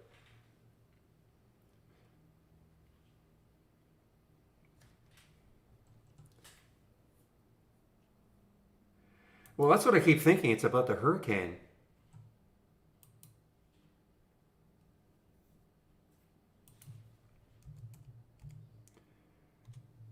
All right, well, there's blooming, but I don't know how active is it going to be. But you see, when I look at NOG, and it seems they have, they're in North Dakota and Montana.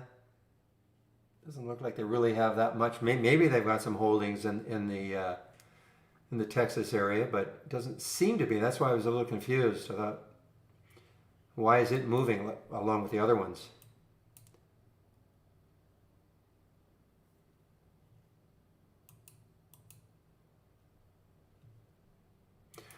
All right, so Bloomin is now putting in a little bit of a move here, and there is a cross, but we had the cross up, and now we've got the cross down at 1670 on the 2 minute. Let's see if it's just, I don't know, just don't know how dynamic it's going to be.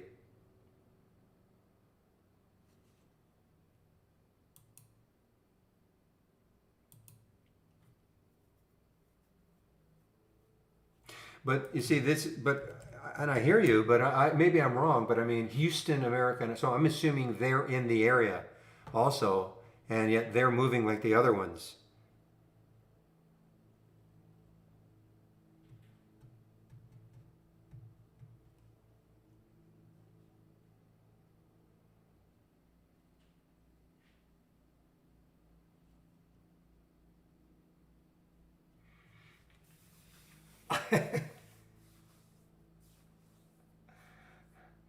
I don't know who I want to play in billions.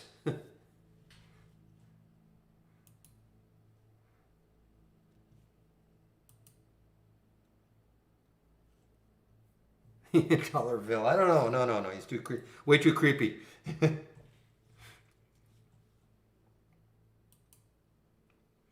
creepy and the profane. Oh man, MXC. Screaming, ripping.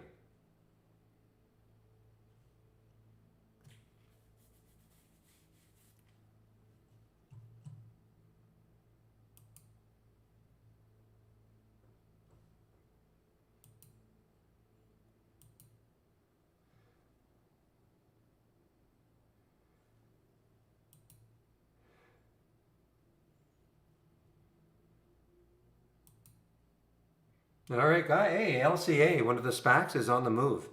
But it's hard not to watch MXC. Where is it going to go?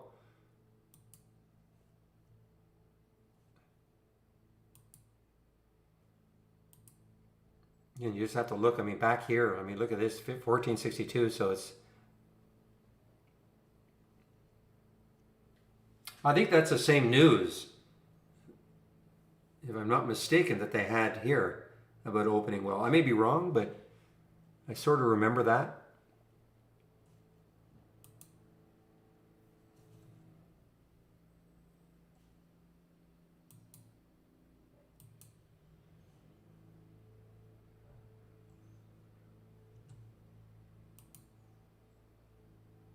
Yeah, it's very low. We have 600,000 or something. Whoops. Or we have 992,000. Again, whatever it is, it's going to be very low. Hence the move.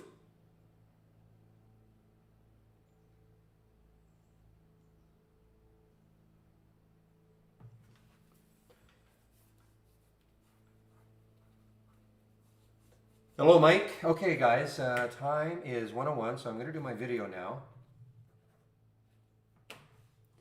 I have to remember to do the shout outs.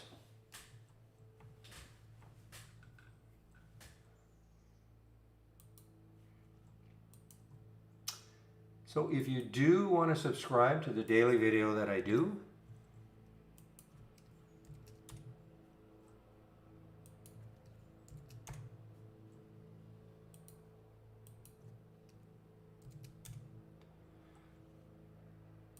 all right, just click on my homepage link, and where it says watch the daily market recap videos, just click there and then you can sign up.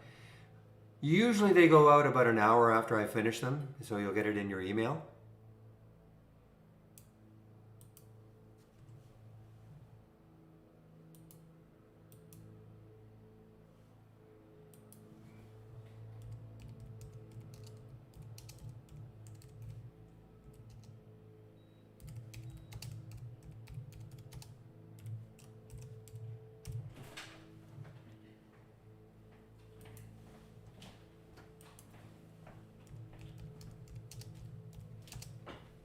I'm just going to do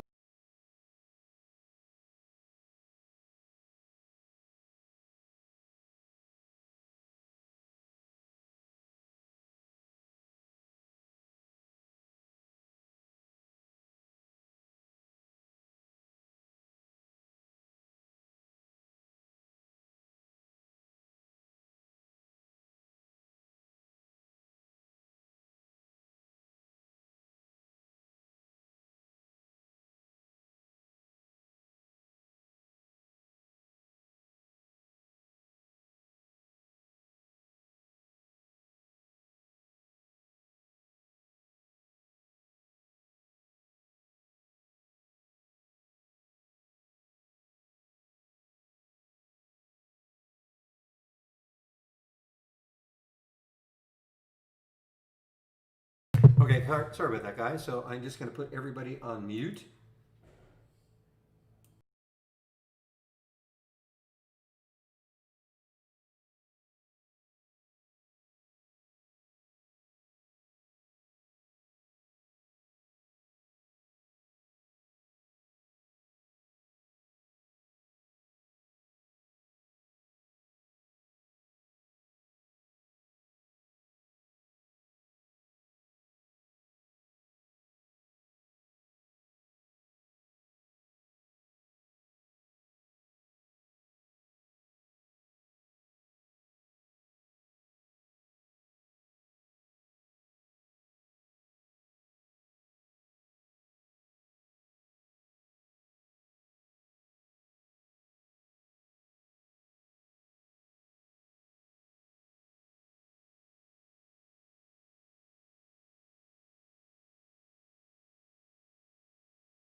All right, guys, I'm back.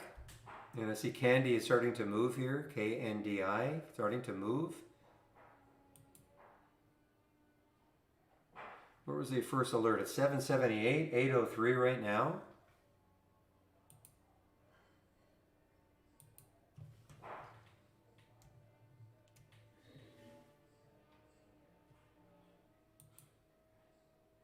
That's true. She did say that. Yeah.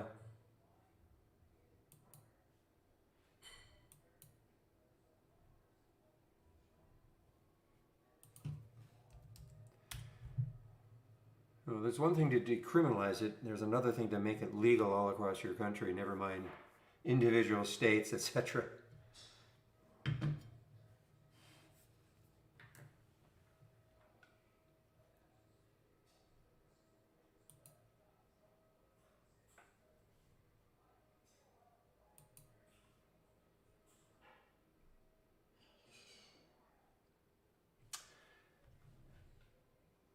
But here they are, yeah. I mean, look at AFA, CGC, and Cron, yeah. And I'll bet you, and there's Tilray, yes. So they're all making it to the top here.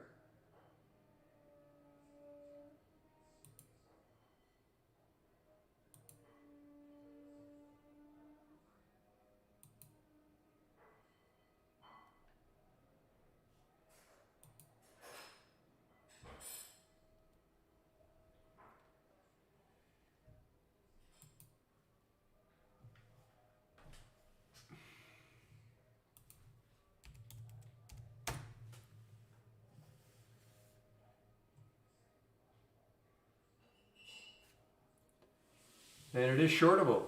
Yeah. There's that cross, yes, on the 2-minute chart you're looking at.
So I have that cross at about 622, maybe 620 or so, 620.21.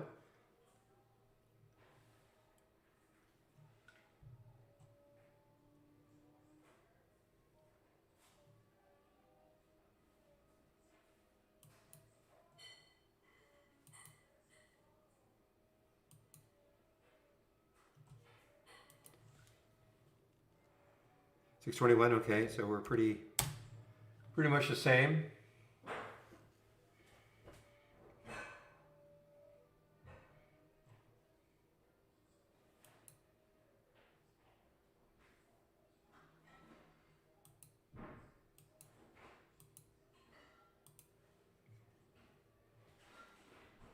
Okay, so I'm seeing a little cross now down on BHC on the 2-minute chart, right around 812. You seeing the same thing, Real? On BHC, looks like around 1812. Just wish they weren't so close to the whole number, both of them.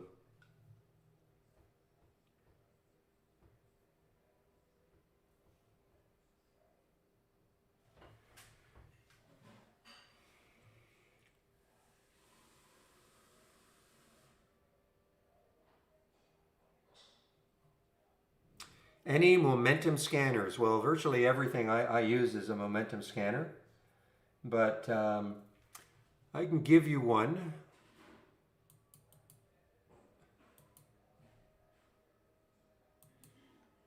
You can take a look at this.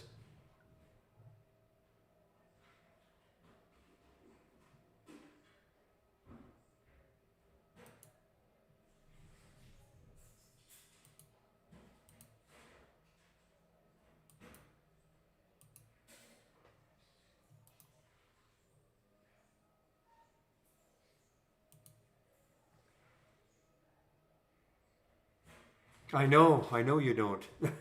Never ever. I understand. It bothers me. That's all. Not the fact you don't look at it, but it does bother me.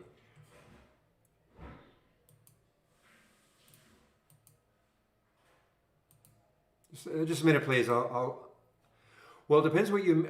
I'll give you a template that you can use. Okay, Mason. I'm sorry, I just got distracted there. I can just get you. Actually, don't I have? Give me a second here.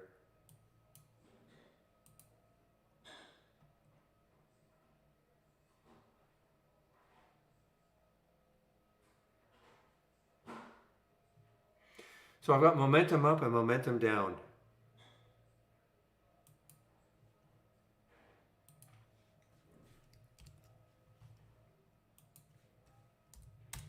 Okay, so there's a momentum up. Okay, you can take a look at it.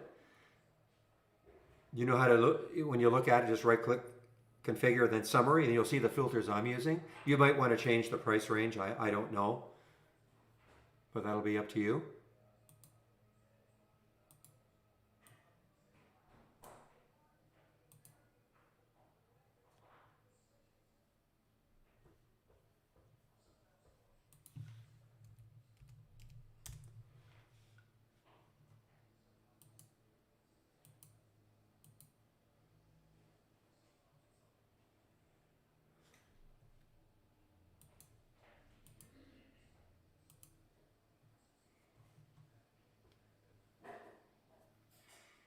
And if you want the momentum down, you know what to do. Just flip it. You know how to flip a strategy.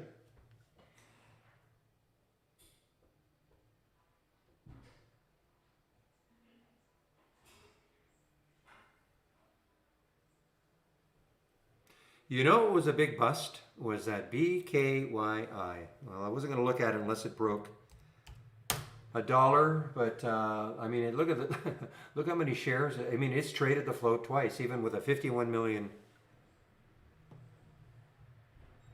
Okay, Mason, I'm going to give you a link. Okay, just this might help you if you're just sort of new. And it's called 20 Short Lessons. And it goes into how to create a alert window, a top list window, a lot of the basic features of trade ideas, okay? All right, look at my little swing. This is the longest swing in history for me. Not exactly, but it seems like it. IPOB.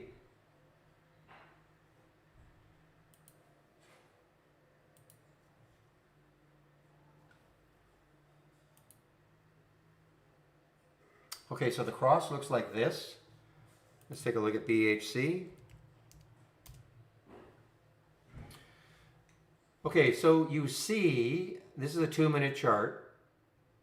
So I don't know how hard it is to see, but maybe I'll just make it a little bit bigger. All right, so you see that orange line? You see the blue line. So the orange line is the 8 EMA, exponential moving average. This is the simple moving average. This is the 20 SMA. So the theory is that if the 8 EMA crosses down below the 20 SMA, that sets up a potential short possibility. Okay, and looks like it's working quite well. So there was the cross at 1812.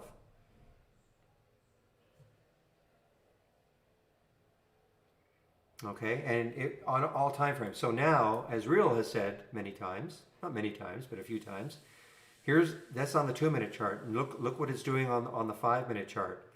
So if you'd got into this right here, like literally took it right there, and maybe put your stop right at the high here, so you'd have a nice tight stop. And then you saw that cross here that's forming, you could have added to your position.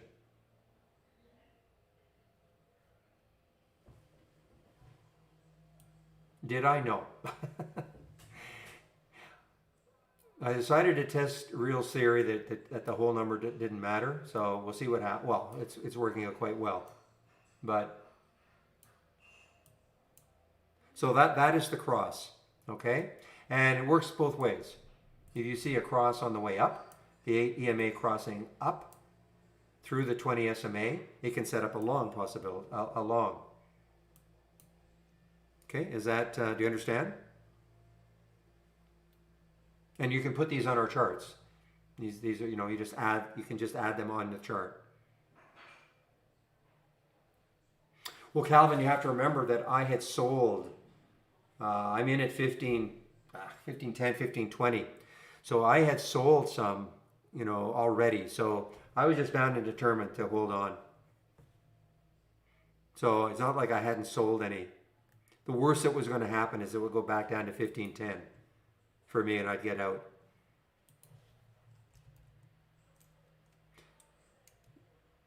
Well, I've dug in on this one.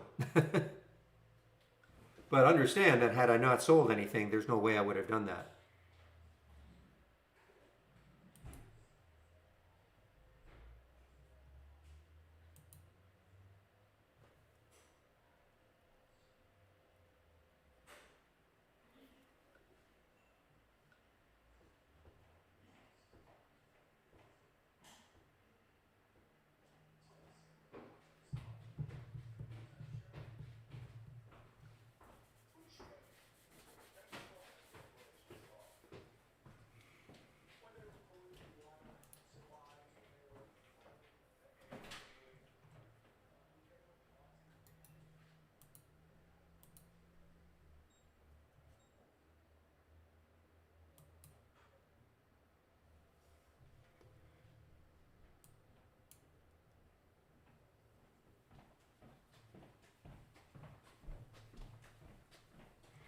Mason, how long have you been a member?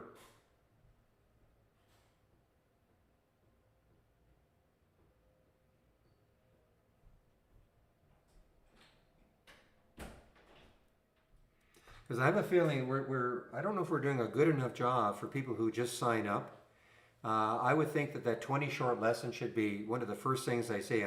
I know you probably get a big introductory email saying, welcome to the community and all that, and lots of links, and maybe it's a little overwhelming.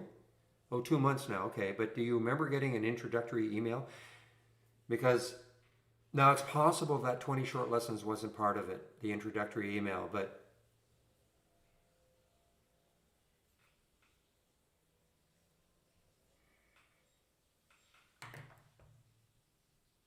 because I just think that people who start out brand new with trade ideas, it's a great starting point. That the 20 lessons in 20 days. Yeah, that's a little easier. It's just text based and it really hits what is a top list, how to create one, what is an alert window, how to create one. Pretty simple. Now I'm going to make.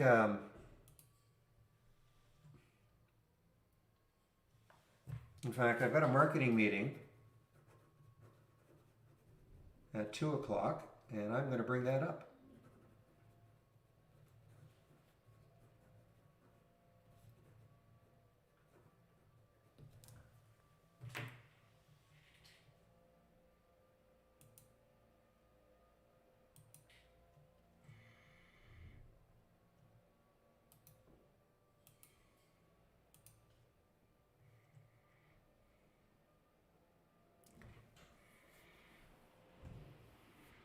I'm trying to understand your question, win for drive or DR. Can I use your momentum indicator in place of MACD? Well, I don't know. I've never used MACD, so I've never used it. The momentum indicator, momentum, it's not an indicator in that it's not like a fundamental indicator. It's based on volume bursts, things like that.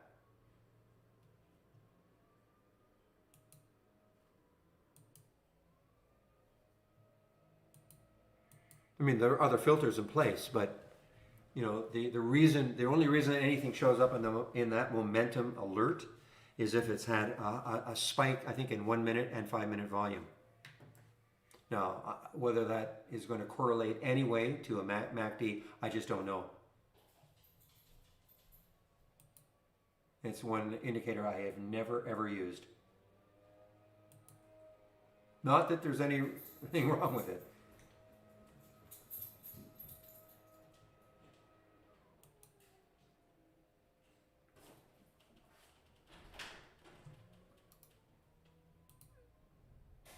Yeah, it's not there. You're right. Not there.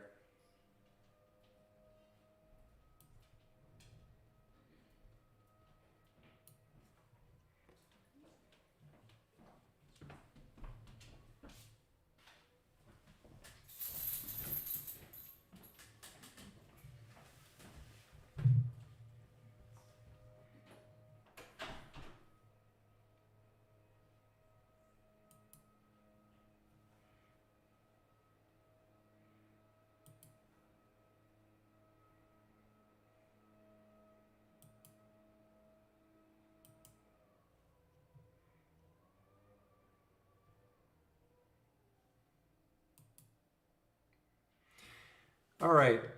Tan Tech. Where are they out of? Okay, so this is a China stock, TANH. That's what I kind of thought. China stock, TANH. Let's take a look to see what sort of resistance there is. All right, so about 2 years ago, a little over 2 years ago, where it's approaching those highs. I don't know if that's going to stop it or not. The high right there is 290. The whole number of 3 is coming up.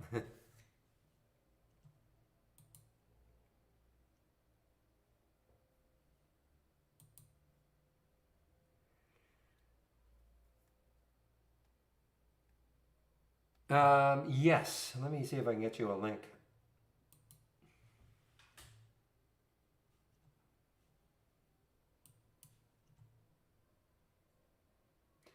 So give me a moment, okay?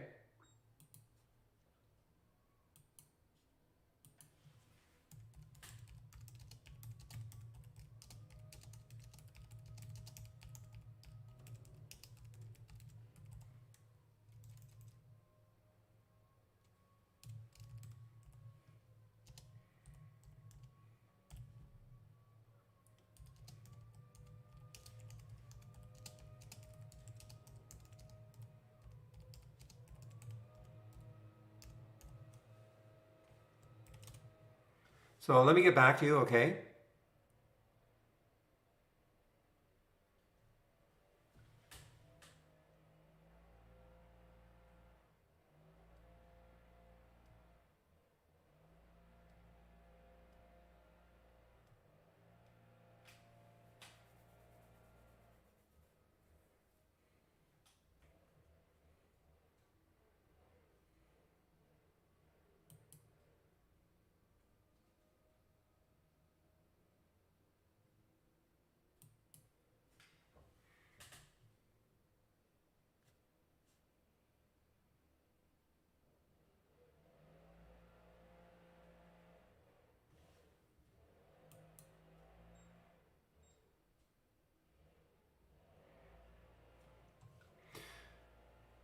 Okay, give me a moment, okay, Byrne. Let me just give me a moment here.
Okay, I have one for you. I have a link for you, okay, Byrne?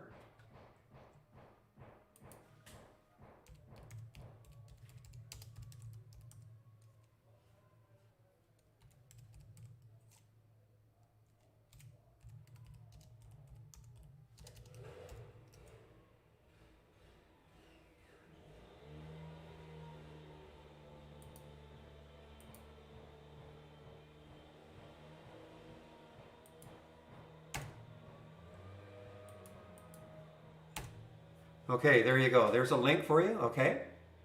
And there's a form to fill out and all.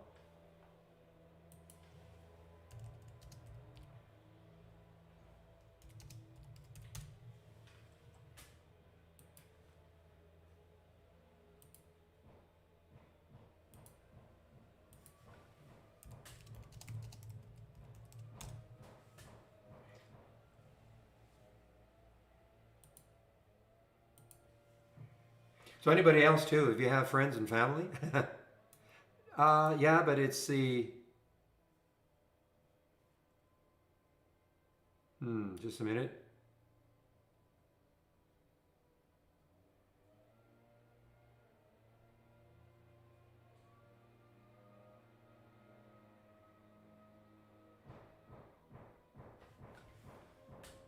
I don't know if it went to the right...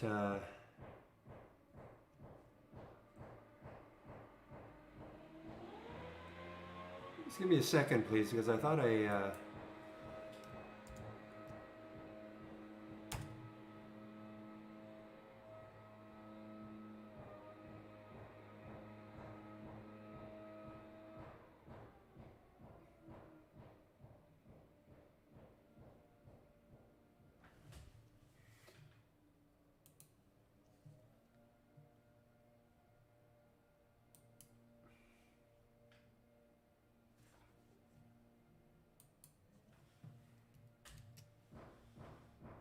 Give me another second here, okay?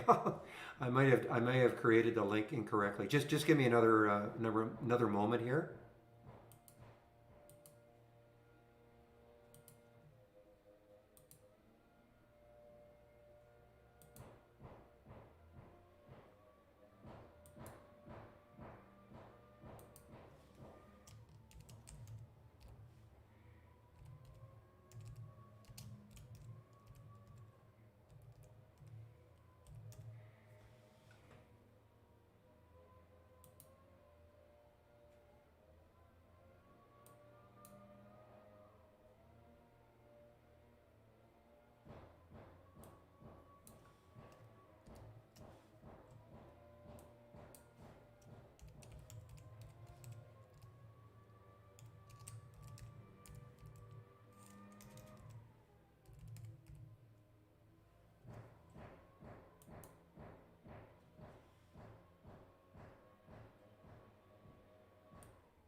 Yeah, just give me a moment here. Trying to do this on the fly. There we go. Okay. I've got a link for you for sure. That's okay.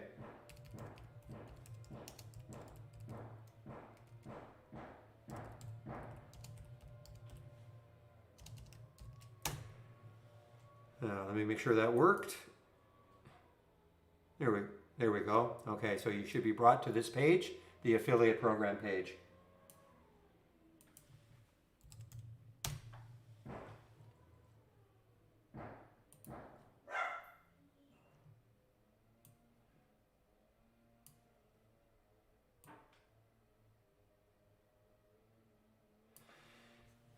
I don't know what you mean by the Discord link.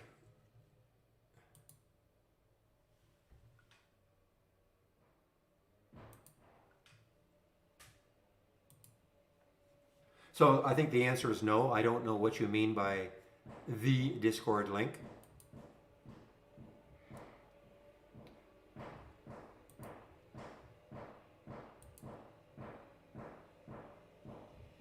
All right, well, BHC is turning out to be a nice little short. So there's that cross, guys. I can't believe anybody would care about the whole number.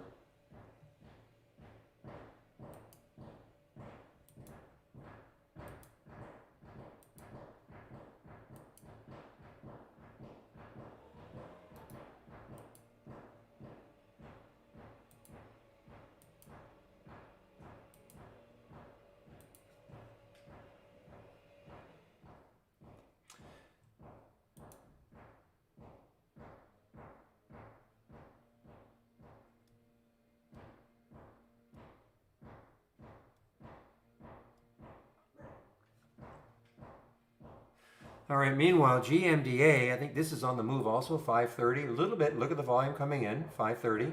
Look at the volume coming in. Now, let me take a look at AGE to see if it's doing anything, and the answer is no. So at this point, you know, what I was hoping AGE would do would be kind of to base right around here for a while, not get a little bit choppy, and then all of a sudden we get traders interested again, and boom, it starts to move. Doesn't look like that's going to happen yet anyway. I'm going to stick my alert up here in this area. Remember, I mean, it's traded 296 million shares. 15 times, almost 15 times the float.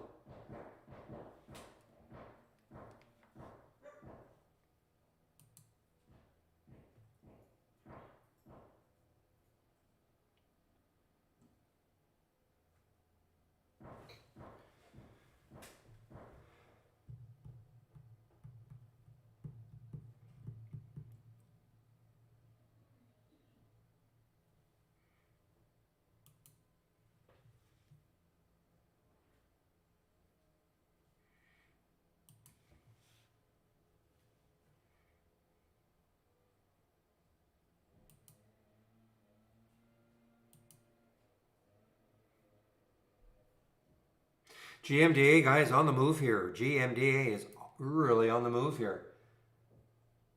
The volume is coming in. It's a low float, fairly low float, 27 million in the float. 4.7 times normal. And look left. Look how much room this has. You know, we're up here 470, but up here 643. Up here, Fantasy Void 766.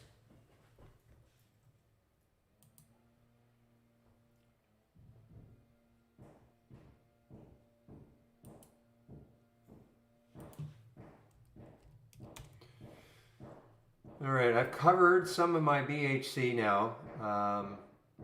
As I was watching this, I was hoping maybe get into the 70s, but so I've covered some of it right around here, 1786.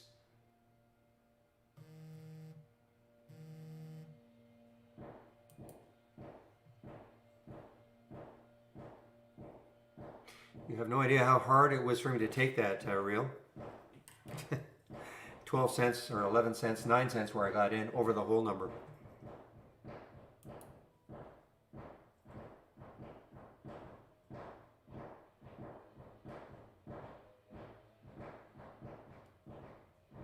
Yeah, ouch.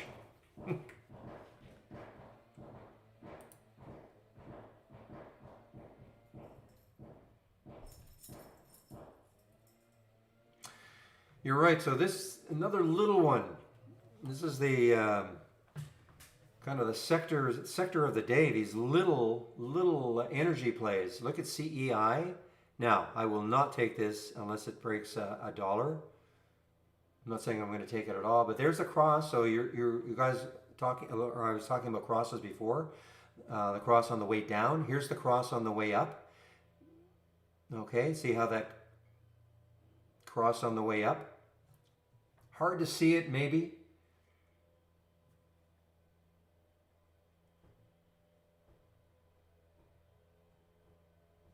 Yeah.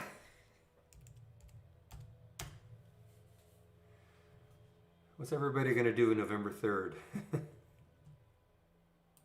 And I'm a Canadian. Another one. NEX, another one.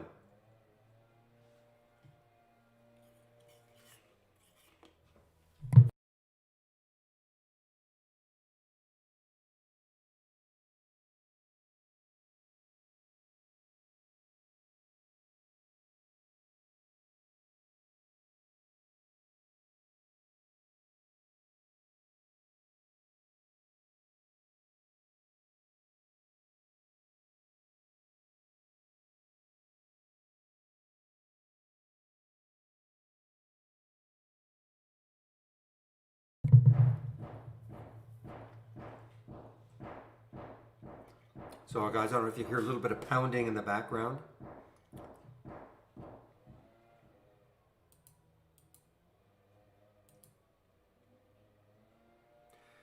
And I'm starting to hear the leaf blowers. They're they're starting to approach.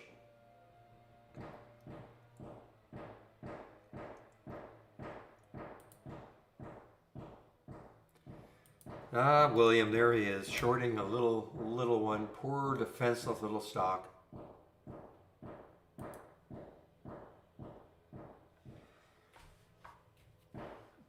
Well, it's been a pretty good day.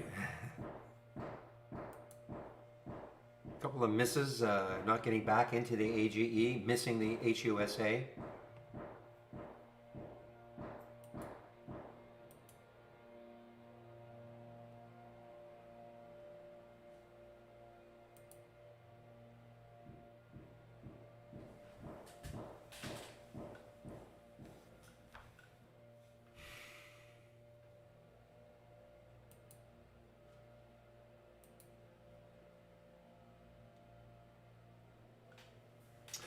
Well, let's see if this one, SPWR, let's see if this is just a pause in the uptrend, SPWR. You know, it did get up. This took out yesterday's high briefly before it started to fall.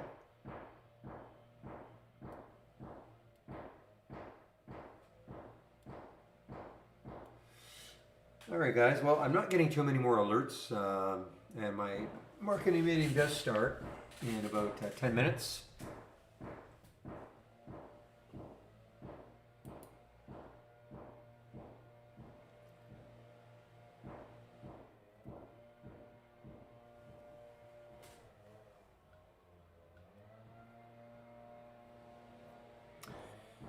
I'm sorry to hear that. I'm assuming then you did not have stops in place.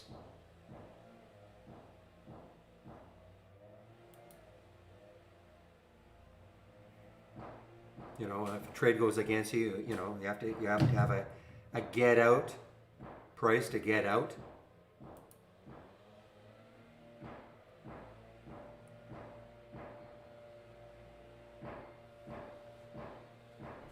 I'm using the 8 EMA and the 20 SMA.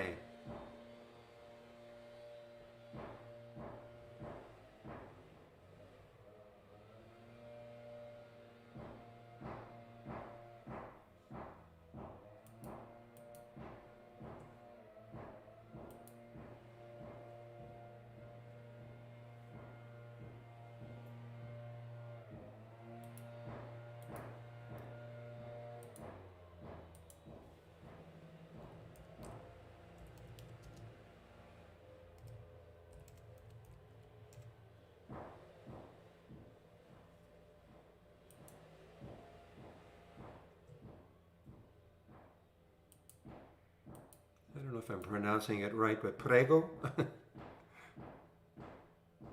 All right, so here's AGE is coming back now, a little bit. It's no volume though. There's no volume yet. I mean, this candle has just started. It's 150, so I mean, this is just starting, but there's no big volume yet.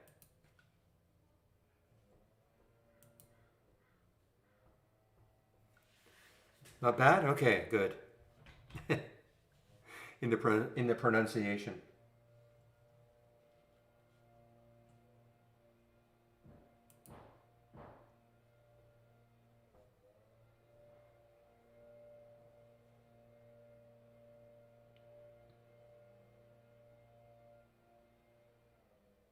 See, the problem I got, you see, this is why I wanted it to be here.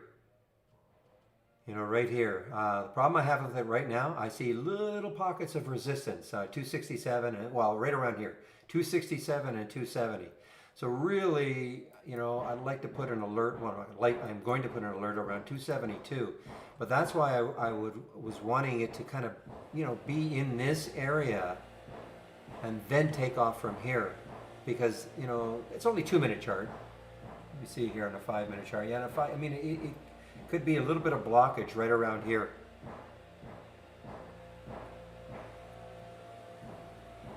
So that's the issue I have with it. And also, I mean, okay, a little bit of volume coming in, but again, I'd like for on a 5-minute chart, I'd like to see, you know, a bar like that, all blue, of course.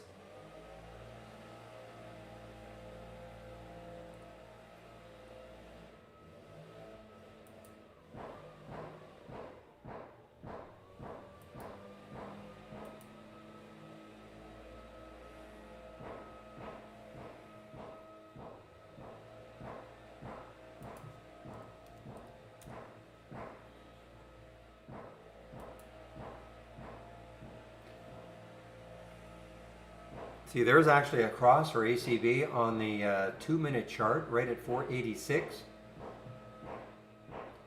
But I'd have to pull the band-aid off, or I would have had to have pulled it off. I mean, I really think 5 is a tough number to get through.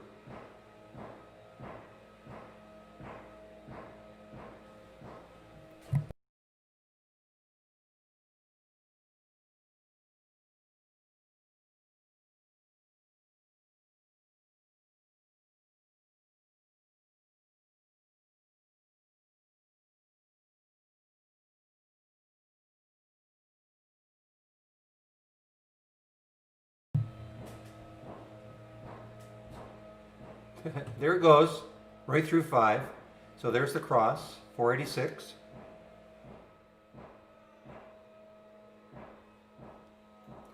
But I'm looking at channels, it does look extended, but hey.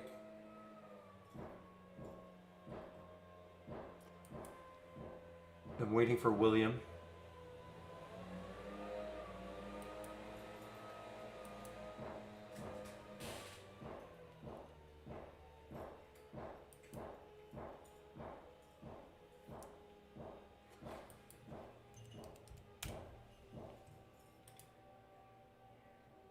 Let's see how many. Yeah, lots of shares at IB. 800,000.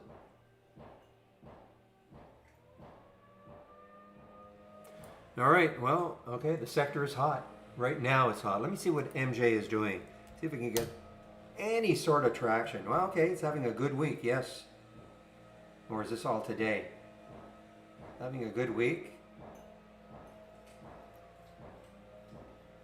But let's remember.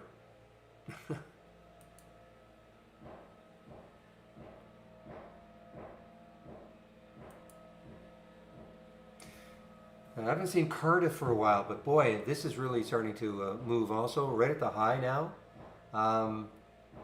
You know, it had lots of, I think it was this day here, maybe this day here, the start of all the, I mean, it had some pretty good news, pretty great news, I think. And, you know, a couple of pullbacks, but still looking good. CRDF, lifetime high.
Ooh, take a look at TSU. TSU. I think it's got too much resistance. Too bad. I wish this weren't here. Look at this. I mean, if it could, it looks pretty interesting. There's a cross right there, 1211.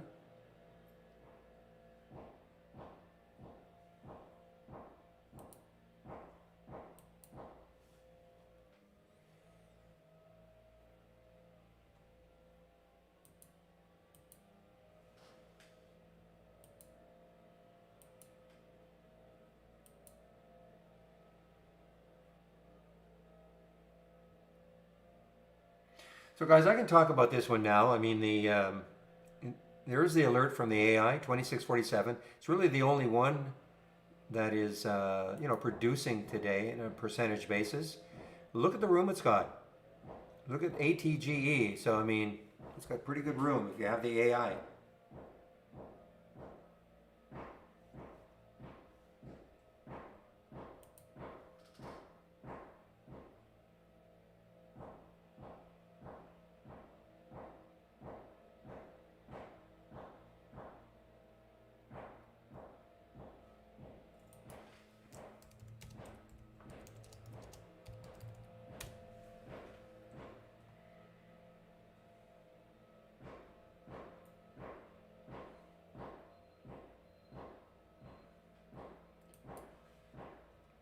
All right, guys. So I'm going to put myself on mute. This marketing meeting is going to start pretty soon, so I'm just going to put myself on mute. Oh, I don't. Yeah, Mason. I really don't know. I don't really follow the things like Apple and Facebook and all. What is Apple Day is on the 13th. Is that why you're referring to the 13th? Yeah, I really don't follow it like that.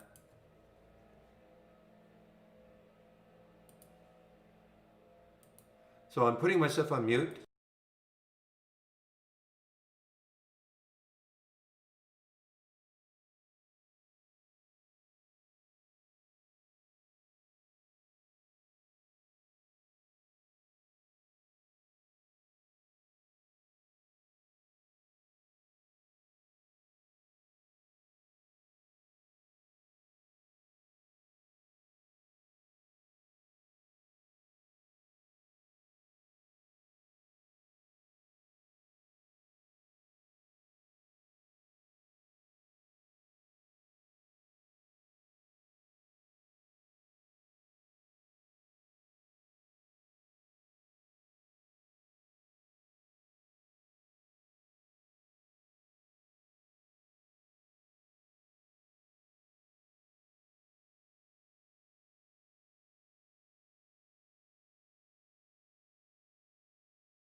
Okay, guys, I'm back.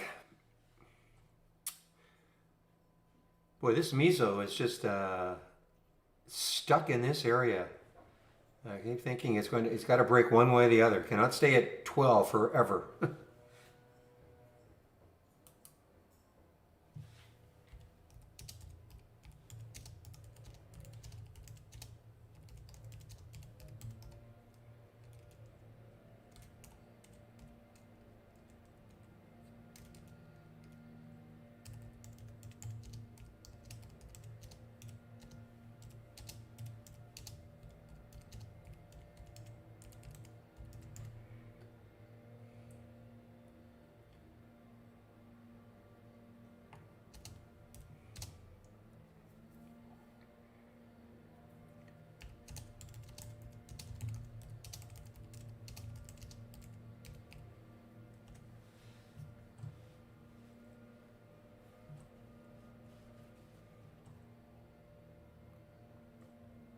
All right, guys. Okay, OGI.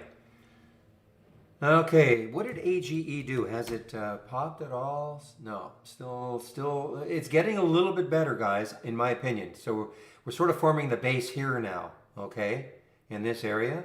So again, if we get a big volume burst, and if it takes this out, then it could get on the road again, or on the way again.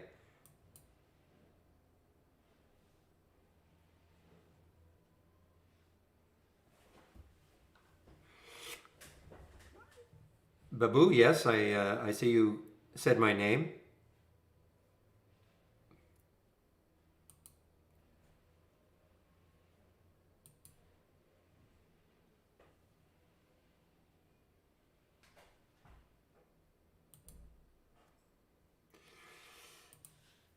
Did it? No,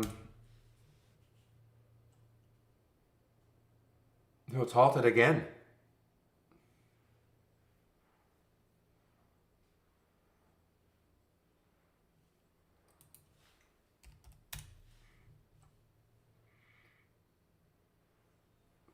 We don't have a Discord group link for trade. I saw you ask that question before. We don't have one.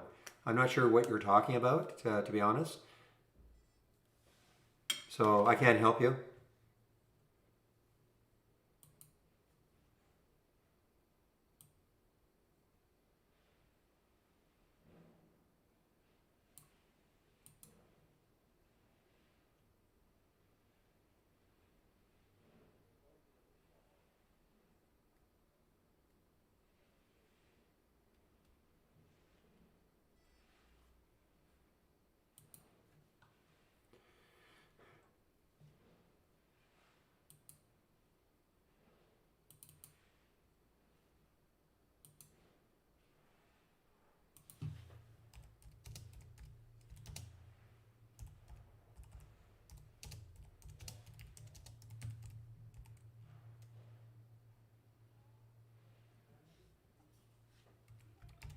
Well, if it's another trading room, I mean, then it's in competition.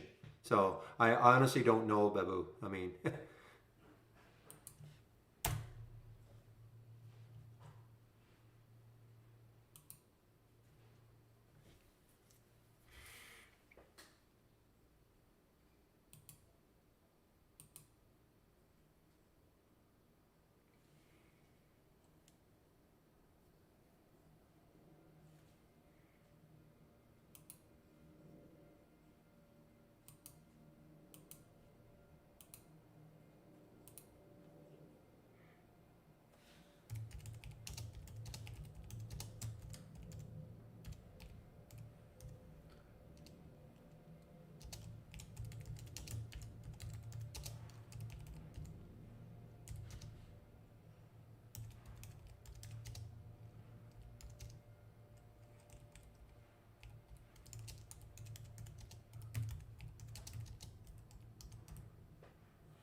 didn't do it. Yeah, so much for it. Yeah, well, that's why we wait. I mean, that is exactly why. Wait. I know it popped above it. It looked decent, but it had to get right there. 272. Where did it get to? So the volume did come in. The volume came in and it looked like it wanted to pop it through, but not quite. Not yet, anyway.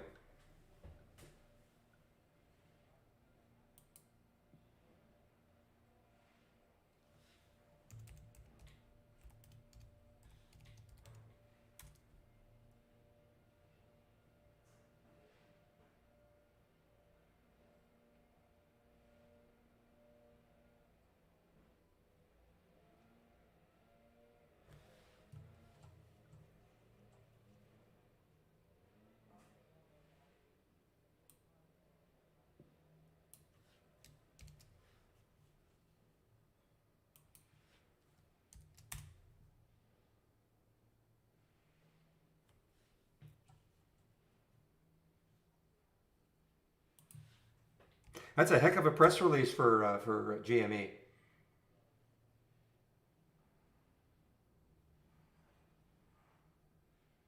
Well, I mean, the next high looking left is around 15 or so.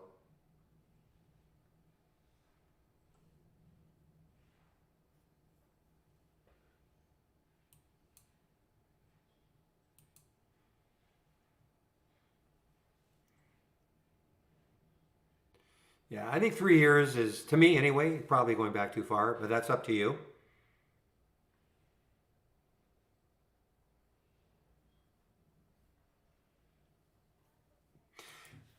Because it's news, well, it got halted because of volatility. So it just resumed, okay? It just actually resumed.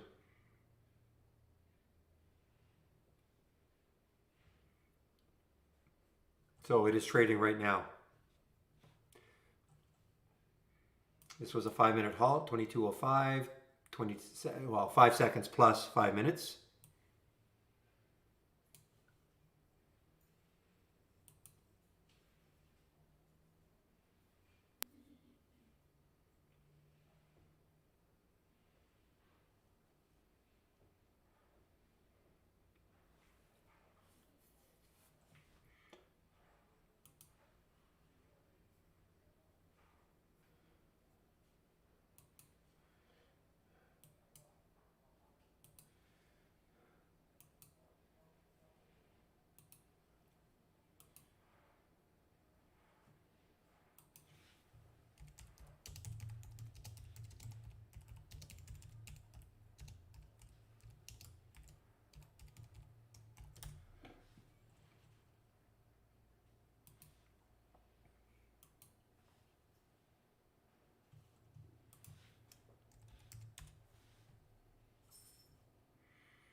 Yeah, it's still not terrible. AGE is still not terrible. I thought, if it takes out this 236 and gets into the 20s, forget it. But I still think that there's a possibility. That was just a bit of a fake right there. The volume came in, but it was a bit of a fake. So a possibility that it can get going later on.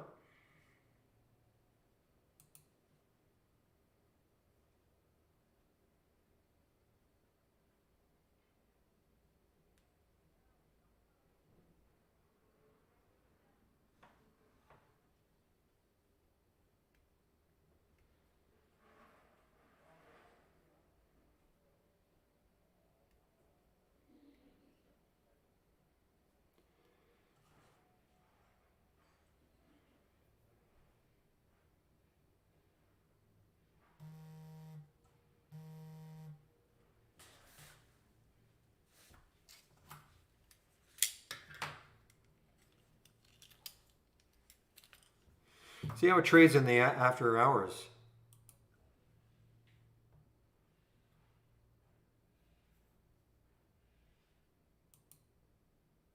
So Bitcoin was a little bit crazy earlier. I saw the Riot and Mara. I don't know what it's doing now.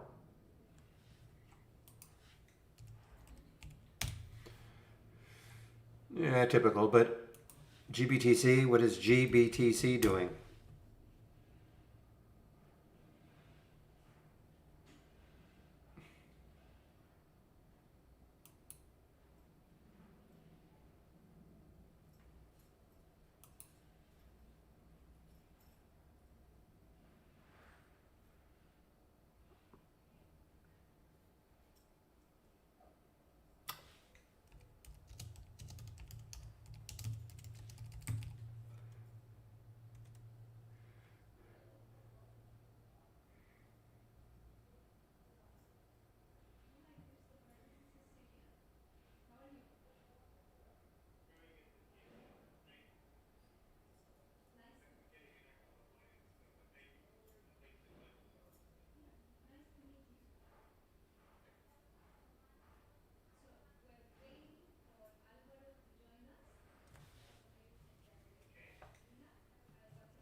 See if that can be done.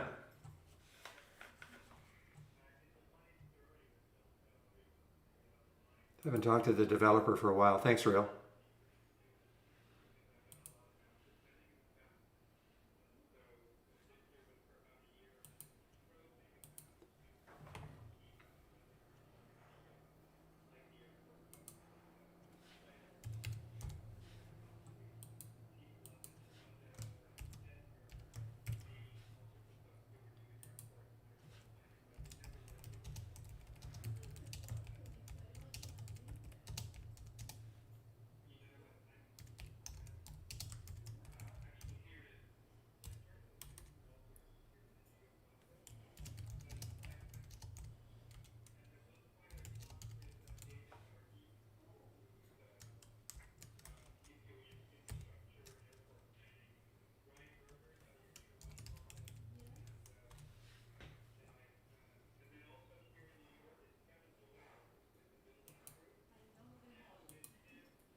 Yeah.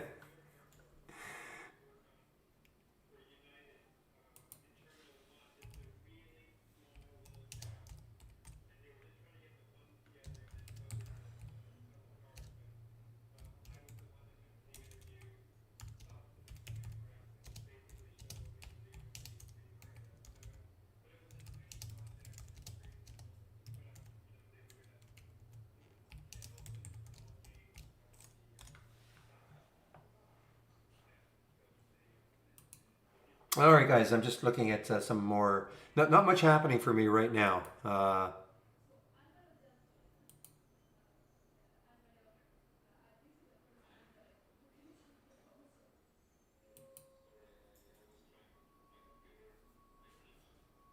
What can that possibly mean? Marijuana only be bought with Bitcoin? I mean, are you William? Are you kidding?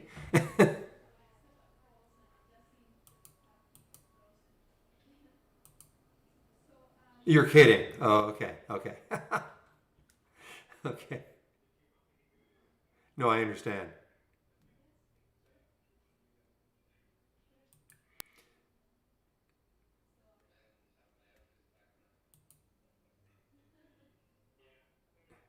No, I see. So you were kidding. Okay, thank you.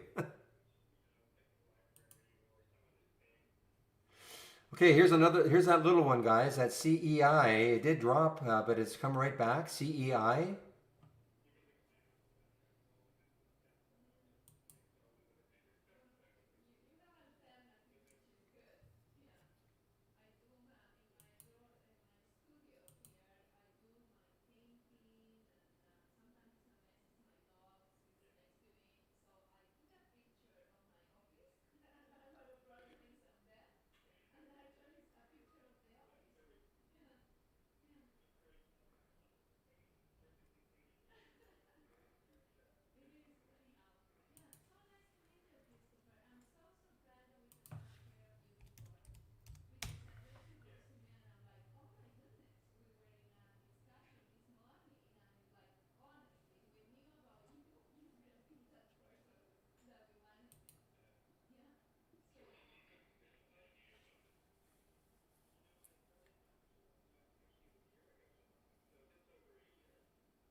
Okay, guys. Yeah. Wow, this one span. So big pop here. I wonder if there's any specific reason for it, other than a law firm announcing a class action against it.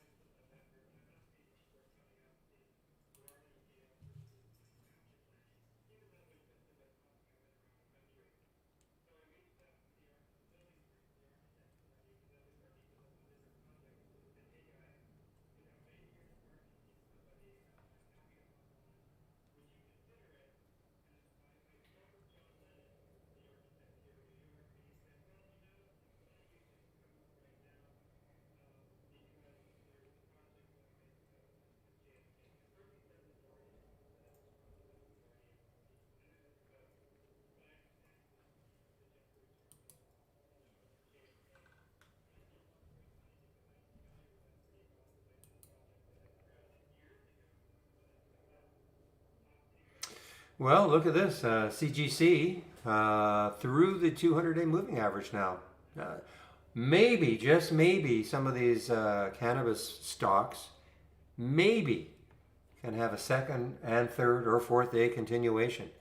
I doubt it, but I mean, it's just been so, they've been so choppy for months and months and months.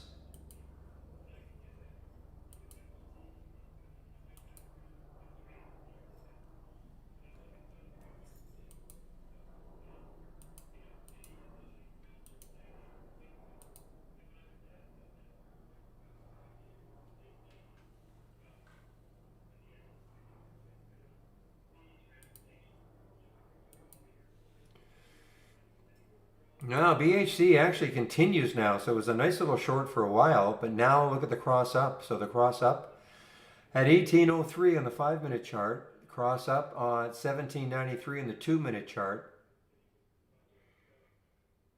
No, that was excellent. I didn't see it.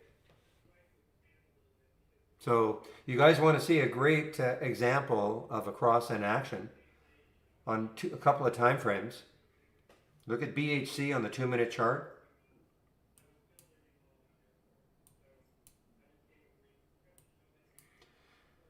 Now we had the cross down that gave us a nice short, and then it reversed. Now we have the cross up, which is giving a great long. So again, there's that 8 EMA crossing above the 20 SMA, cross below it up here, and also on the 5-minute chart.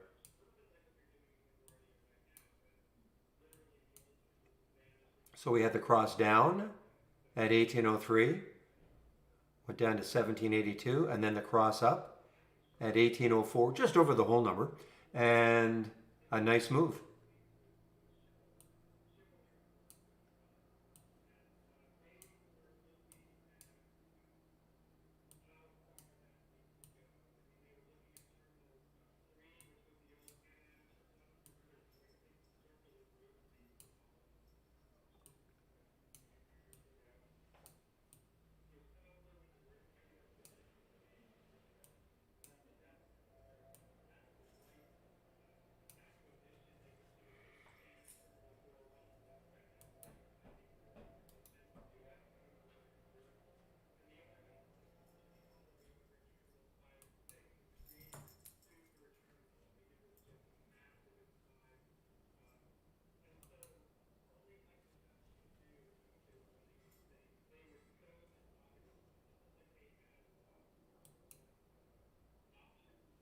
Boy, look at CGC, CEI. Sorry, William.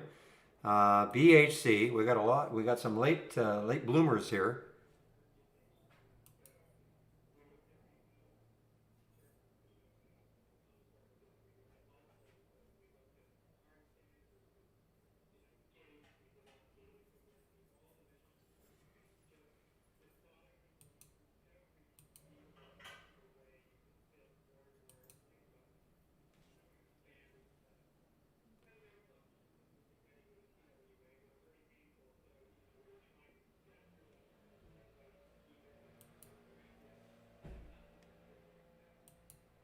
You're talking about one whatever.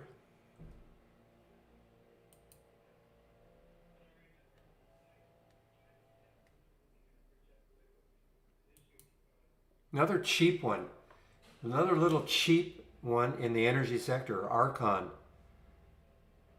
This has room, you know. Look left on that daily chart. I mean, today it got up to 111. It's pulled back, pulled back.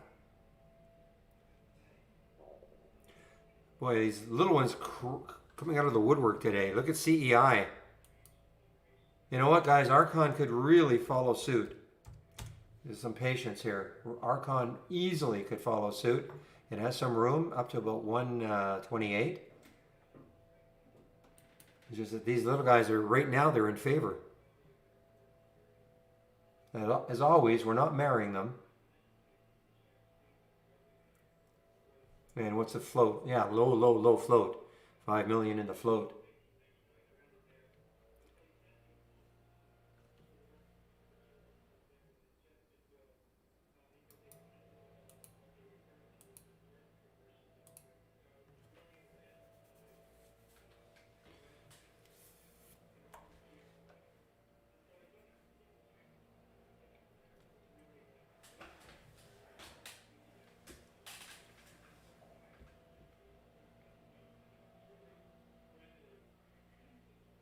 keep an eye on this one, guys. I mean, you never know. And that's the Archon. And boy, what if it really got going? You know, I mean, what if we really got going? Right here, $130.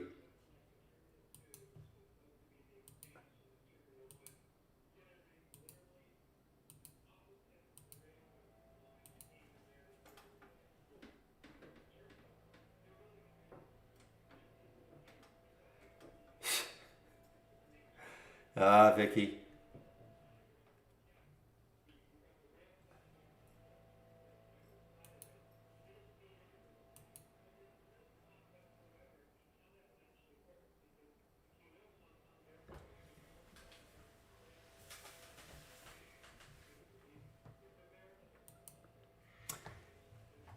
Well, I don't know about that. Well, maybe, but I mean, I think that I mean, this Tilray and CGC. I don't know if it looks the same for Tilray. Yeah, it looks like there's a lot of resistance right around. Well, $1.30 away, $1.20 away on that weekly chart for Tilray, TLRY.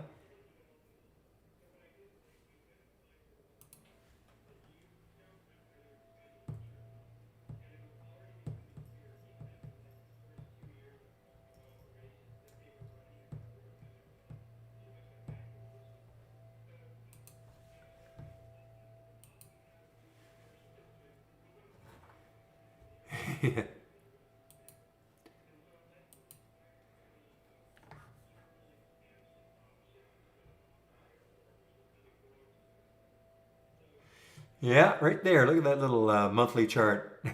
Right up here, $300 for Tilray. Crazy.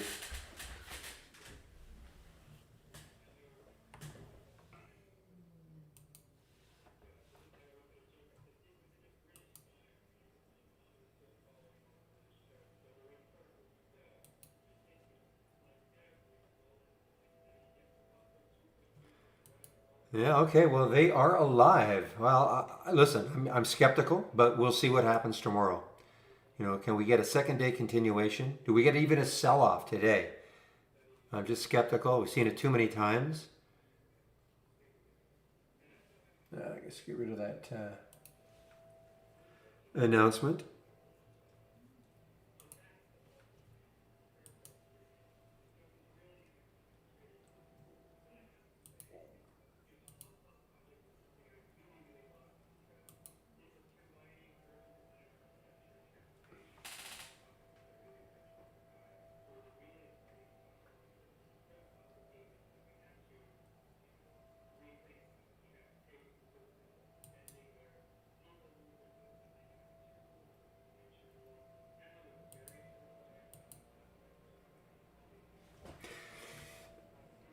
Yeah, I just don't trade the pinks.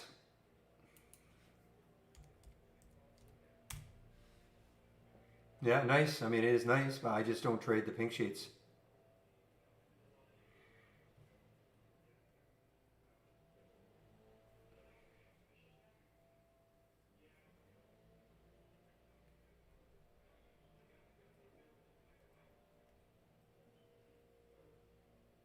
Is this a pink sheet stock? You know what? I wonder if this has been misdesignated. Is this a pink sheet stock?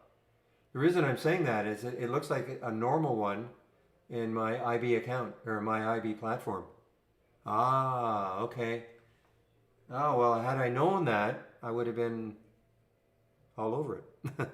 It was. Okay. Let me just alert.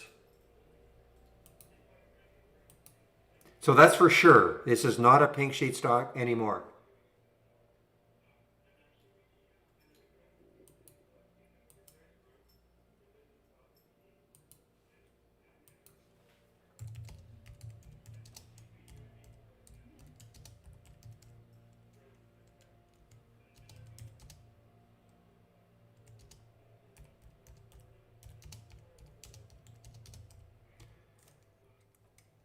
So if it was a pink sheet stock, any idea when it became an unpink sheet stock? Any approximately?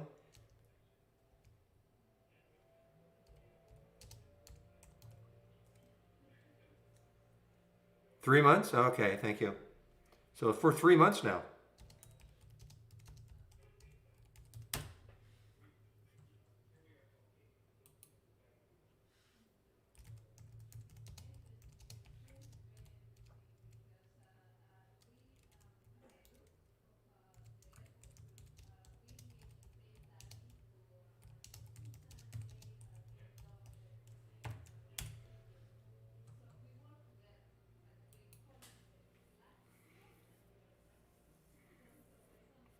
No, no, I can see that. I can see it's listed as a normal stock in IB. No, I completely see that.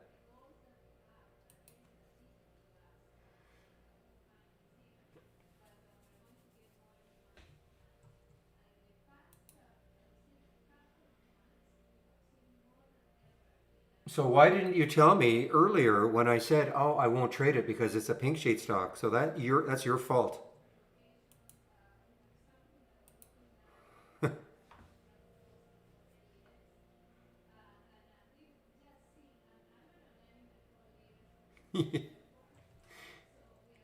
No, because I would have. I mean, look. I mean, this is a great look to it. I mean, I will put an alert at 376.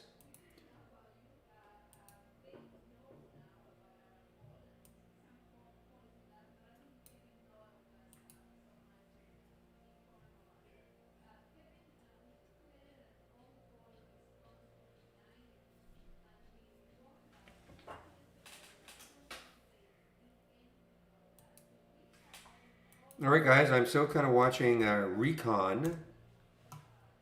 I'm starting to drift though. I thought maybe this might get it rolling, but maybe not.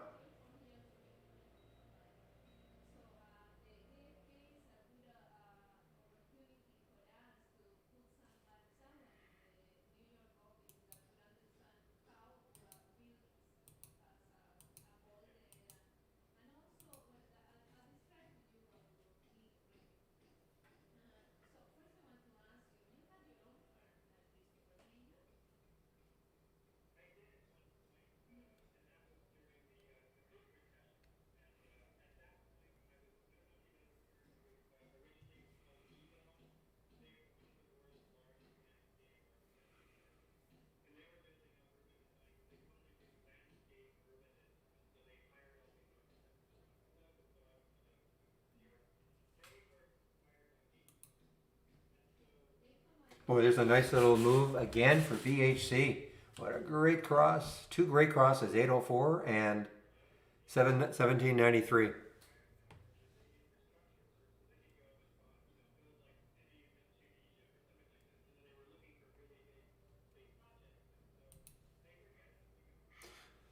But you would think this is coming into a lot of resistance soon on that weekly chart for BHC. All right, guys, I'll be shutting this room down very soon, closing the room at around 3.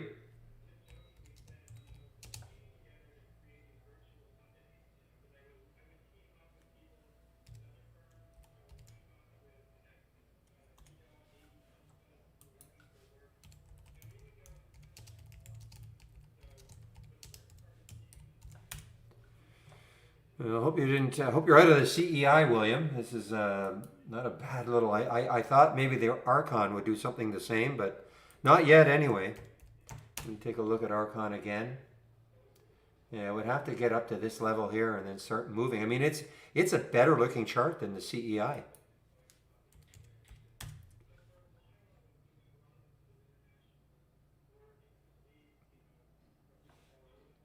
But look what's happening. 127. So 127 is the 200-day moving average. Will it stall right there? 127.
Yeah, for the time being anyway, that WWR is definitely getting kicked.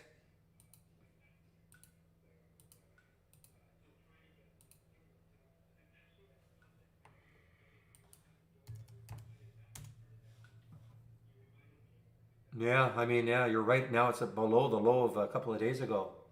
This was the big red dot appeared, I think, yesterday or the day before, saying it's not shortable at Interactive Brokers. So it's not the shorts pounding it down right now, not at IV anyway. I don't know how many others. How about Fidelity? William, you must know. Can you short WWR as an example?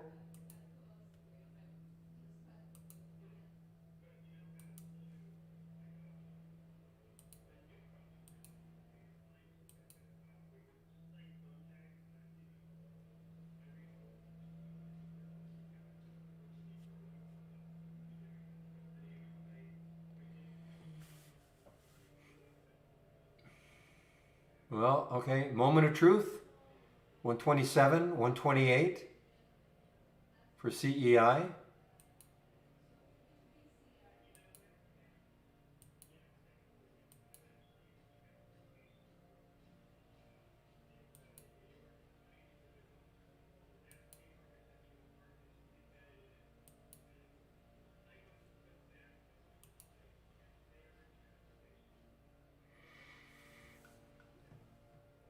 Okay, yeah, this is the, but say the big red dot at, which says it's just not shortable.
No shorts at Fidelity. Okay, yeah, William mentioned that too.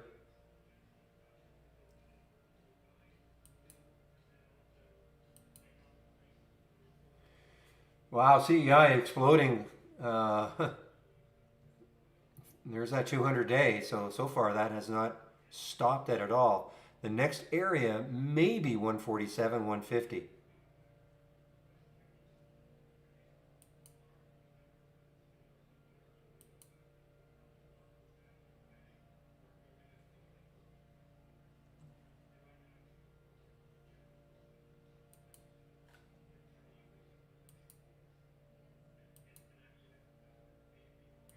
Okay, I don't want to lose sight of this recon just in case. No, not yet. Maybe never.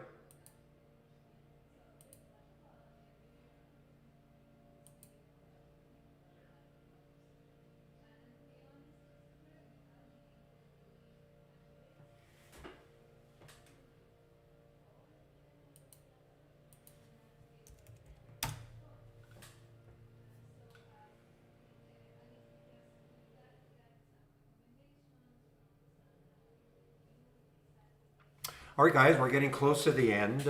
Any other questions before I wrap this up?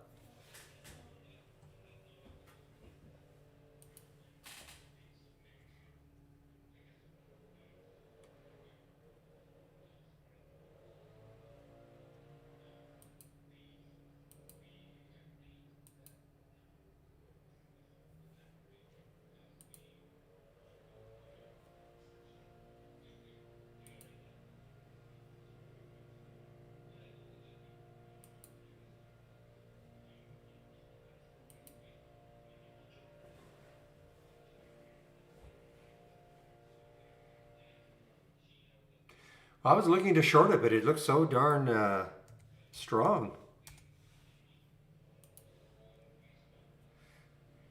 Yeah, it is, but I don't know. I mean, I think it really has to take this area out strong, and it could. I mean, look, it's 360 million shares. It's funny.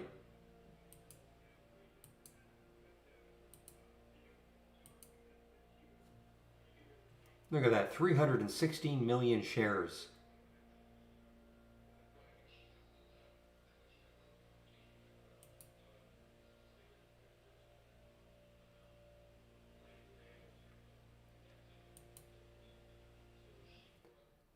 Yeah, yeah, you're right. They just dried up.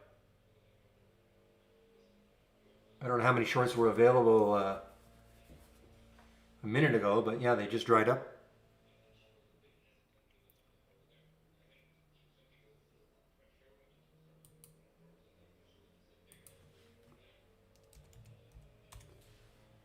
Shoot, and now the drop.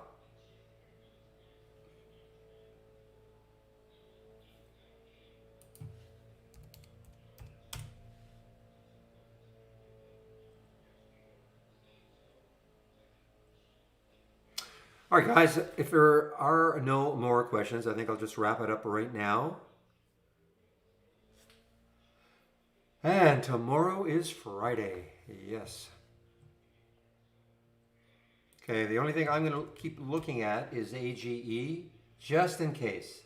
But it would have to do something pretty amazing.